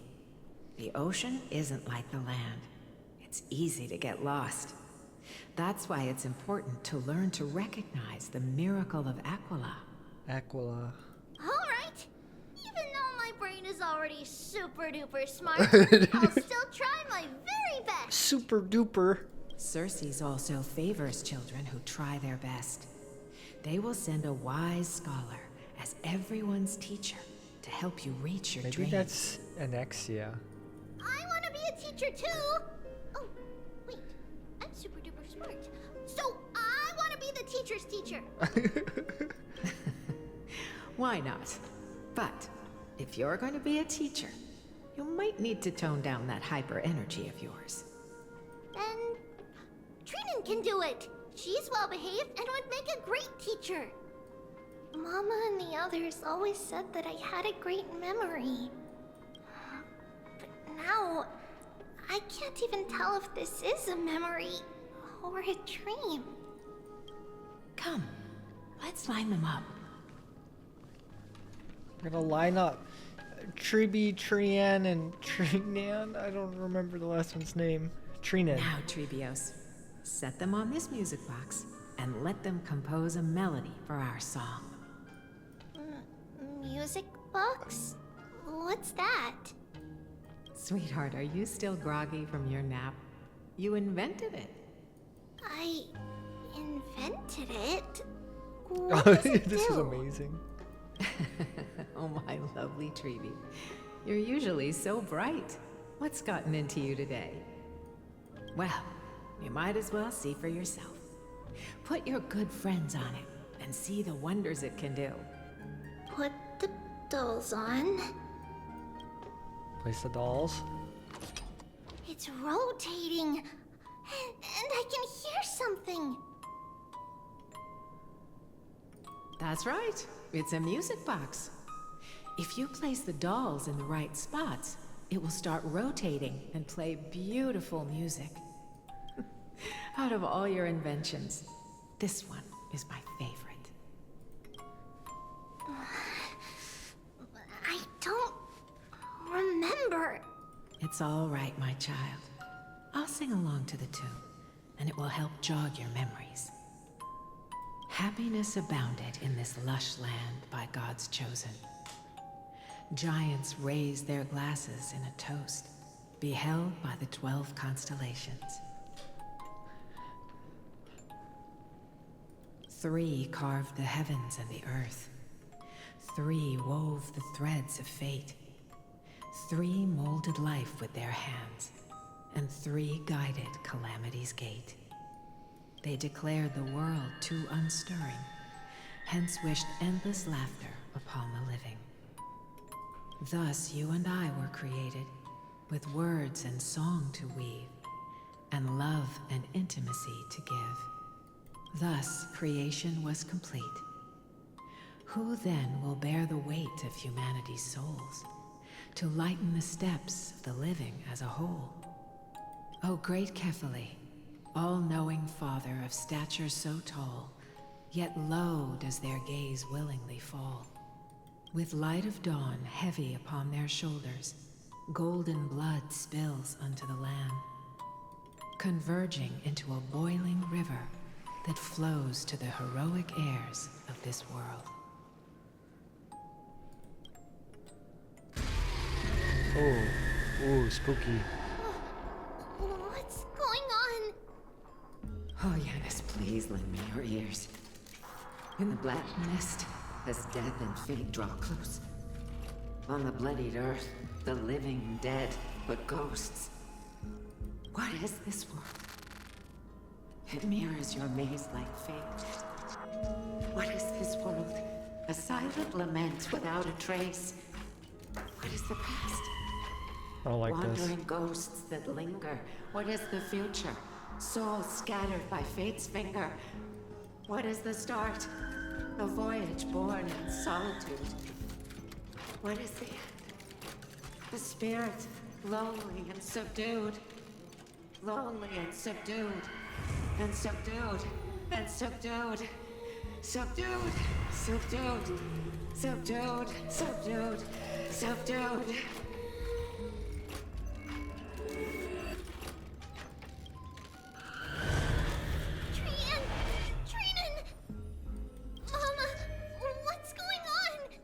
It's like a horror game. Hurry!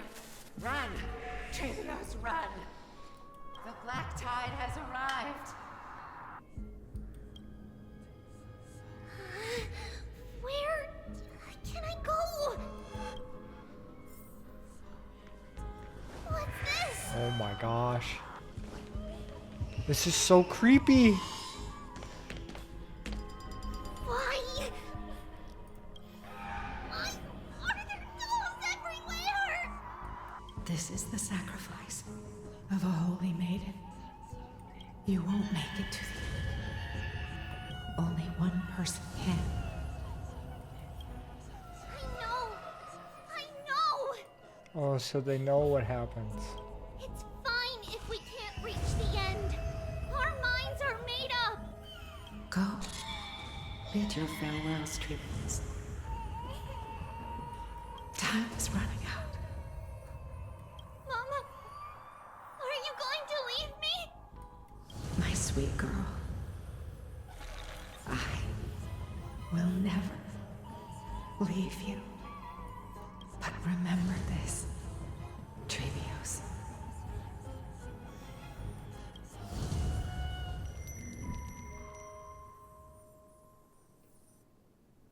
all shall bid farewell to one.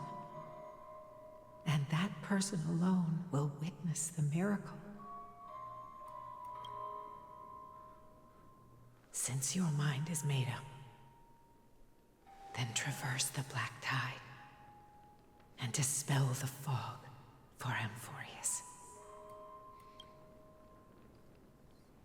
I shall see you tomorrow, my clearest Trevios. This is insane foreshadowing. She's oh no!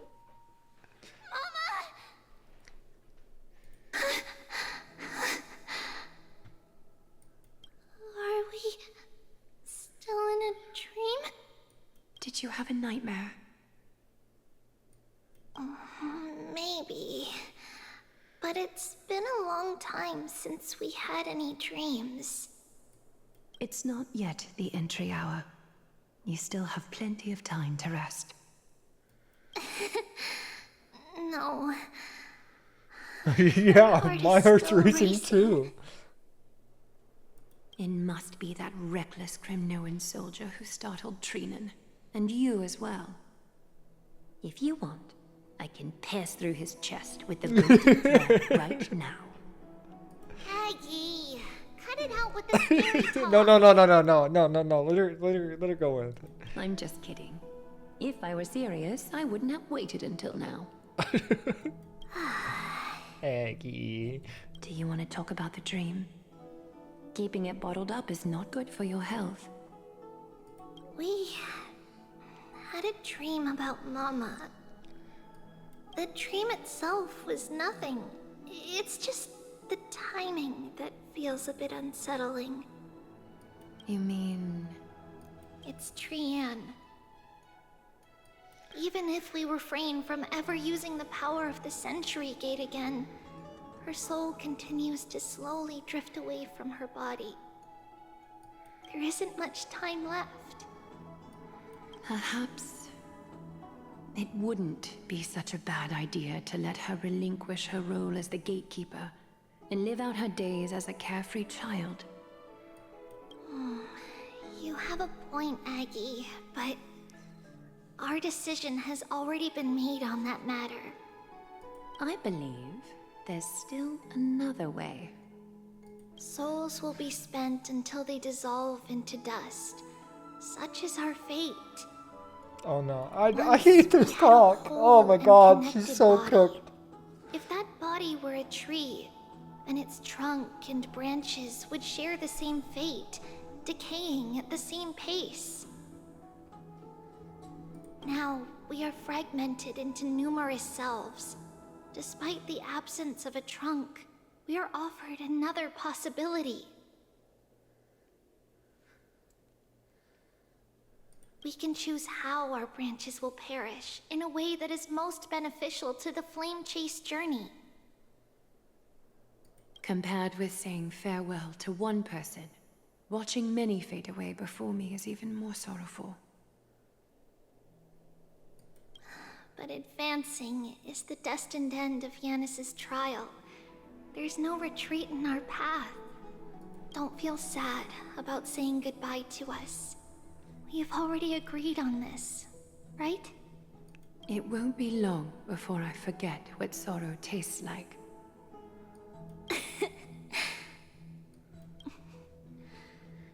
So, Well, what that's would you like for reassuring. She's in breakfast, great Aggie? company.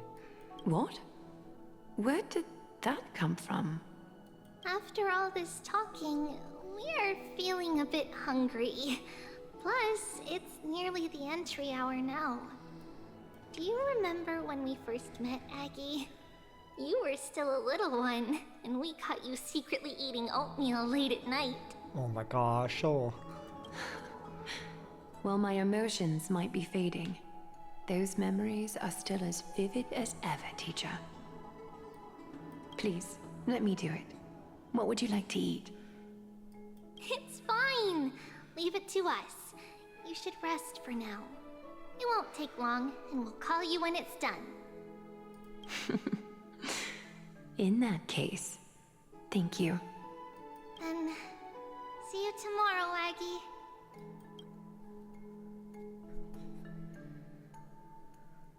I'm like waiting for the Nevertheless, menu to pop that up. nightmare is ominous.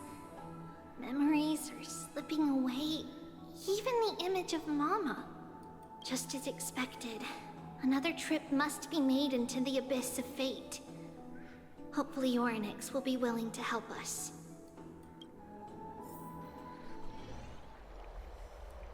At the same time, somewhere in Akuma, you can't keep doing this. You can't keep getting away from this. Long time no see, Professor Anaxa. Who are you? It's been a while.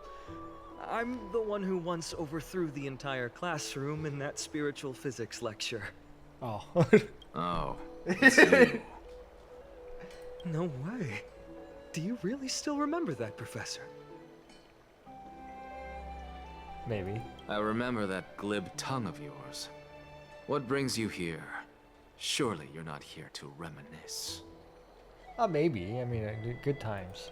You could tell. Of course. You only beat around the bush when you have a hidden agenda. That's not true. I'm here to seek enlightenment, as always. But it's sort of true. Could you please teach me everything you know about the black-robed swordmaster? Rumors sure travel fast. He knew about it before you did, bud. Unfortunately, I too know nothing about it. I can only tell you that it is clad in a black robe and wields a greatsword. At least, it looks like a greatsword. It's shaped like a twisted half-sun. And a peculiar dagger resembling a crescent moon. By the way, take this with you. I got it from the sneak attack. It's yours now. I was right. It is this thing. The one who torched Aedes Elysiae to the ground. And killed everyone. Don't try to be a hero. No one in Akuma stands a chance against that thing right now. Is that what the Titan said as well? Phynon has a chance. I believe in him. Not at first. But the god relented after having had a taste of its power. Even with the god possessing me, I couldn't fight against that blade. That incredible power doesn't seem to be granted by any Titan. I can't wait to fight that thing in memory of chaos. Are you suggesting that it originates from beyond Amphorius? It's a Stellaron. It's possible. Much like the Black Tide, no? Nonetheless, it's an enemy we must overcome. We? Drop the pipe dream, Phynon. No one wants to see you fall by their blade. His mere presence will endanger the Holy City and the Flame Chase. You know that I don't believe. You don't believe in the so-called prophecy, I know. However, I'm here to seek your assistance, not at the request of Aglaya or Tribi. I just want to eliminate a threat to the city I pledged to protect. That's all.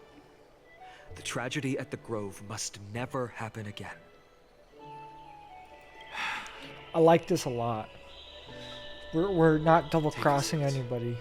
Since you are sincerely seeking enlightenment, I suppose I can tell you one more thing. Okay, but you're gonna leave me and I'm not gonna ever know what it is. This is 3.1 of cliffhangers. What's wrong, Trian? Nothing. Just remembering what happened at the Grove. The monster in the black cloak. So scary. Everyone in danger. Nightmare. I can't forget. Don't be scared. There are no bad guys here. Didn't you save everyone with the Century Gate, Trian? Trian threw it away. Far, far away. It's never coming back. We got back safe from the Grove because of you, Trian. You're the reason the flame chase journey can continue. Sorry. Trian feels Oh no. a bit... This is like, oh, I just have an uneasy Why feeling. are we here again? For the same thing, of course. Remember? Tomorrow we will reveal the prophecies past to everyone. But first, we need to restore the memories that have been blurred by the fragmentation. We hope to present the full truth to everyone without hiding anything. Since Yanis caused the fragmentation, we can only turn to another Titan, Orynyx, for help. Also, remember to get breakfast ready for Aggie before the lucid hour tomorrow. Oh, yes! Trian remembers now. Okay, this is, I have an awful feeling Oh, about this. on that note, we had better prepare some saffron before we meet with the Titan. I feel like Saffron? Huh, it's an essential offering for rituals in the Temple of the Three Fates. You think we shouldn't go to Orynyx empty-handed? Yes, it's also a symbol of Yanisopolis. If we are to replicate memories, we need to use something that has experienced those days. And when we first met Aggie, we added that to the porridge we made for her, and she really loved it. I see. It's like killing 3 birds with 1 stone. But it all depends on whether Orynyx is willing to help us. I feel like something This awful is gonna be a happen when no one is here. After all, it was us who took the core flame from Yanis, from Orynyx's kin. We will have to give it a try. If there's truly no other way... in our current state, we probably can't do anything to them. We'll cross that bridge when we get there. Leave it to Trian. Trian knows how to play cute. In any case, let's look for saffron first. I hope there's still some left in the temple, untouched by Nikador's soldiers. I remember that aged saffron is preserved in sealed jars. Oh, do I gotta go hunting Be on jars? the lookout as we go. Ananopolis. It's a dead end ahead. Turn back, teacher. Okay, yeah. What? Aggie? No. It's an illusion. Wow. This room is huge. Trinan, did you? Yeah, I saw it. Was that a warning from Orynyx? What are you two whispering about? Treeby? Trinan?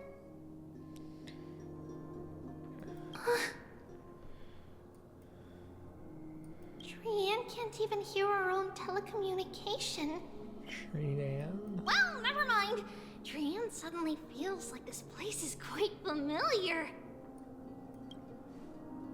Oh, there's a whiff of safari in this room. It's right over there. I don't think we should split up. Follow Trian. Trian, slow down. Oh my gosh. She's a quick one. If separation is our fate, a futile death is not the solution. It appeared again. Right here. I summon thee. Orynyx, stir up ripples of past reverie. Something's appeared. Wait, we should read it first. Saffron secret recipe to Mr. Wincom. For years, Yanisopolis has relied on the Rose Muriel of obtain the boon of the gods. We have spent 5 or 6 years now digging out its roots and cutting back its branches. Now this red tree is on the verge of collapse and has long since ceased to serve its purpose. Yet it still seeks to spread out its canopy and eclipse Yanisopolis With its glorious rays, we have a secret plan to fell this tree. We just need to wait for the ceremony to make a small move. The rose of Mithril will slip and fall into the abyss. Yanopolis is built on the mountainside. There are more than a few cases of people who lost their footing in history. As for the next sacred tree, we're planning on selecting another puppet. As for those Rose Mithril daughters, Trebios, we call her Saffron for now. In many eyes, I think it would be fine to just find an excuse to off Saffron. However, Codex, the Acolyte, is extremely insistent on raising her to become the next sacred tree. She has undergone related education since she was a young girl, which would serve a lot of work on our part. As for her identity as the daughter of the Rose Mithril, she is still young and has not yet grown wings. If we can keep her grounded, the power of the Divine Oracle will remain tightly in our grasp. We both know the Saffron's most outstanding property is that it can cook in so many ways, put it in porridge, stewed, or fried. No matter how you cook it, this plant always be a delicacy. Wait, this is a letter? It mentions something about Saffron and Trebios? Isn't that name... That's you! Never mind that for now. Why is this letter here? And how did Trian sense it? Yeah, something's bad is happening. Could it be our lost memories? Is it possible that we were already noticed by Orynyx and entered their trial? But why haven't they said a word? They can't Orynyx speak. has the whims of a child. Perhaps they're toying with us on purpose. Come on, this isn't the right time to be playing games. Oh wait, you just go down. No, I'm coming. Separation in death, reconciliation doesn't come easily for a mortal. Are these visions also fragments of the past? Trebi! Trinan! Look what I found! Is this the safari? Coming! We'll take a look. I feel like it's a jar. But, Trian, there's nothing in here. What? It was right in the stolium. Huh? There's really nothing here. That can't be! I swear I saw it! This is not good. I swear! Trian is telling the truth. It was right there. Where did it go? Trinan, Trebi, why aren't you saying anything? Trian can't seem to hear you at all. We were just lost in our thoughts. Don't worry, Trian. What you saw was likely, Yanna's hair. We must have startled it away.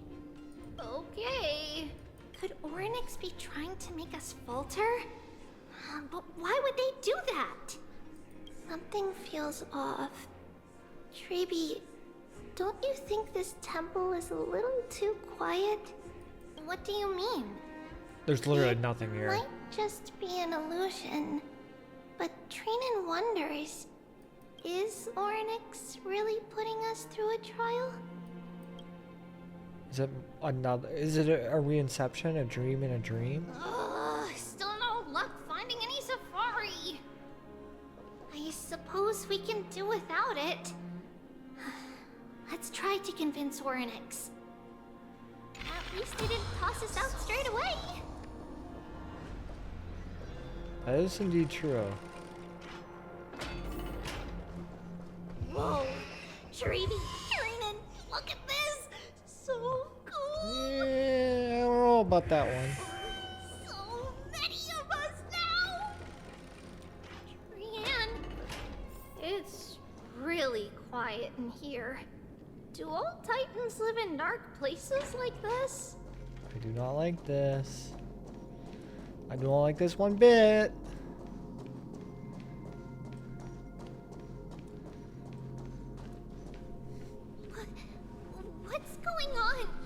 don't think it's there. Oryx disappeared? Yeah. No. Just the cliffhangers. 3.1 is cliffhangers. Are you saying that the black-robed swordmaster is not just tied to the Black Tide, but is also hunting for core flames everywhere? This is the most plausible possibility. First, it has a vessel that can hold core flames. Second, I'm one of its targets. Let's start with the first premise. Its peculiar ceremonial blade can interact with a core flame, as evidenced by the pull I felt when it stabbed into my chest. I hypothesize that the blade can sense, absorb, or even retain core flames. The second premise is even more explicit. When it was engaged in fierce battle with many of us and was heavily distracted, it remained consistently focused on me. Or rather, on the Titan Cersei's inside me. So it's plundering the flames. But if your argument holds up, wouldn't he be headed to Akama soon? The Vortex of Genesis is full of the Titan's core flames. Not necessarily. Let's call that person the Flame Reaver for now. If my presumption holds, that person has 3 targets. The first target is me. The second target is Oryx, who hasn't yet fallen. And the third is Akama and the Vortex of Genesis, where the core flames are housed. But I suspect Akama won't be their first target. Kefali's core flame is guarded by the Council of Elders' arcane power. And Fagusa's water curtain should be able to block out any external perceptions. What about Thanatos and Aquila? Their core flames are yet to be restored? The whereabouts of Thanatos remain a mystery to all. As for Aquila, can you fly? No. No, I can't. Why are you asking that? Can that Swordmaster fly? It's like he knows that Finon's something like related to the Swordmaster. Good point. But what if he does grow wings? If they had wings, I wouldn't have made it out of the grove alive. That's a relief. Anyway, since the Flame Reaver has 2 targets, we need to move fast. With the distances between Akama, the grove, and these potential targets, I believe we should bolster our defenses and... Bad news, Finon. Tribi is missing. The last time the 3 of them were seen was in the Abyss of Fate. Oh no. Oryx! Are you in here? Oh no. No response at all. Did they foresee that we were coming and hide in the fog? Or...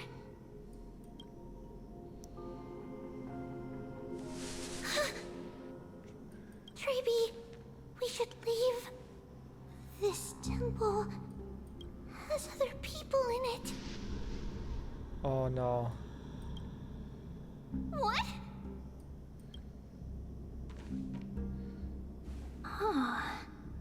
Trinan, turn around. Listen, footsteps. Fast ones. 3 or 4 people coming this way. Come on, we need to hide. Whoever they are, we can't let them see us. Tribi, Trinan, come check this out. Oh no. Oh. What's this? Trian feels like it's so familiar.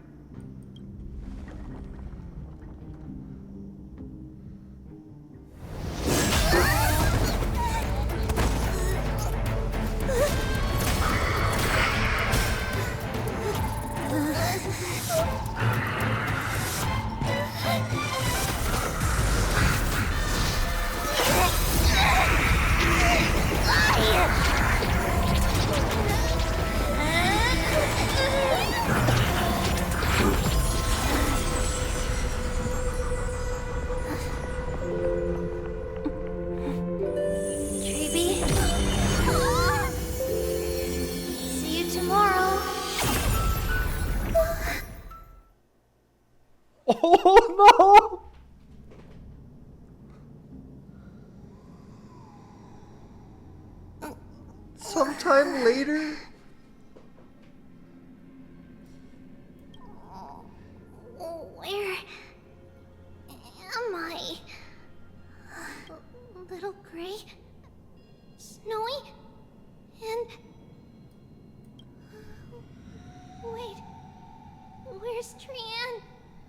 Is she back?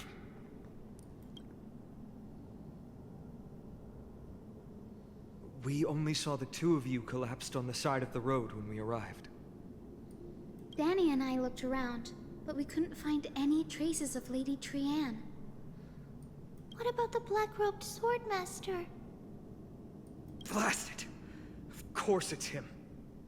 We were still too late. I fear something bad has happened to Orynyx's core flame. They got one for sure. Then Lady Trianne...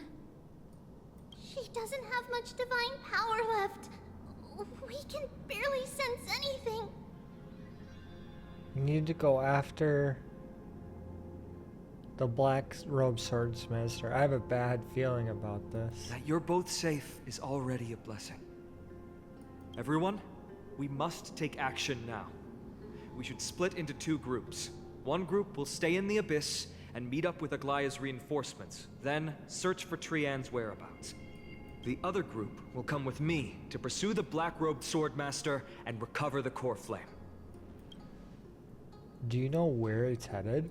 I didn't get to tell you this before, but Anaxa and I already have our misgivings about the Black Tide, so we've made preparations. I'll tell you the details as we move. Opportunities are fleeting on the battlefield. We should hurry. Lord Finan! Lady Treby and Lady Trinan. I'm glad you're all right. Did Aglaya's people get here? Yes. Lady Aglaya already knows about the situation and sent along a message. Finan, I understand that swordmaster is of great importance to you. But if you charge in without a plan, I fear that you won't be the only one who dies in vain. Like, this could have been the text message on the tablet, okay? I understand. Hatred is a hero's deadliest poison. I have no intention of fighting alone. If that swordmaster really is related to the Black Tide, the Krytos heirs must not take them lightly. I have indeed planned to return to the Holy City and discuss the strategy with Aglaya. We need all the help we can get for this encirclement. Why don't we split up? Why don't we split up as why don't we split up as previously discussed? Hyacinth and I will stay to regroup with the reinforcements. You go back to the Holy City with everyone else and tell Aglaya your plan. Trinan will stay in the Abyss too. That way, both sides can communicate with each other if anything happens. Thank you, everyone.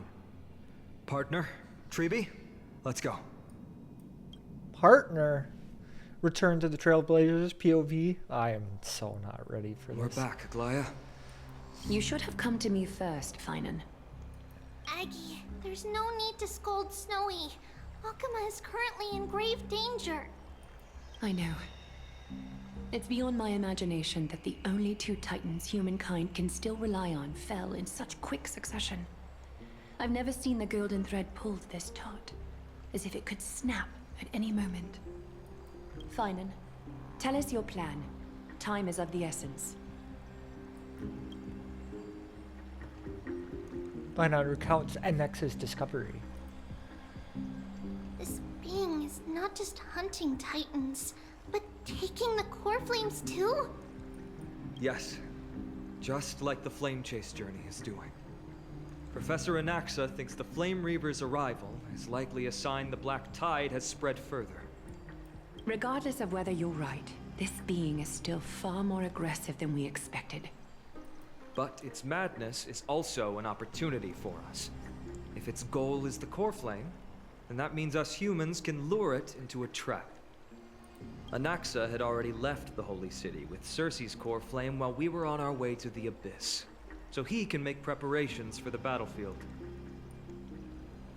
Tell me, what makes you think this won't end with us losing another core flame? Because this time, the power from beyond the sky is also at our side. She is the key. What? I knew it, of course. It got to be me. Really? Are you sure about that? I have a Stellaron. Can that pass as a core flame? We need your other companion too. Oh, darn. Ma'am, Ma'am? do You mean me? me? I see. Finan, that battlefield you mentioned. Is it Castrum Kremnos? Yes. I'm sure everyone remembers the astonishing miracle our partner here performed with her companion during the battle with Nikador, and how they awakened Castrum Kremnos' past. That will be the key to our victory. We will use Orynyx's power to once again open a passage to the past and lure our enemy inside. Then, we'll seal the Flame Reaver in the maze of time. Impressive. Orynyx has fallen, and Yanis's divine power already belongs to Akima. Once we take back the core flame, the Swordmaster will have no means of escape. It's very clever, using the element of surprise instead of brute strength. I like this plan. There's nothing wrong with it. That I Can can you see do it, little one? Yeah, meme. Yeah, puppy. Can you do it? I I have to just have to throw the Black Cloak guy into the past and lock them in there, right? With the memory fragments, I can open a door, no problem. As for the rest, well, let's just say that Trailblazer and I can do anything as long as we're together. That's right. We can do anything. Yeah. Can you hear the fervent great gaze? This is a big deal. We can't let everyone down. Such enthusiasm. I'm glad to see you're confident. By the way, the Council of Elders declared a state of emergency when Treeby went missing. Kainos and her following have heard tell of the incident at the Grove, and are galvanizing support in secret. I fear she'll make her move before the next assembly of the citizens. What are they plotting? They want to take over the Chrysos heirs. That short-sighted politician likely believes the Chrysos heirs have outlived their usefulness, and is making preparations for her next step. That ugly side of humanity is something we'll have to deal with eventually. But that's a problem for another day. I've sent Casterus ahead to the council with a message. She should be able to keep the situation under control for the time being. Finan, it is my hope that we can come to an understanding on this. We must take down the Flame Reaver in one go, and retrieve the core flame. And in doing so, grant ourselves an advantage against the Council of Elders. Okay. Of course. You may count on me to lead the charge. I apologize for tasking you to spearhead the plan once again. No, it's fine, it's fine. Akima is currently beset by enemies from within and without. The situation brooks no delay, and we have precious little time to confer and discuss the plan with you. That being said, you are the key to our success, and I shall respect any decision you make. No, I'm in. You're not gonna say no.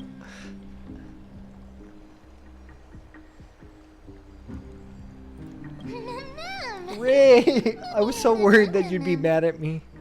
We are grateful to you for your aid, and to the rest of you as well. Now, let us be off to begin the hunt. May Cathali sharpen our gaze and grant us victory over the enemy. Feels like we're missing someone. You mean Mighty? He's dealing with a different problem. Don't worry. That man would never miss out on this fight. If I have to do Mighty's POV right now, Vortex of Genesis and Akima. Farewell, my dear friend. You must lead us back home. You and I, we're both the same. We feast on strife and fear. If you're truly capable of leading our people beyond this blood-stained fate, then prove it to me once more, Mighty Mos.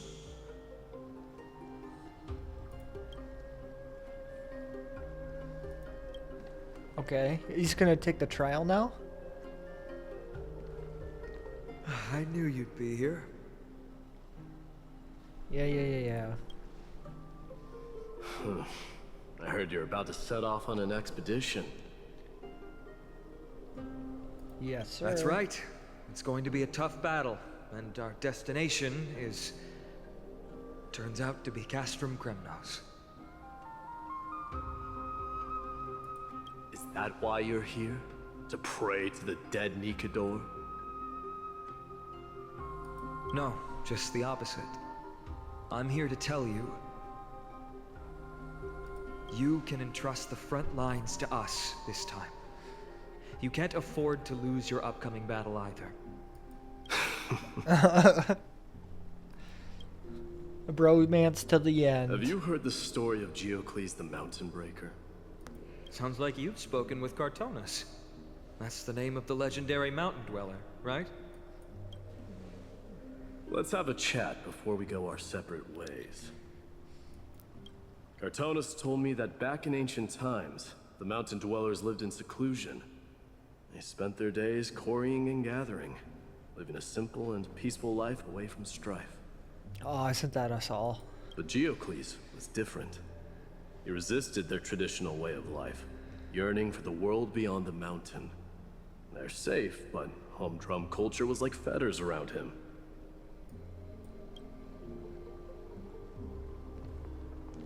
He sounds a lot like you. Yes. That is why he, too, faced the same dilemma as I do. One day, during one of Geocles' many ventures beyond the mountain, he spied a battalion of Laedonians stationed at the foot of the mountain. The Laedonians were at war with their arch-enemies, the Campanians, and they used the mountain as a base to carry out guerrilla warfare operations. When Geocles, who had taught himself the common tongue, approached a soldier, he learned a shocking piece of news. And what was that, sir? Laedonians were planning to plant mines and explosives all over the mountain, and then lure their enemies within.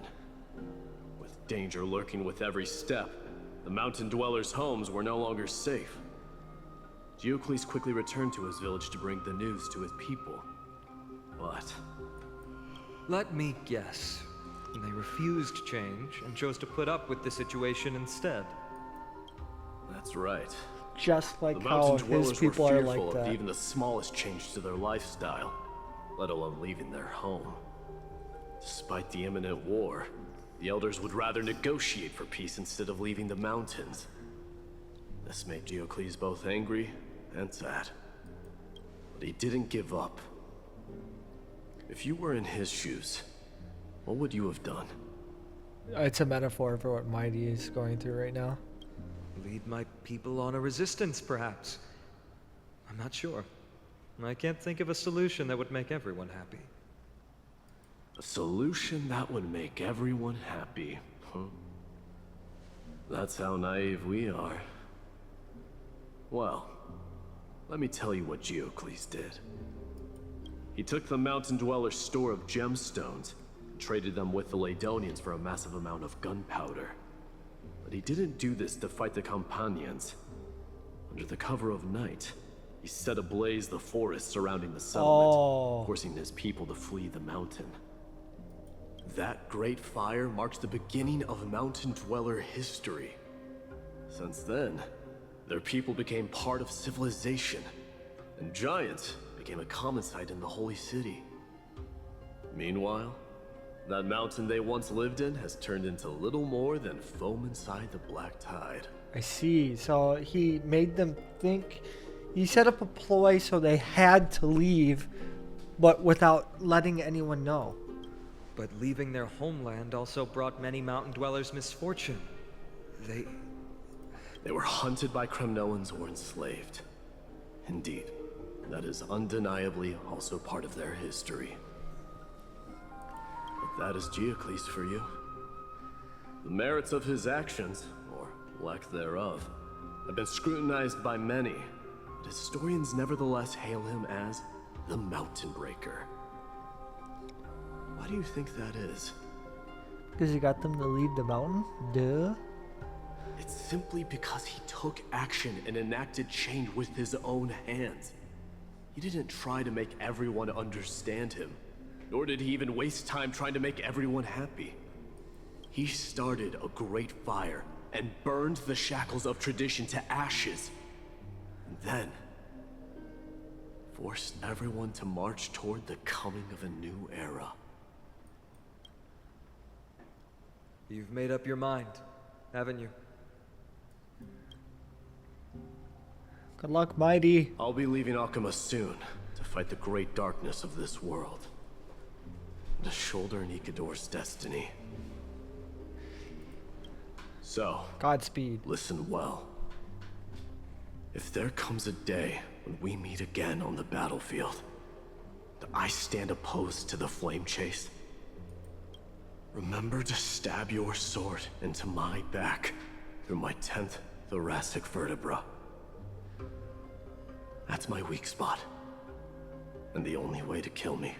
Oh my gosh, he told us. Oh no. Oh no. He's Achilles, but it's his back. You have my word. Oh no.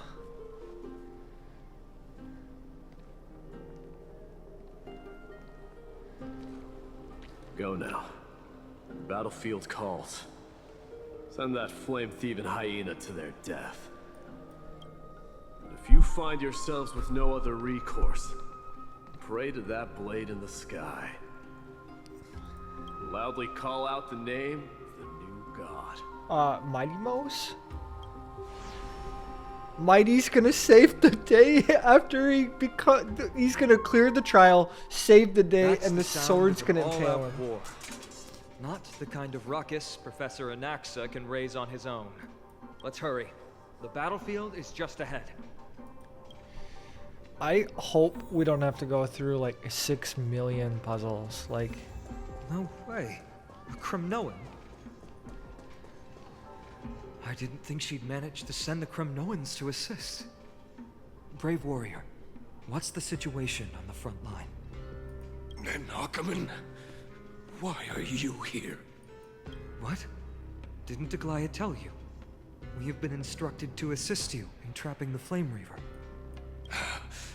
Aglaya, that vile usurper. I spit on her name. Our king will be back soon. He'll be able to deal with you and that black. oh, I'm not excited for this. Horse curse ledged in his throat, refusing to escape. Moments later, he convulsed. His head drooped as his spirit departed his body, drifting towards the abode of Thanatos. The Kremnoans really are just like their king. Rest in peace. May your glory last forever. Did they come to fight on their own accord? Or... I can still must become king. I don't want to fight. I just want to go do story. We're almost there.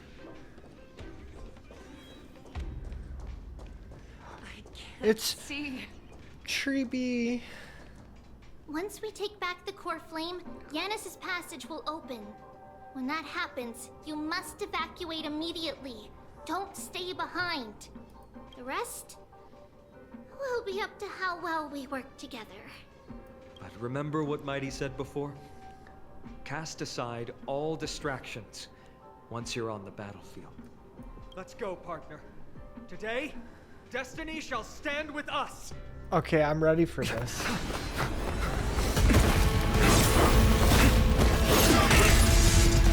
Finally.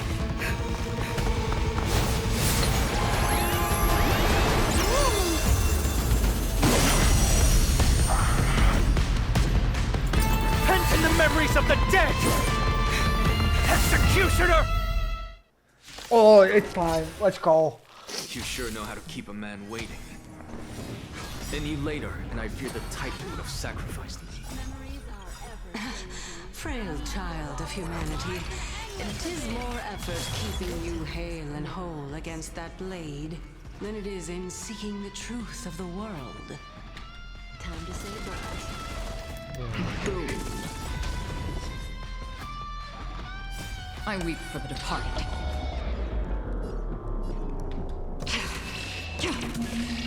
It too shall fall.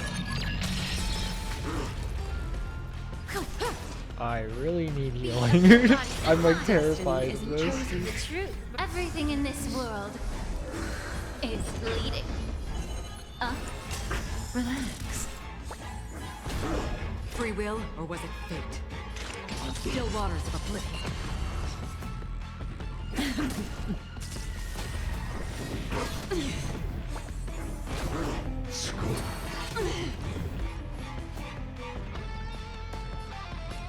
Time to cleanse the filth. What do you want to know?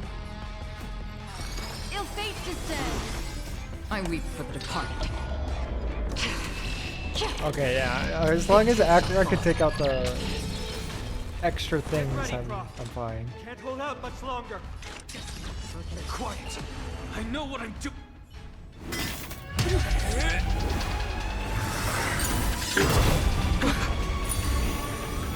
At long last.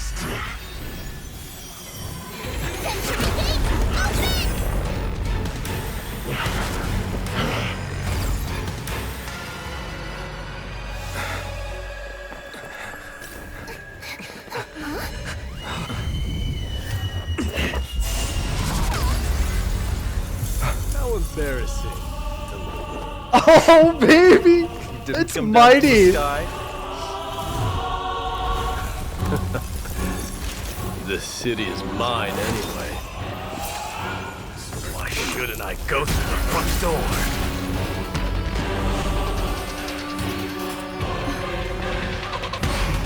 Round 2!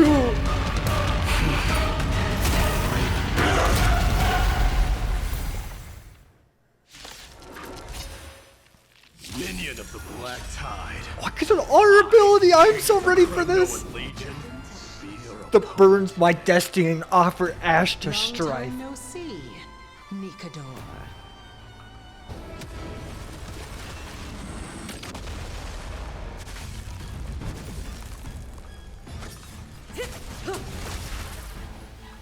Be of your body and mind.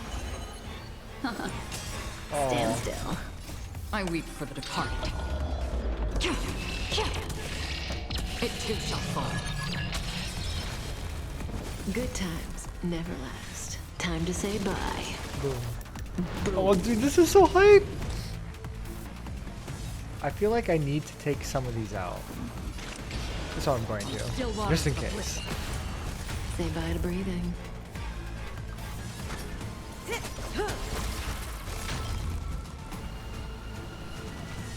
Yeah. Relax. Such petty tricks.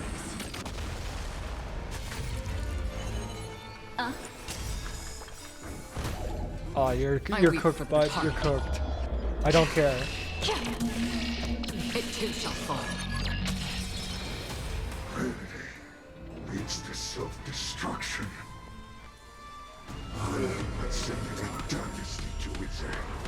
Okay, that animation is dope. Well fought. That was a good opener to the ceremony. It's time to end this.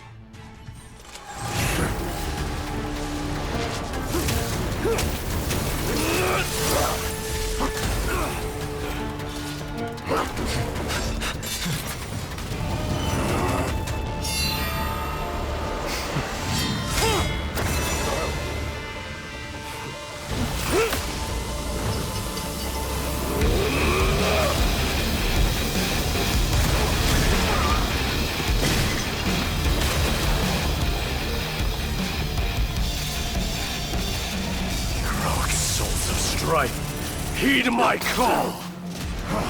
I am the Lance of Fury. Oh no! The agony this world needs.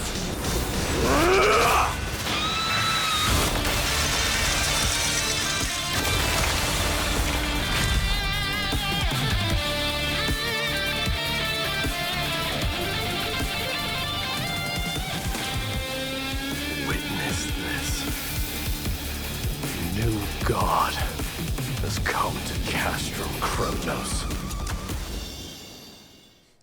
It's so cool. We know where the animation budget is. The warriors have returned. But are the rumors true? Has Orynyx fallen? It's as the Council of Elders said. We face a dangerous threat. Yet the Chrysos heirs are only inciting more chaos. They don't care about the people's safety. They really gave the core flame of strife to a Kremnoan at the end. What a noisy crowd. This, doesn't feel right. It's probably because Orynyx is gone. Orynyx was a generous titan in the eyes of the people. They graced us with miracles, allowing humanity to reap many a convenience from the past. What they don't know is that the Titan didn't do all of that of its own volition. Regardless, the Titan has fallen, and we must surrender Orynyx's core flame. A meeting with that woman again so soon? I just can't catch a break. No, Professor Anaxa, why don't you find someplace to rest first? Matters that require Aglaya's attention are piling up.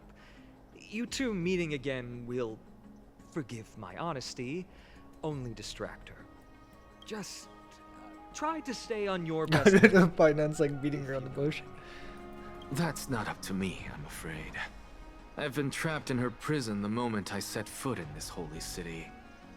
The price of having a Titan living in my head, I suppose. Don't worry, I don't want trouble either.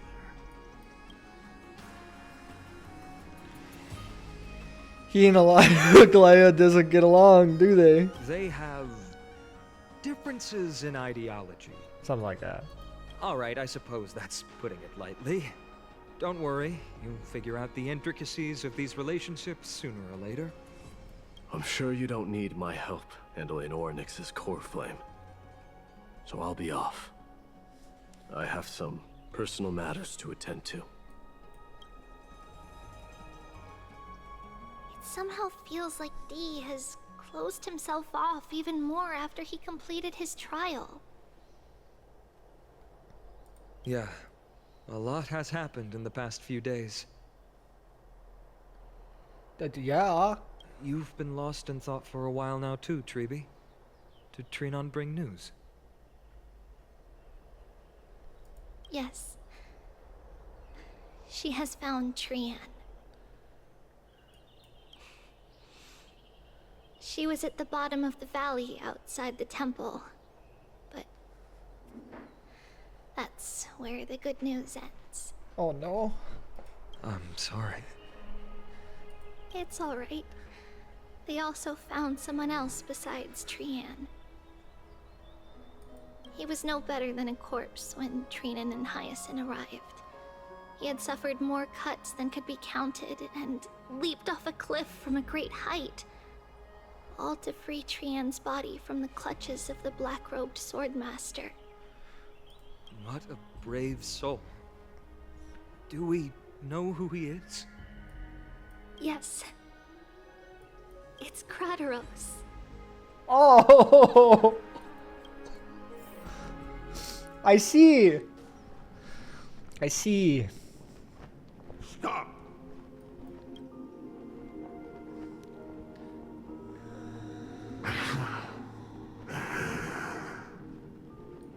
If you want this girl dead, you'll have to kill me first.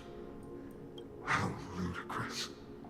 Your body made of flesh and blood as it is will not survive more than a single strike from me. Better to die in battle than return even in glory. As a Kremnoan, I know not the fear of death. She's lost her divinity. I have no interest in an empty shell. But answer me this, child of strife. Why do you raise your shield for her?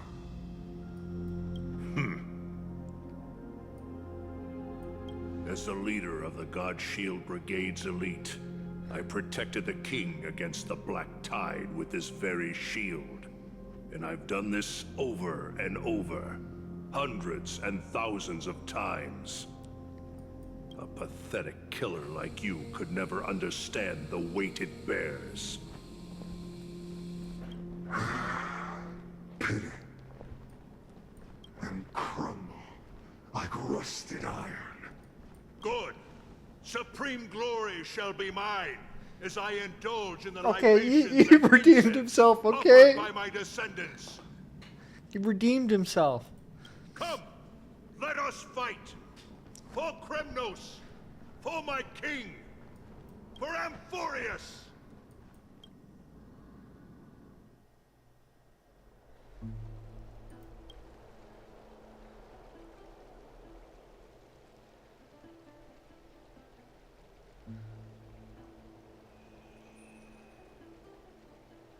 We foresaw this cruel parting 1,000 years ago.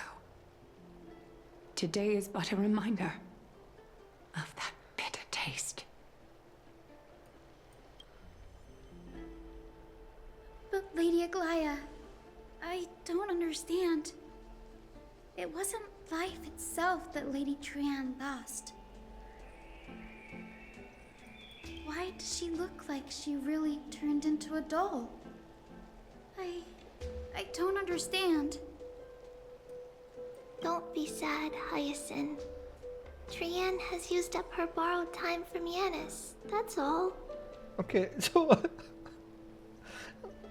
at least she's not like dead, okay? Like, she's a doll. She's right there. Her spirit is now riding the west wind, flying ahead to a world free of sorrow. If a world like that truly exists, does that mean everyone from the Grove is there too? It exists, Hyacinth. Do you not remember? The prophecy that guides the Chrysos heirs is the voice of Kefili before it fell silent. It loves all of its creations dearly, and would never bear to lead us astray with lies.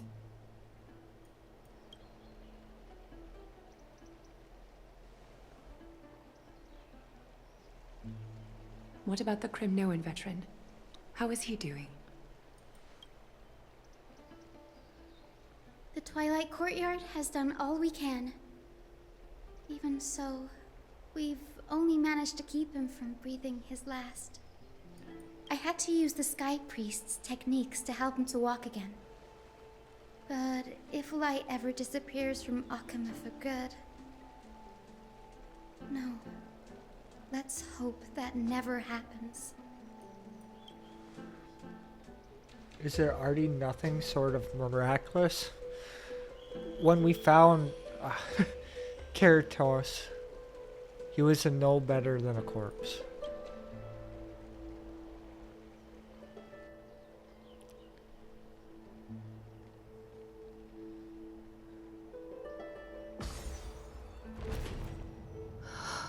The parting hour is upon us.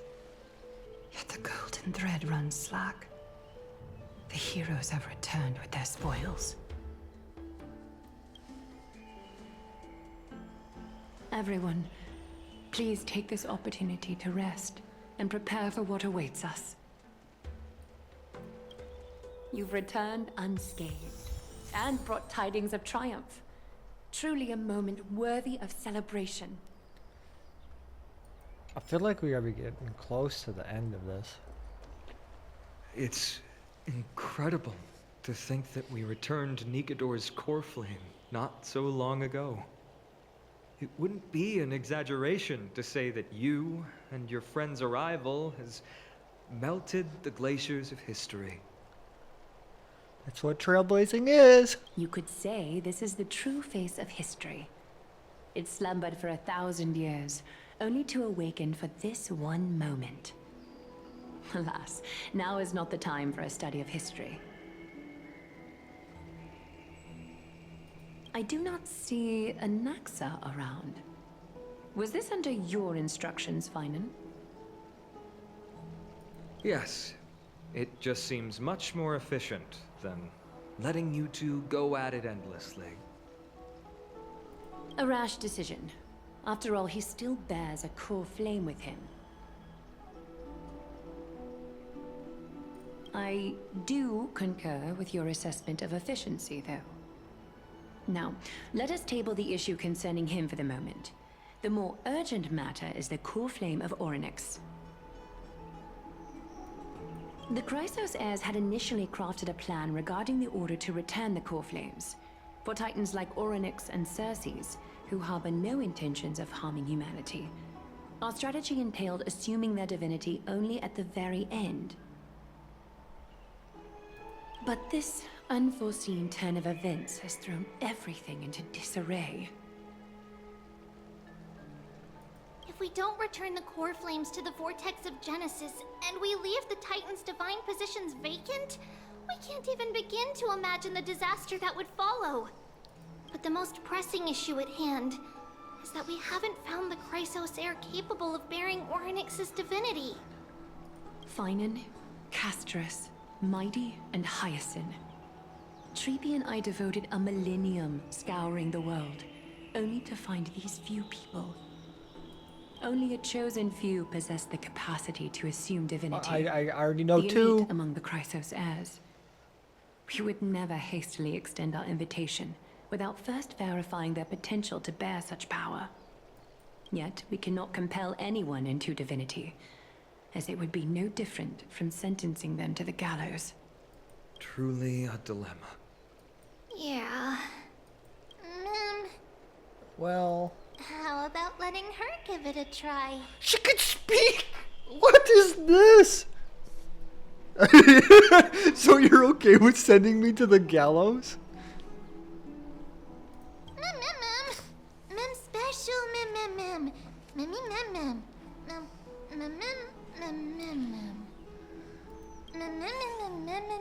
The one projected under me in the world and granted me my body isn't Orynyx, just a little titan, even more capricious than a child. I'm Mighty's POV, somewhere around in the Memorial Palace.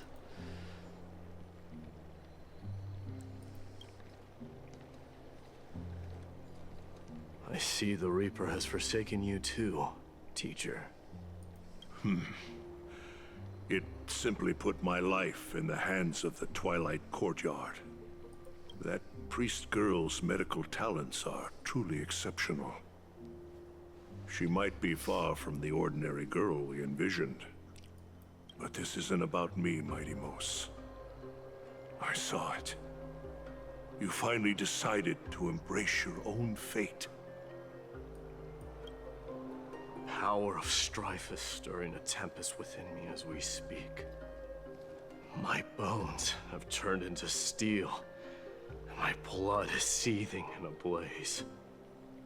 Past rulers of Kremnos could only aspire to this might, yet I have merged with it. I've made history, and henceforth divinity and kingship shall coexist as one. Indeed. You've realized the aspirations of every former king of Kremnos. And now, you can at last bring our people home and reforge the glory of Kremnos. You redeemed yourself? Don't push it too far. Unfortunately, I harbor no such desire. What? What do you mean by that?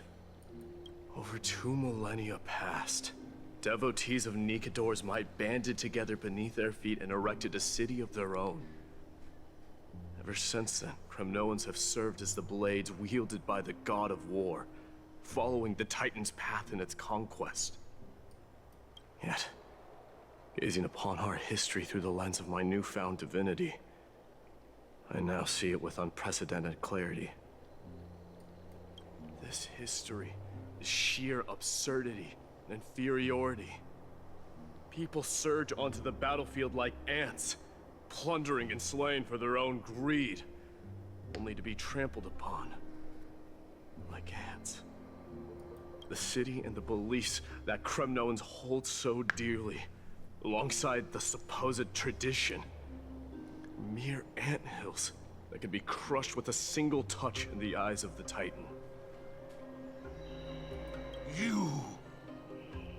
Are you trying to strip Kremnoans of the pride we've amassed over thousands yeah, that's of exactly what years he's doing. with mere words? Yep.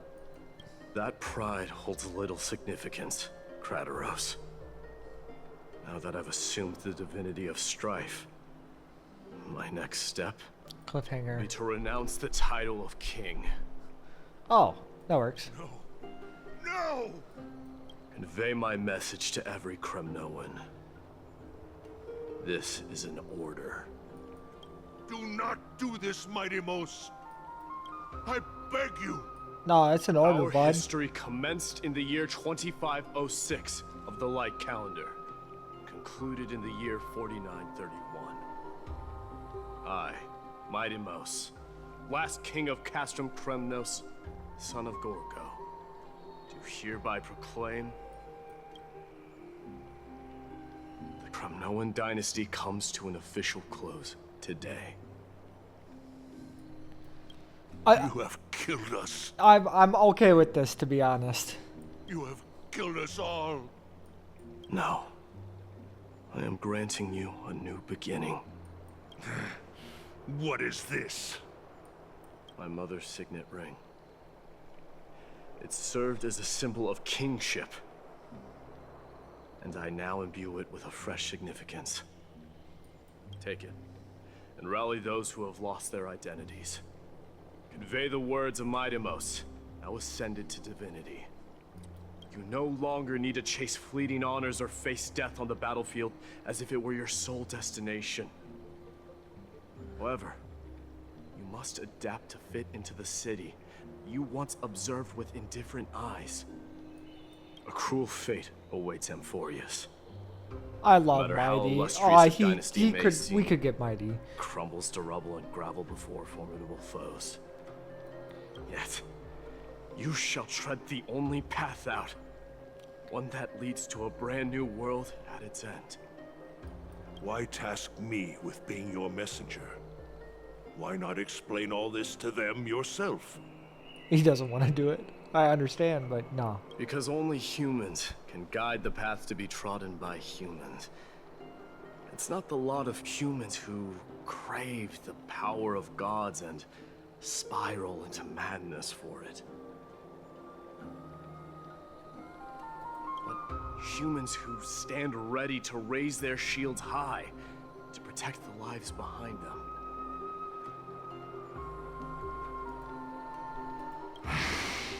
He's like so mad at him. I failed to save that child. That is irrelevant. As demigods, they have long been prepared for it. What truly matters is that you showed up there and shielded her. The one who persuaded Aglaya to set me free that night. Was that you, Mighty Mos? Yes. Oh my gosh. Yes! She's not one to easily make a concession. What did you offer her? I staked my mother's name to guarantee the integrity of your soul to her. And I promised her that I would dedicate all I have to the Flame Chase journey. Okay. Oh. Mighty. Mighty, the man that you are. Oh my god. Smash. And what is next, Mighty Mos? Where will you be headed now? To the place where I belong. To fulfill my promise. Next to your boyfriend. The madness that has plagued Nikador and the darkness that has consumed Amphorius. It's now my turn to fight against it. There are some people to meet with before I leave. Let's go. Oh my gosh. The story never ends. It's so good. Bid farewell to Aglaya. Oh, Thorn ends through years forlorn. Let me go. Let me go. I'm fast. I'm so fast. No. No.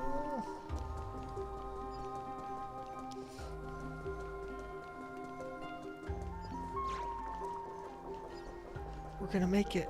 We're gonna make it.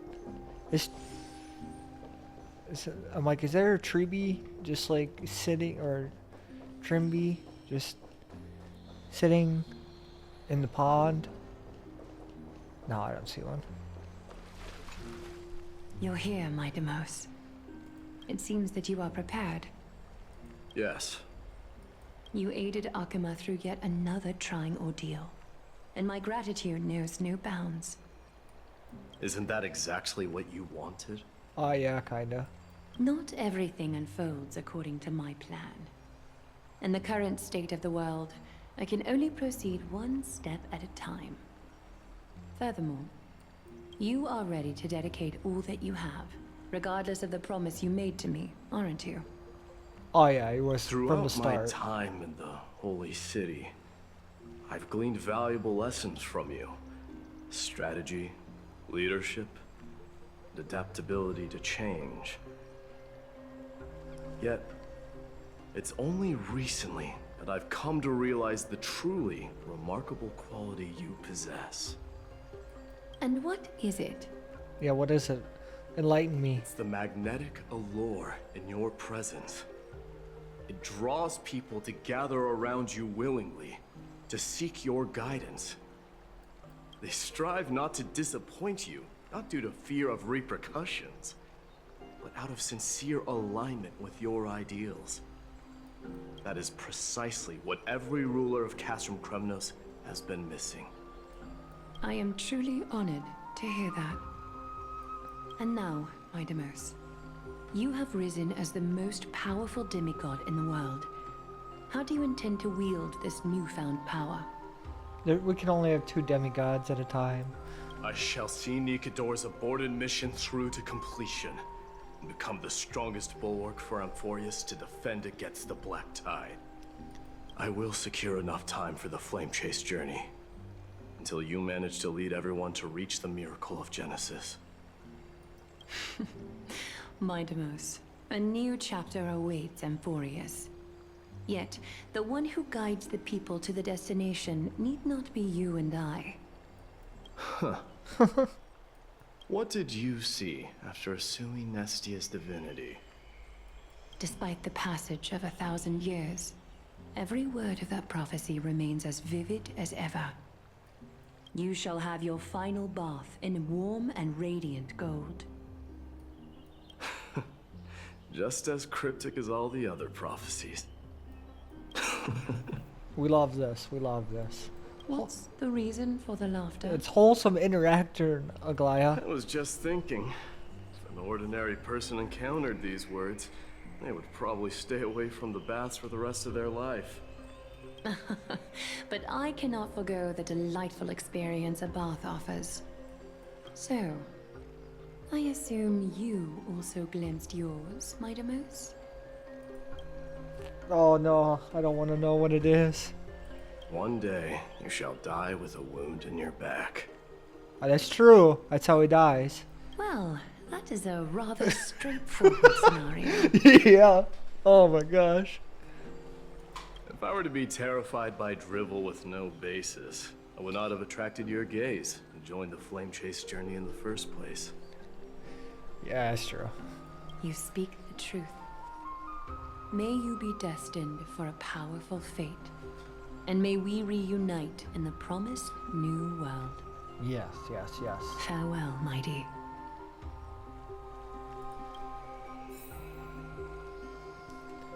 Optional, bear farewell to Trimby, Castris, and the Grand Craftsman. I don't know how I feel about this. I feel like I'm just going to bid farewell to the Trailblazer.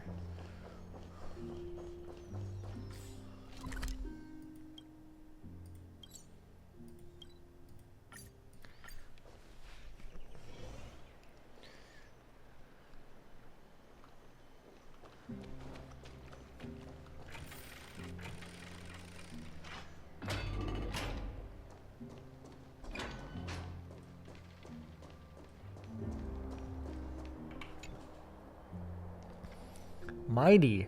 Outlanders? No. Trailblazers.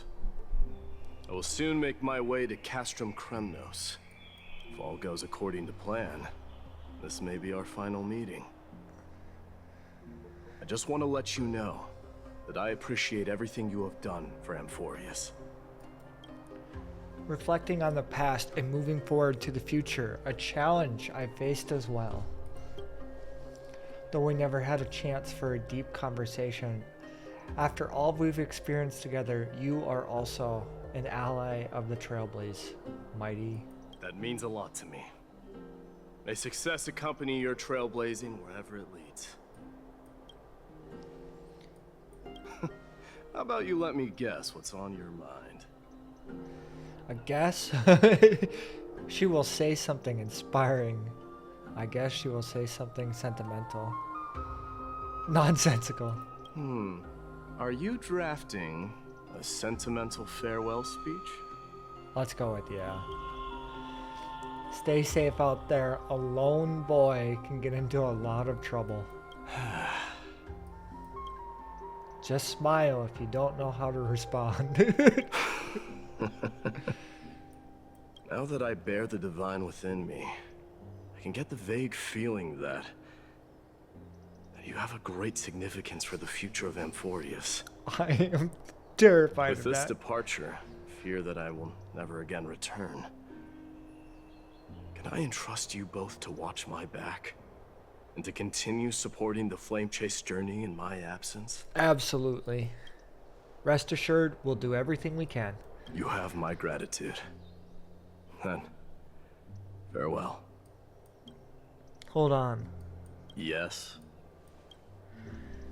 At least snap a photo together to capture this moment, shall we? Sure, let's do it. Take a picture. Yes. Oh my god, that's glorious. Looks pretty good. What do you think, Mighty? Well, feels peculiar, I suppose. I'm not talking about your photographic skills. It's just that I rarely take photos. Yeah. But this one, it's pretty good. It's pretty good. I never fail to impress. I'm glad you like it. Make sure not to leave any regrets behind. I wish the same for you during your time in Amphorius. Bid farewell to Finon.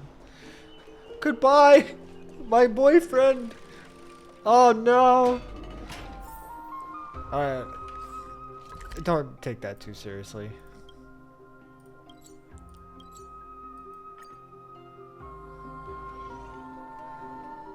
The prince is here! Run! Hold on. Lord Mightimos isn't the prince anymore. He's now the guardian of Amphorius. What's going on? The guardian of Amphorius. Is that what Finon has told them to say? We salute the guardian of Amphorius. Oh no! He made him a send-off party. Oh, it's so wholesome. It's been a while. I should have known you were the mastermind behind this. Hey, don't go pointing fingers without cause. I swear I'm innocent this time. See those kids over there? They're the ones who brought everyone together. I admit, that took me by surprise. I'm sure it did. Were you seriously just going to sneak off without a word with me? Oh, that was a plan. Well, I was actually on my way to bid farewell to you, but ended up running into this. Oh, that's quite an honor, I suppose. We better not leave them waiting too long, don't you think? Yeah, probably not. The road to Castrum Kremnos from here is long. Perhaps it wouldn't be a bad idea to take a moment and etch their faces in my memory one last time.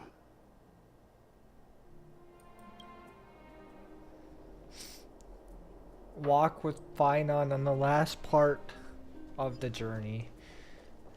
I think I see more than just the Kremnoans here.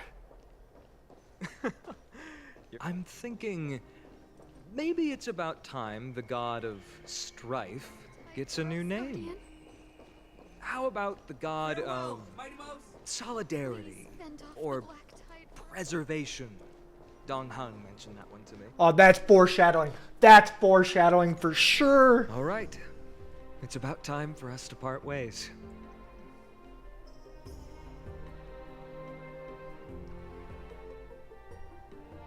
That's foreshadowing. I had to write that down. Any final goodbyes you want to share? This might be your last chance. I love you, bro. I love you. Say it. Why Say so it. Say the line. I thought divinity would wash away some of your sentiments. Do you truly feel as carefree as you seem? Or is this just a facade you wear? It's a facade. You know what? You sound just like Aglaia at this moment. But you're not off the mark. I just thought that putting on a nonchalant front for this occasion might help us preserve some dignity. I can see through your deception, even without the power of mind reading. Yeah, he means you're a wreck. Am I really that terrible at controlling my facial expressions? Well, with that said, thank you for aiding me in defeating my archenemy, Mightimos. No need to thank me. This triumph brings no delight, nor does it signify closure. You understand that more than me. Indeed. In the end, I still haven't unraveled the mystery behind that black-robed swordmaster. And I can't even ascertain their demise. Maybe I've never managed to cut off my destiny.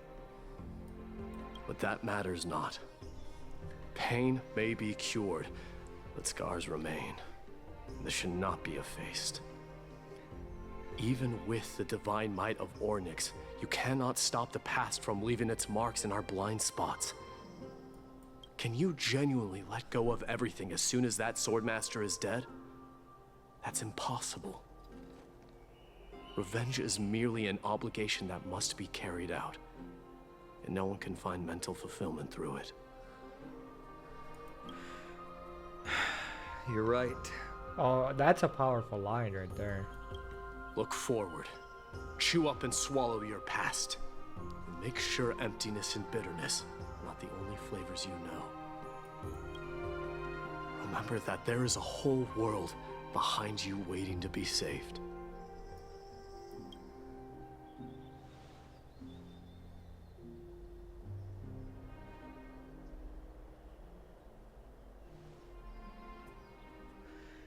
I will keep that in mind.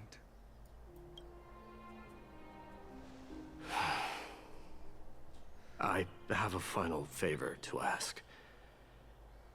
Please look after the Kremnoan warriors in my absence. They will undoubtedly face challenges while assimilating into Akama. It is my sole regret that I cannot stand by them during this time. Do not worry. Leave it to me.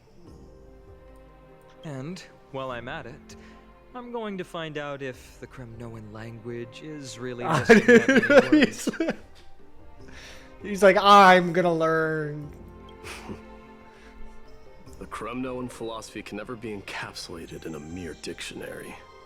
But if there's a chance in the next life, you should come visit my library.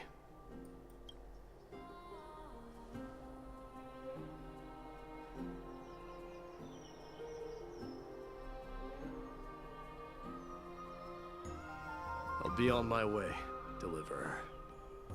Remember to stay alive till the final act. Oh, that's also foreshadowing. Yes. Same goes for you. Don't die too easily. May triumph always be yours, Mightimos.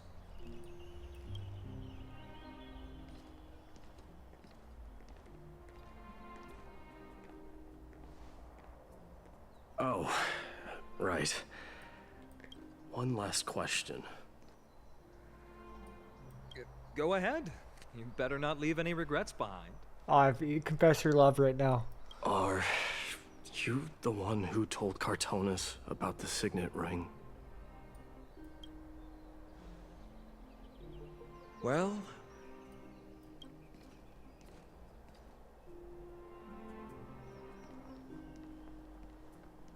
who knows? Who knows? That's a yes.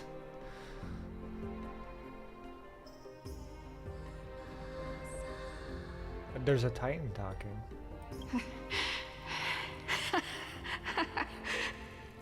Get up, my son. You showed great courage in today's training. Let's wrap it up for now. Yes, Mother. Mother, there's something I want to ask you. What is it, Mightimos? Why must we learn to fight? It is for glory and honor, my son. For Kremnoans, mastery of swords and spears is ingrained from birth. And the battlefield is our destined end. Is that really the way it is, Mother? What makes you say so? Because you don't sound entirely sure.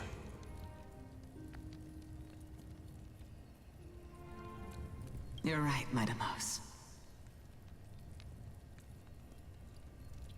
I once believed those words, without question.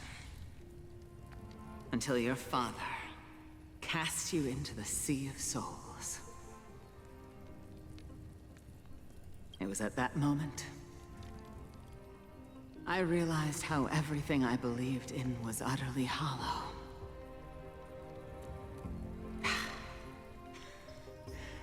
Perhaps the spirit of Kremnos had once existed. But as greed bloomed in the hearts of humanity over the years, such spirit had long faded alongside our glory. I no longer put my faith in any oath or doctrine. Now I have just one role. That of your mother, Mightimos. Your guardian.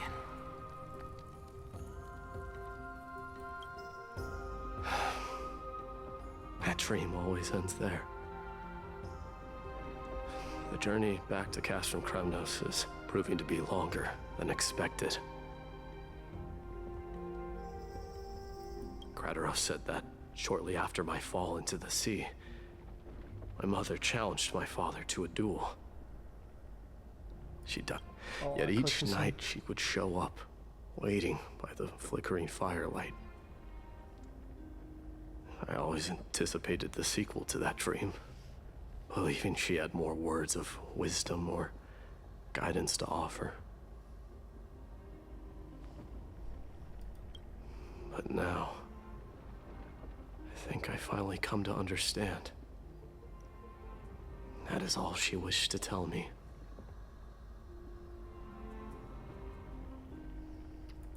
And now, I too am left with but one role.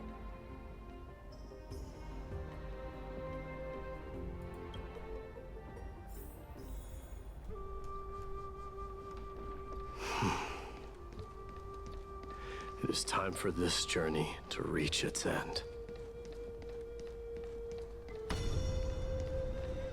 Look!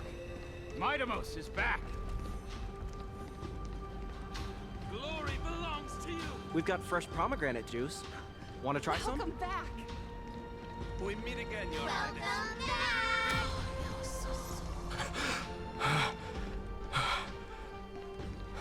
Oh, this is like he's having to relive the past of all the kings. How was your training? Ooh, say, come and check out what I just wrote. Mighty Mouse, did you just come back from training? It's I'm gonna beat been a you while. at the festival. Welcome home, Mighty Mouse. Have you found something? Oh no.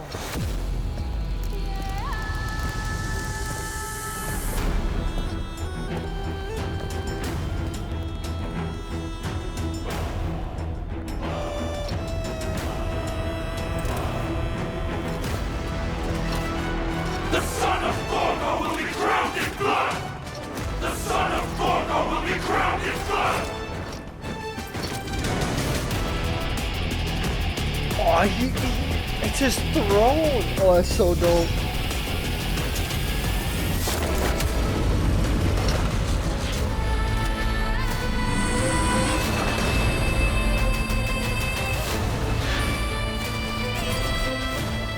Mother, I'm home. That's so good. It's so good. The year 1931 of the light calendar, Mother balanced Nikador, the Strife Titan, Lance of Fury, fell. Mighty Mouse, King of Kremnos, triumphed over the trial, and the new god was born. On the following day, the Kremnolian dynasty, which had lasted for thousands of years, came to an end. Back to the Trailblazers, POV, presently in Akama.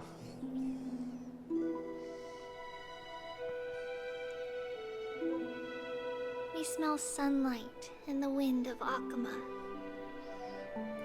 This was your favorite spot, wasn't it, Trian?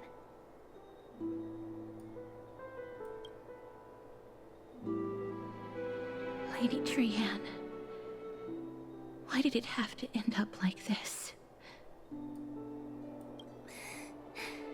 Take it easy, Cass. Departure is a part of life. It's just that ours isn't as tumultuous as it is for ordinary folks. When we started our journey, Yanis had already provided their prophecy. Just like how that Titan divided themselves to create the countless passages in the world. It's only natural for us to follow the same path since we inherited their destiny. If you don't mind, Tribi, are you still willing to unveil that past for us? The past regarding the prophecy?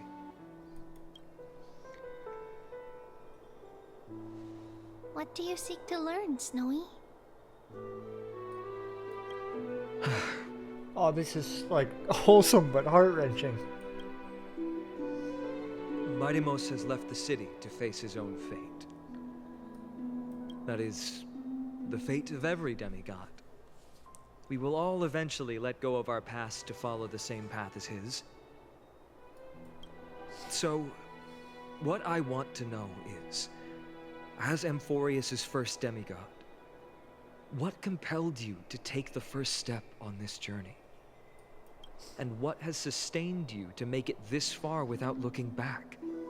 Despite the fracturing of your body and the numerous departures you have endured.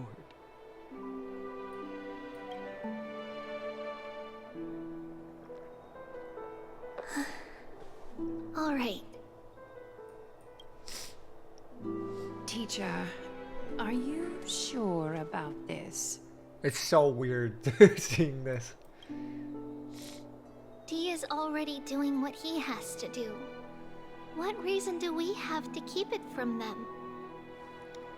Let's go, everyone. Let's go to the Abyss of Fate and see how it used to be.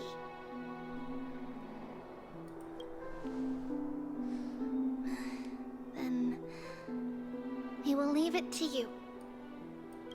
Trinan, would you mind? Tribi, are you not coming with us? I want to stay here with Trian for a bit longer. I see. We'll be off then. Take care. Since you have made your decision, then let's proceed as you wish. See you later, teacher.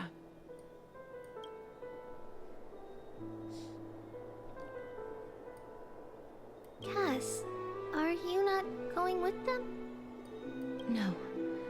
I'd prefer to remain here to accompany Lady Trianne. She hated being alone.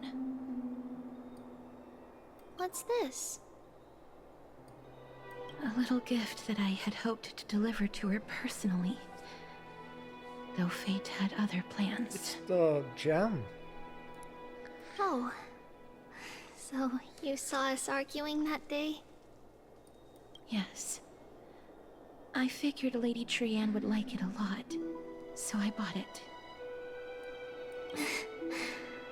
I see. Cass, you know, I recognized it immediately that day. It truly is an authentic piece from Yanisopolis. Then why? It's just that Trianne had forgotten far more things than I.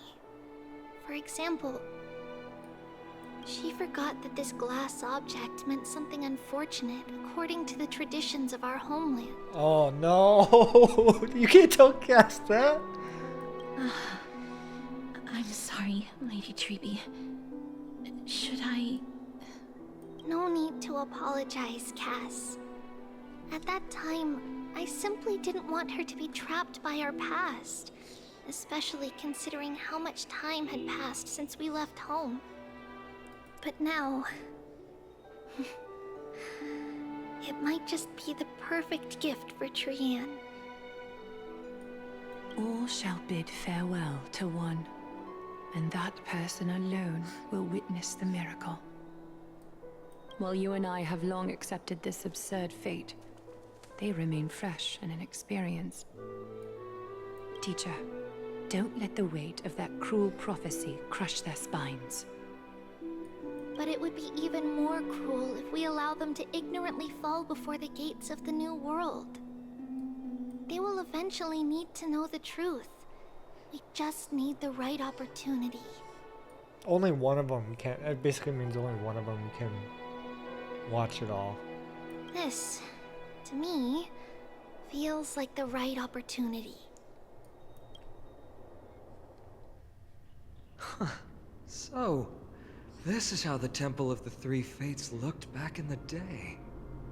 At this point, Yanisopolis still resides under Aquila's protection, yet it is already fated for decline, and only contains a beautiful facade. Is it because Amphorius has entered Era Bellica? Yes, strife remains distant from this part of Amphorius right now. But in 5 years' time, at the same entry hour, this temple will become the source of another war. I see. Then, where are you at this time?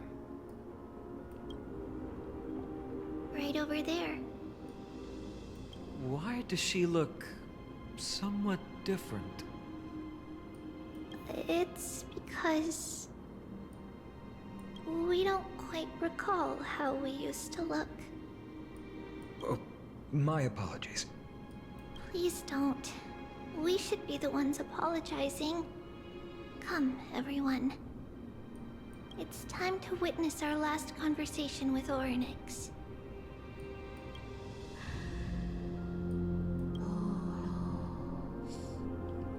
You see the big silhouette. Treebios! You're here, Orynyx. Wait, I can understand the Titan language now? This is our memory. So your senses are also aligned with the Treebios of that moment.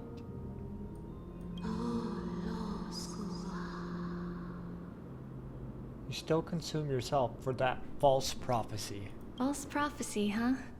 So you still think that way? Even if Kepoli has fallen, they would never guide humans to kill their own comrades. Stop while you still can, Treebios.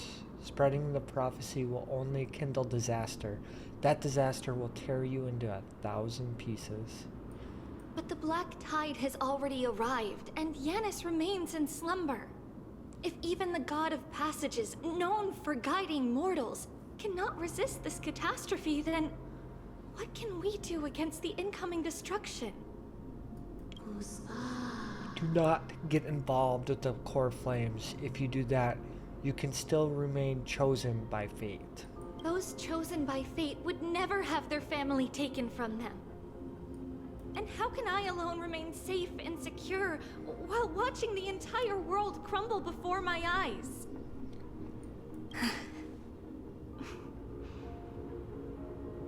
This might be our last conversation, Orynyx. I will do everything I can to protect you from the Black Tide.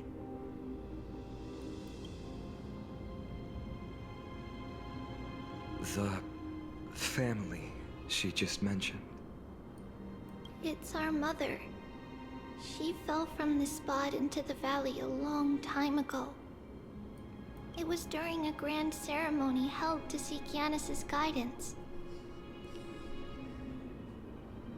But things took an unexpected turn. It was Kefali who responded instead.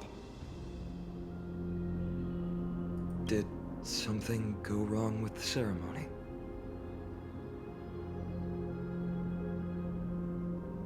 Yes, but those two occurrences were in fact unrelated. Kefali's response was simply a coincidence. On that frosty night with treachery abound, as the Holy Maiden of Yanisopolis met her demise, the world-bearing Titan also fell in another corner of the world. Let's keep up with her. This story... she should be the one to tell it. That thing ahead. It's the altar of Talantin. But that's not our destination. We're heading to the left. This place used to be passable.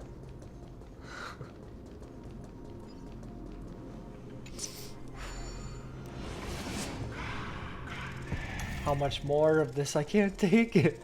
We gotta be near the end.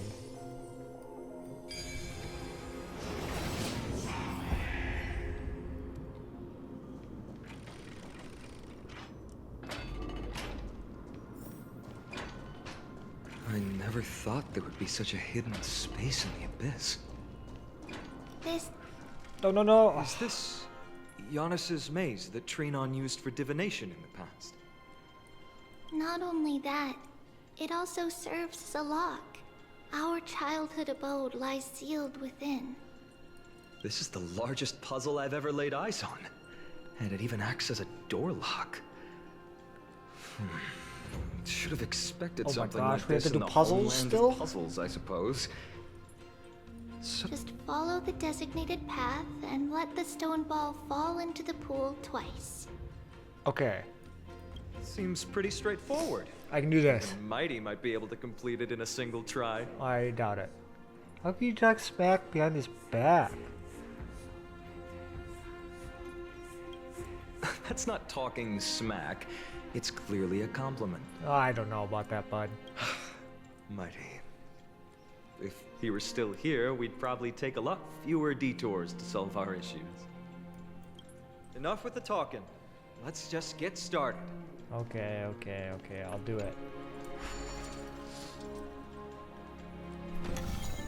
3, 2, 1. What do I have to do? Okay, I have to rotate, right? Is it just space? I just use space.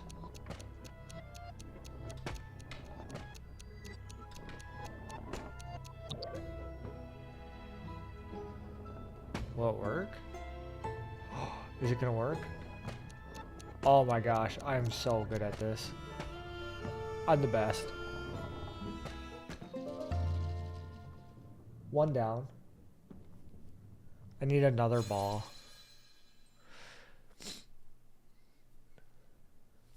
One of the encryption keys has been locked, and the confusion rumbles become a new path. Let the stone ball fall into blur once more to open the hidden door.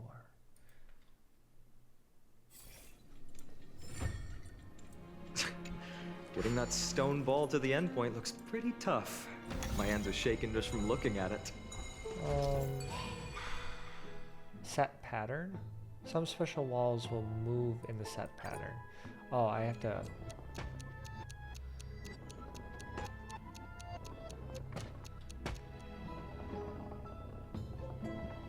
No.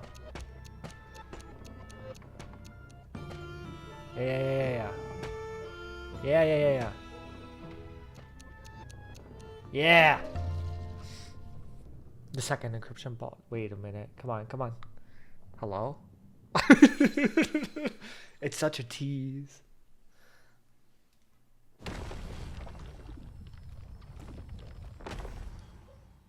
The secret door is open. Go inside, and you'll see the place where we grew up. There's people here? What is this? More places to explore.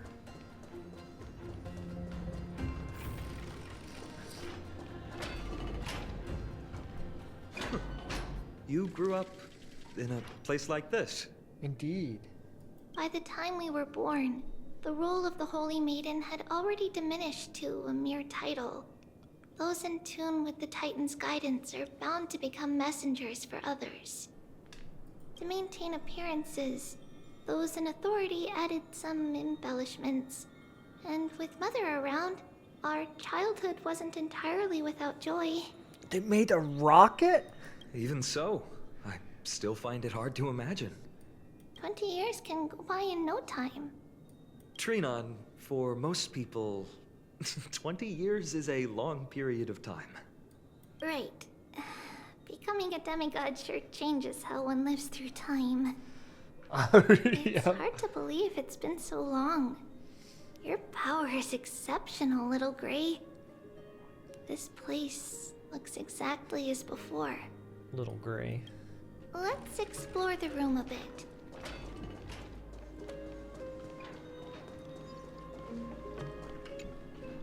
There's so many boxes here. These should be our belongings. What's this? A red glass fragment?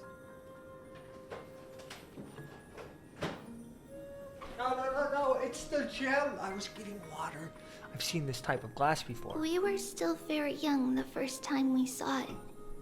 Mother came back with a beautiful glass piece, but her face was streaked with tears. She simply placed it on the table. It looked so sparkly that we couldn't resist playing with it, but we ended up breaking it by accident. Mother didn't get angry. She simply held us quietly for a long time. It wasn't until we were older that we learned in Yanisopolis, if someone gloriously died for destiny, the Holy Maiden must pick a piece of glass from the volcano's quarry and polish it, then give it to the deceased's family. On the day Mother returned with the glass, her friend lost his life on the battlefield.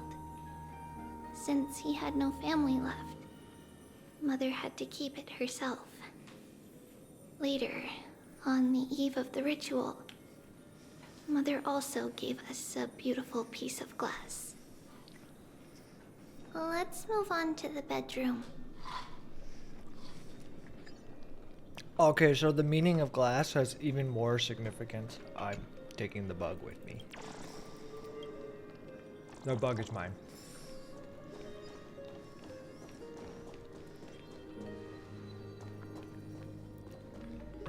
It's Trebios. Just as expected. It's time to get going after all. Mama, are you going to that ritual tomorrow? That's right, my sweet girl. What's the matter? I wish I could go too. I have something to ask Yanis. Oh. What do you want to ask? I want to know how to chase the black tide away. Oh my gosh, even as a girl, she's like, I'm gonna do my job. Unfortunately, it's a secret ritual. and only I can preside over it. If you want me to consult the Titan on your behalf, you'll have to promise me something. What is it? Be a good girl and go to sleep now. And whatever you dream of, don't be afraid. Just sleep through the night until morning comes. Until the next time Aquila opens their eyes. Can you do that for me, sweetie? That's it? Of course I can! Trebios is the most amazing holy maiden of Yanis! I love Trebios. Well, little holy maiden. But why, Mama? Because this ritual might take a long time. How long? Tomorrow, my sweet child. I'll be back tomorrow. If not tomorrow, then the next tomorrow. If not, the tomorrow after that. But if I still haven't returned for a very long time, that means the ritual has succeeded. It means I found a way to chase away the black tide and reach the new world on the other side. But for various reasons, I can't return to bring my sweet girl with me. Oh, that's like But I'll be heartbreaking. waiting for you there. As long as you stay brave and kind, we'll meet again in that new world.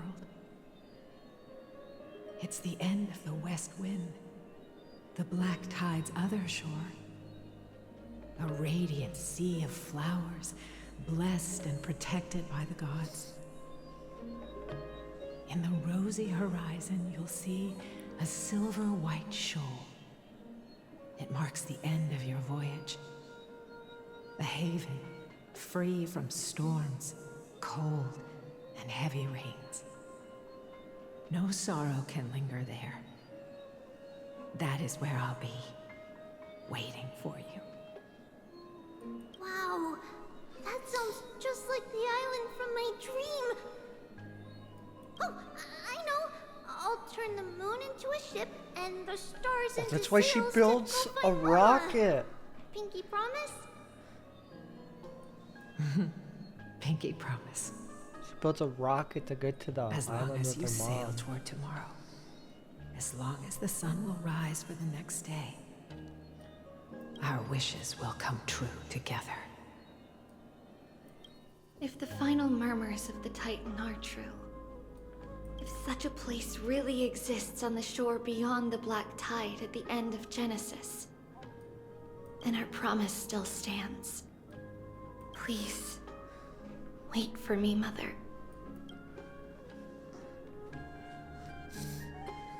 After those 10 years of darkness, when Aquila opened their eyes for the last time, we finally set off. Where did she go? We're going on a ship, a little This rocket way. ship. Now, we'll go through this shelf. But how? With Yanis's power? Oh, it's just a hidden wall. Indeed, we hadn't acquired their power back then. So this obstacle, it was simply a mirage? Yes, the answer is right on the shelf. Go ahead and give it a try. It's just like a hidden wall. A hidden switch? Yes, yes, this is so good. It's a hidden switch. Oh my god, I love when they do things like It's that. a secret passage. It was a secret passage prepared by the Holy Maiden's supporters for Mother and me as a precaution. And now, it is turned into our passage to escape, just as anticipated. Oh, I left a safe zone. What do you mean?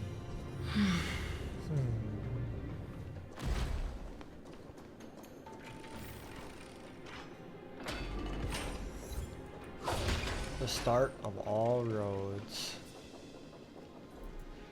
The path to the temple was in quite a state. Did someone do it on purpose? No surprise at all. Some people caught on to what we were planning and tried to intercept us, while others were willing to clear the way for the Holy Maiden. I can't move it. I can't climb over it either.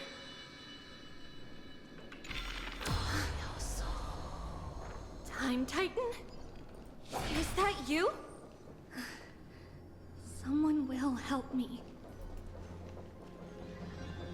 I love the puzzles, but I want to know what happens. Just like this. Is this a Regardless of our actions, the past will remain unchanged. It was someone else who helped Trebios in the actual events of history. We don't remember the details. As for why memory recreated the past to be like this, it must be because it's closer to the answer within our heart. The passage is now cleared. I wonder. I think I have an idea. It has like to do. Well, I don't think it's like we are the ones in the past who helped her, but I feel like it's gonna be something like that. Ornyx. Thank you, nameless god.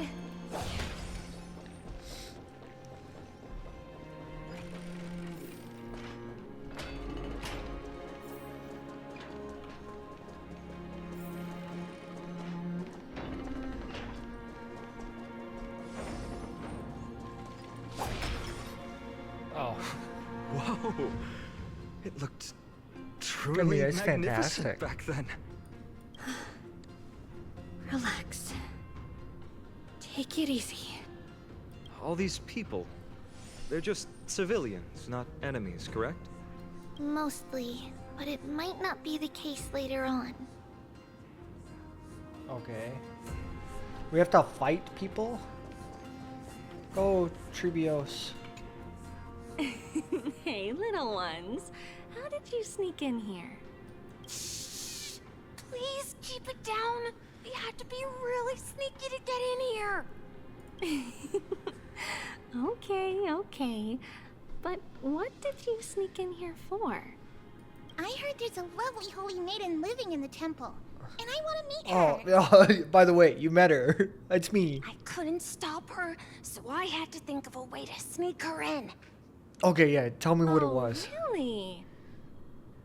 I was here to meet the Holy Maiden as well, but the guard said she had to go somewhere far away today. Huh? What a bummer. Mommy even asked me to bring her gift to the Holy Maiden. What was that? It's getting late. We couldn't go home now, okay? Okay then. We'll come back next time. Thank you. By the way they are dressed, the siblings look like civilians living outside the temple. Mother mentioned that when she was a holy maiden, she caught a girl sneaking into the temple to steal the tributes. Stealing from the temple was punishable by death, but that poor girl had no family and just wanted something to eat. So Mother took her outside and even gave her some food. Perhaps these two children are the descendants of that girl from back then. I see. Always a bigger picture. Come on, Trebios, you can run. Ah, Lady Maiden.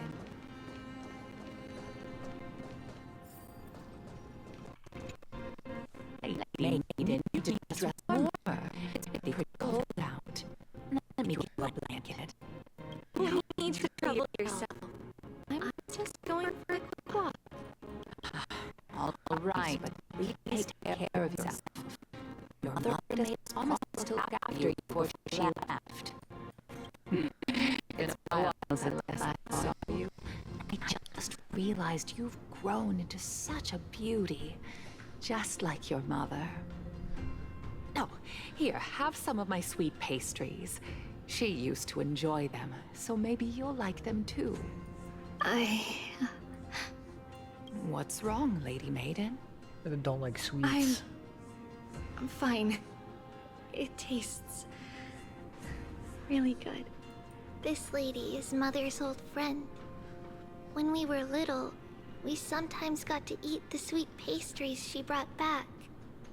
We've always remembered the familiar taste, and only now do we learn where it came from. Okay, Treebios. Let's go once more further into the nether of your past.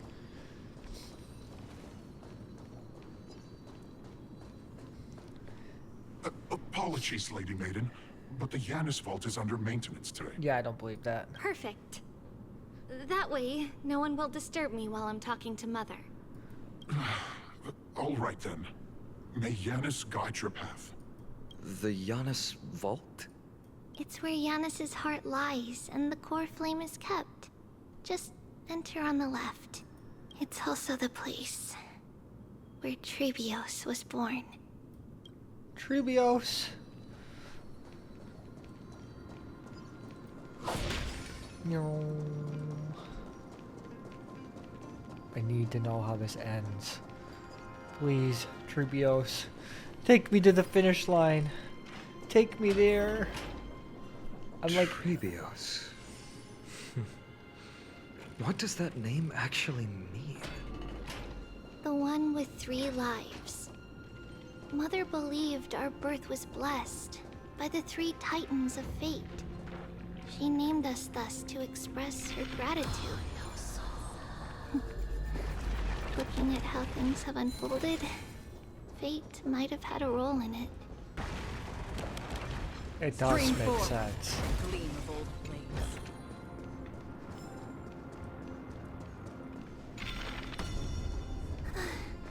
Finally, the Yanis Vault is right ahead.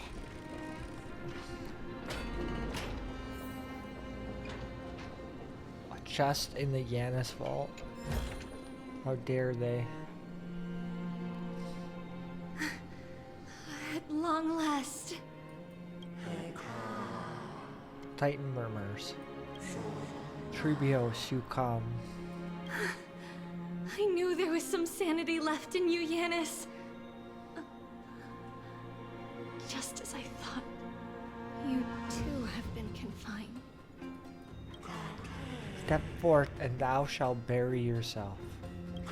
Bury the gods and bury the fate that binds us all. No, Yanis. I've come here to take on your fate.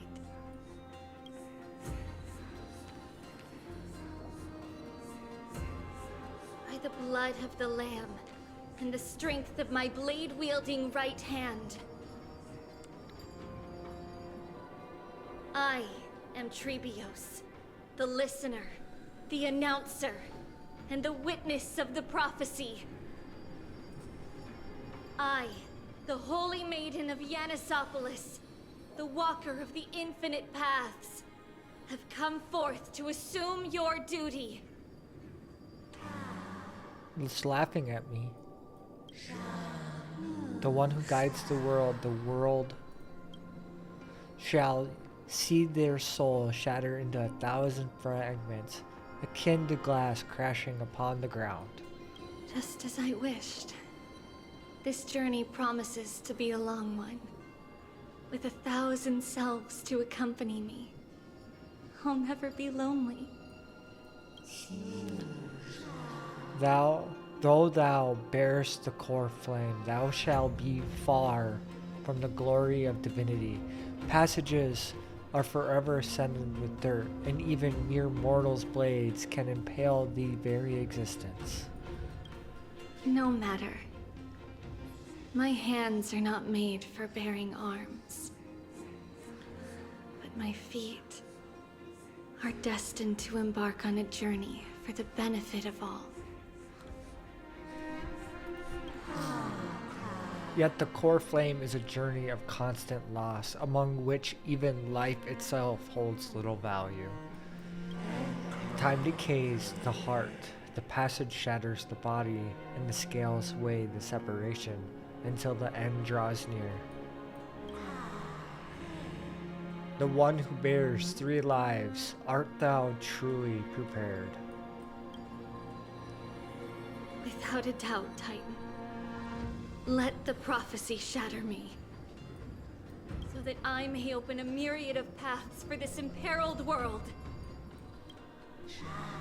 Thus it shall be.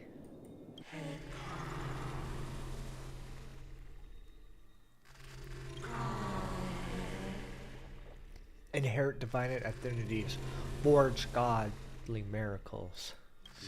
Go kill, go mourn. Kill my kin, mourn our fate. Bury the spirits of the gods, nourish the lands with divine essence. Yet thou shalt remember, yet thou must remember. All shall build farewell to one, and that one person alone will witness the miracle. Such is destiny. I understand, Yanis. Thank you. Now, may you rest well.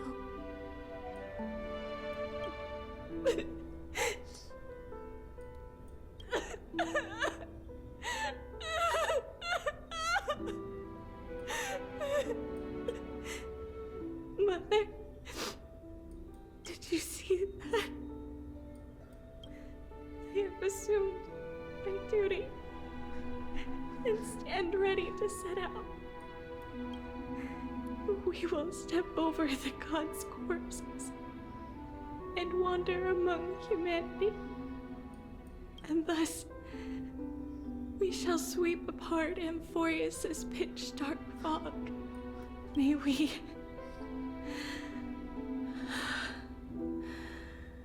the world follow the myriad paths trodden and reunite at the end of the west wind, where flowers bloom in spring. Mother, I shall see you tomorrow.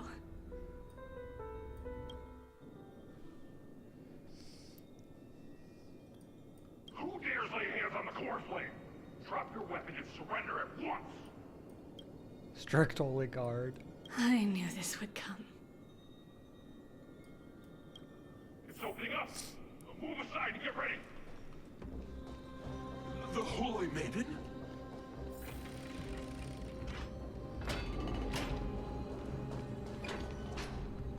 What's happening here? Lady Maiden, where's the thief who stole the core flame? Look at what she's holding, you buffoon! She is the thief!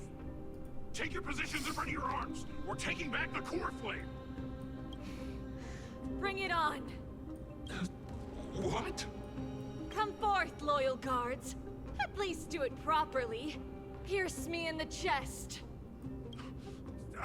What are you scheming? This is your last chance. If anyone wants to earn a promotion and rise through the ranks, I'm right here. You all know who I am. Go ahead. However, I'm so confused. if there's still any loyalty within you, step aside for the Holy Maiden. Otherwise, by the decree of the Holy City's Codex, anyone who dares to harm the Holy Maiden shall face execution! Captain, what should we do?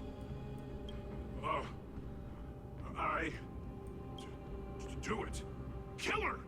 Oh my gosh. If any of you want to get rich, then come with me. Take this traitor's head and wealth will be ours! We can't just stand by and do nothing. Let's move, partner. Okay. Say bye to breathing. Beneath Say the bye to waters breathing. lies an endless abyss. Everything in this world is bleeding. Time to say bye. Boom. I weep for the departed. Oh no. just, this one little dude just gets destroyed. How's that possible? Could the Titan actually be on her side? Get her! That woman is the traitor! I should go. Let's keep up. Let's keep up, okay. Run! Run! The path is opening up for me. You're not getting away! Oh, Yanis. Protect me. Stream forth the gleam of old blades. No, just screw that one in particular. Yeah. No, open again. Open up. No. That's why you have like Aggron on your team. So you could do story quests faster. The main path is likely well guarded. What do I do? I got you. Just as I thought. Inside. We eat snacks just in case.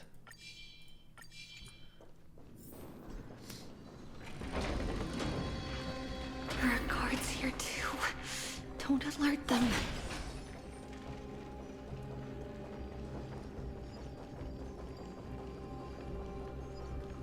We're sneaky. At long last. We're sneaky. It's like a stealth mission. A creature of the Holy City guards. But I'm already so close.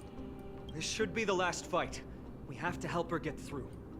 But I don't get it. This has been puzzling me for a while now. Who has been aiding Trebios in her escape? I've been curious about that too. While history might be blurred by memories, seeing how the whole city is hunting her down, she clearly had no allies. If she pulled it off alone, were we too involved in this process?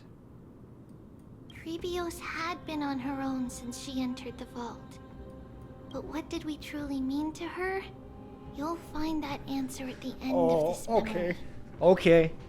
I'm interested now. In that case, let's focus on the mission at hand now. Let's do this, Everett. Say bye to breathing. Something like that. Time to cleanse the filth. Stand still. I weep for the Weeping departed. for the departed. Saying bye to breathing. Into the abyss. Fading light. I don't even know what. I got an achievement for attacking the sun god. For oblivion. Ow. Oh no. Time to say bye. Boom. Yeah.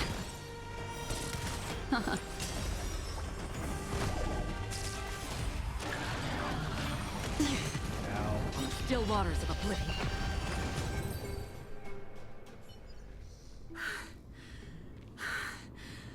Finally. Beyond this gate awaits a boundless world. This is where my journey begins. God of passages, can you see me? I will complete the path that you started.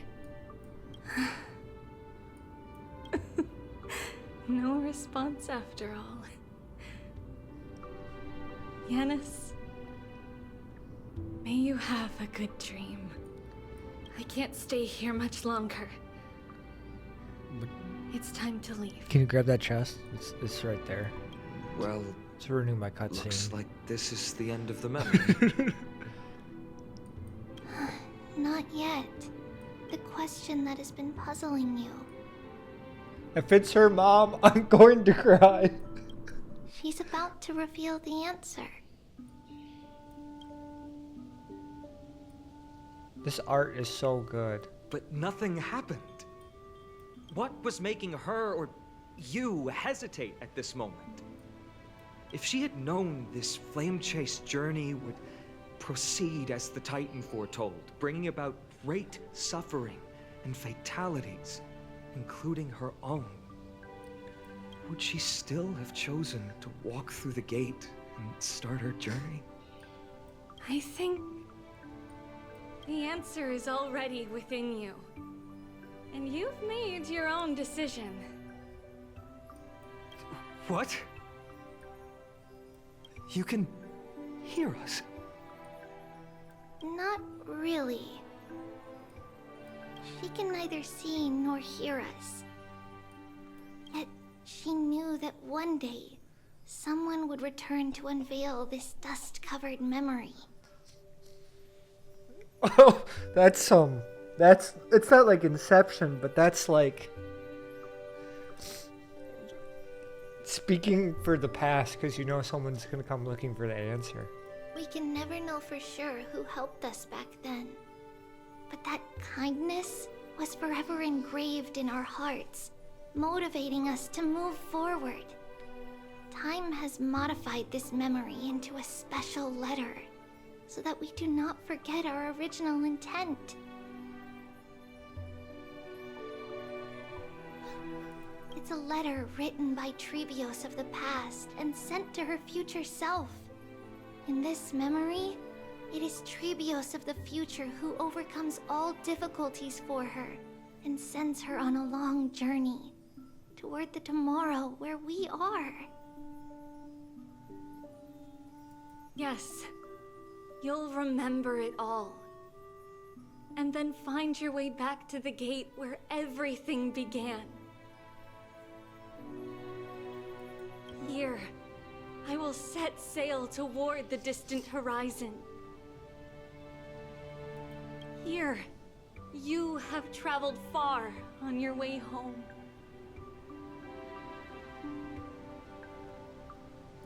Such is the maxim that unveils Trebios' fate.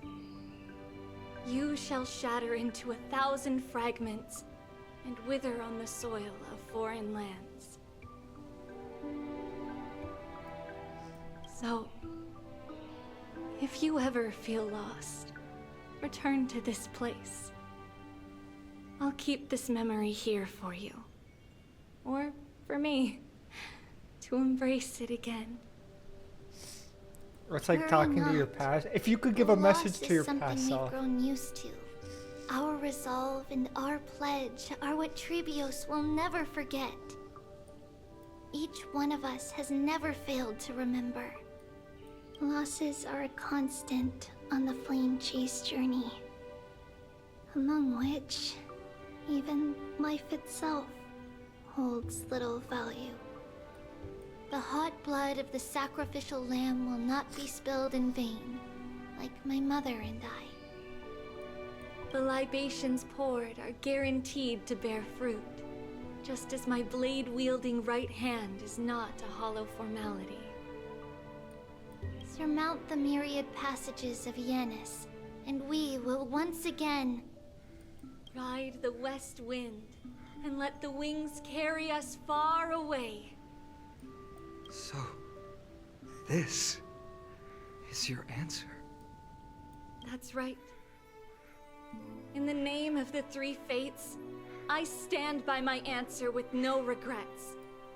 Now, with or without the gods' blessing, I run towards the world's agony.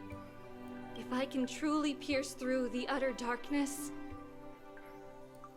we will meet again at the end of the west wind, where flowers bloom in spring.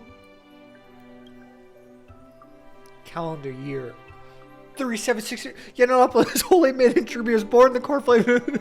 I have to read so fast, quell the world's chaos, and become the. She traveled to the gates of infinity, spitting into thousands messengers. After a century of endurous journeying. Calendar year 830, 870, month of freedom. Humanity's flame chase journey officially began. I'm like screaming, trying to like read it all.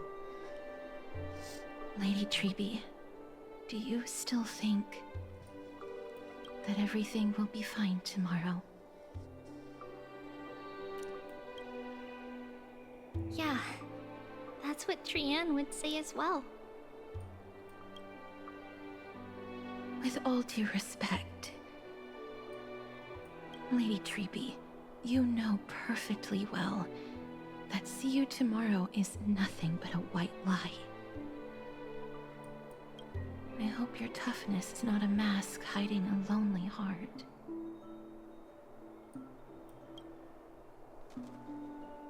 Cass, that's not a lie. See you tomorrow is the greatest prophecy in the world. Prophecy? Listen, in every corner of this land, every heartbeat carries a prayer for that prophecy to come true.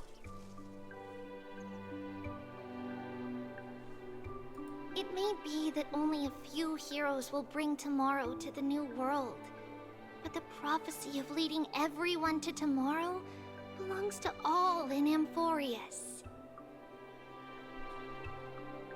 But not everyone has the chance to see tomorrow.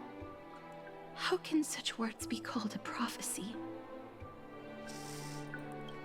Because people believe it will come true, and they are trying hard to hold on to that belief. Even as the world teeters on the brink of collapse, everyone is pressing forward, longing to reach farther and move toward tomorrow. And that is why a holy maiden exists to lead the world toward tomorrow, and why Yanisopolis' prophecy unfolds as passages. Fate is not about the outcome, but the journey. It's not the flowers that bloom at the end of the road,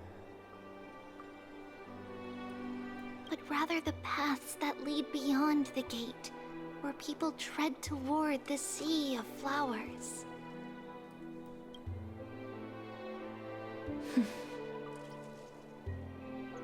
So, Cass, if anything is troubling you, just set it aside for tomorrow. I'll get to it tomorrow. Be a procrastinator. There's no difference between demigods and mortals. The troubles we encounter can only be resolved by our future selves. Reflect through the long night. Wait for the dawn as you think. Then set off at daybreak. The hesitant part of us will be left behind in the dark, while the determined side of us will know no fear. Because that's how Tribios has journeyed so far to spread the prophecy. Beckoning the morning sun, and the tomorrow it promises to bring. We will now continue the journey and face our destiny.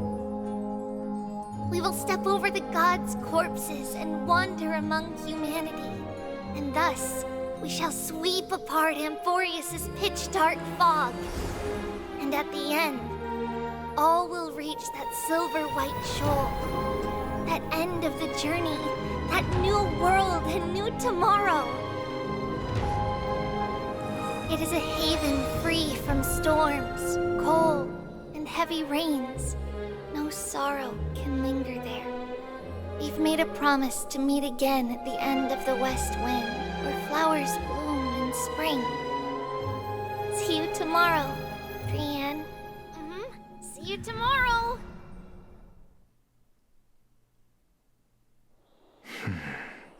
Oh my god, you can't do that and then go straight to Nexia. Child of humanity, surely you are not waiting for the arrival of night. Nights do not fall upon Akama. That's why it's futile for you to wait here. Honestly, I didn't expect the renowned Reason Titan to behave like this. And that's all thanks to you. If your soul weren't as prickly as a hedgehog, I wouldn't have to act this way. If you were more accommodating, you wouldn't be opposing me all the time, and I could teach you more freely instead. It was you who insisted on implanting the core flame in me. Forget it. Cut the sarcasm and just say what you need to say. Fine, fine. All I want is to remind you. There's not much left in your soul. If you don't do something soon, I will have to take over this body. If I'm not worried, why should you be? I know what you're planning. You just want my help answering the question. Oh, okay, what's that? What exactly are we? Correct? It's good that you remember. Thus, equivalent exchange. It's only fair. Then rest easy. The answer will soon be revealed, and you'll have to return my body shortly. Is that true? Certainly. I initially thought this extremely frail state would hinder me from getting my body back. But I didn't expect the answer to be right within it. That saved me a lot of trouble. I don't even need the black-robed swordmaster's ceremonial blade. That's certainly worth celebrating. Regrettably, I can't carry out the upcoming experiment alone. The girl who's walking with death, is she fully prepared? Oh no. Dude, you can't do. If you touch Chaos, I'm gonna murk you. Be patient, Titan. If we're always so guarded, how can death reach us easily? Unfortunately, on behalf of Okima, I must ask you to slow your pace. I forgot about you. My apologies. A child's words are always carefree. I'll just dismiss these words as nonsense from a cheeky child. Come now, conceited performer. It's time to address your relationship with that Titan. What if I refuse? Provocation will only tip Talantan's scales further toward your demise. There's no need to go to such lengths. Oh, monster neither human nor divine. Don't forget that you won't dare kill me. If you snuff out the core flame of reason, what else can you use to stand against the Council? Do you two mind if I cut in? No, yes. I warned you. Do not interrupt me. I just have been meaning to ask. Does death really matter to you? What do you mean? What I mean is, before I implanted the core flame into your heart, you were already a silent, cold corpse. Okay, so he was already dead? I'm back. Finally have a moment to catch my breath. Want to chat? It's unusual to see Mim isn't with you. Let Mim rest. I've had a tiring past few days. No idea, I can't control Mim. Don't worry, they're inside the ball. Oh my god. It's a Pokemon! Since they're not here, let me ask, are you really sure you want to take the trial of Ornyx's core flame on behalf of the Chrysos heirs?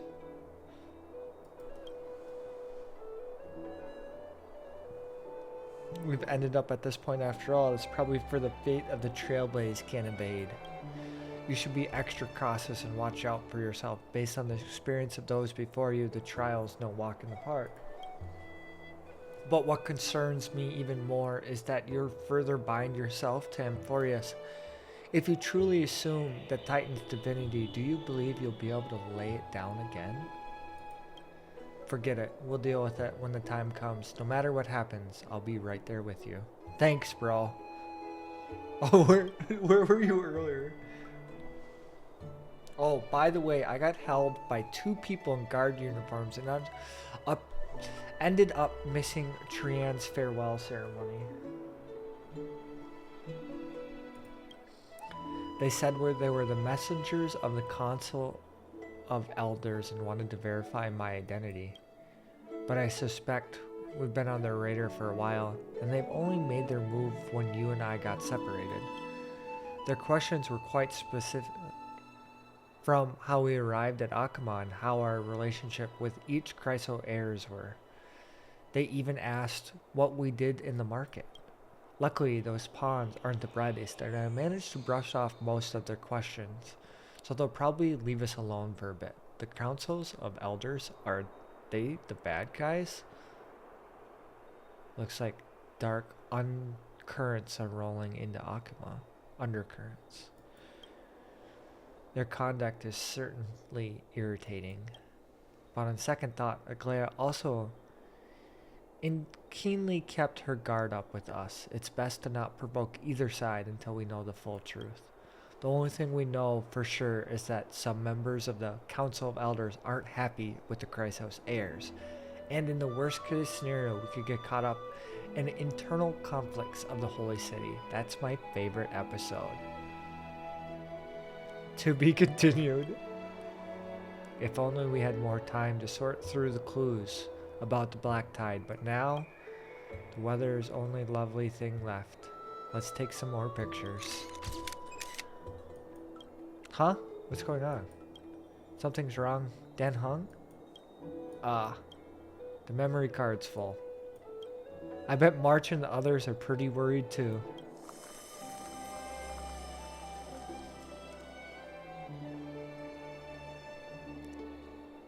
And so, this long day passed for Akama. Some people arrived, and some left forever. Just like every other day of this journey, where we, stumbling, move forward. We have long been prepared. If we are to chase the flames, then we must grow used to farewells. And yet, no one back then could foresee death. Its arrival would always be so sudden Is that me? and so momentous. Or is that like part of Trebios? That looks like me. Oh, Cass, you're so precious. Even little Gray, coming from beyond the sky, could not escape the Reaper's two hands. And what people gained and lost in that trial of death was far heavier than life itself. Just like the destiny that the prophecy revealed for Cass. At the end of the Sea of Flowers, the souls of the living shall warm thy fingertips. And after an embrace, there shall be eternal separation. She's gonna finally have her moment, and then everyone's gonna be gone. Interlude. Stay tuned until what happens on the next installment. The Triandal. Nameless Recollection.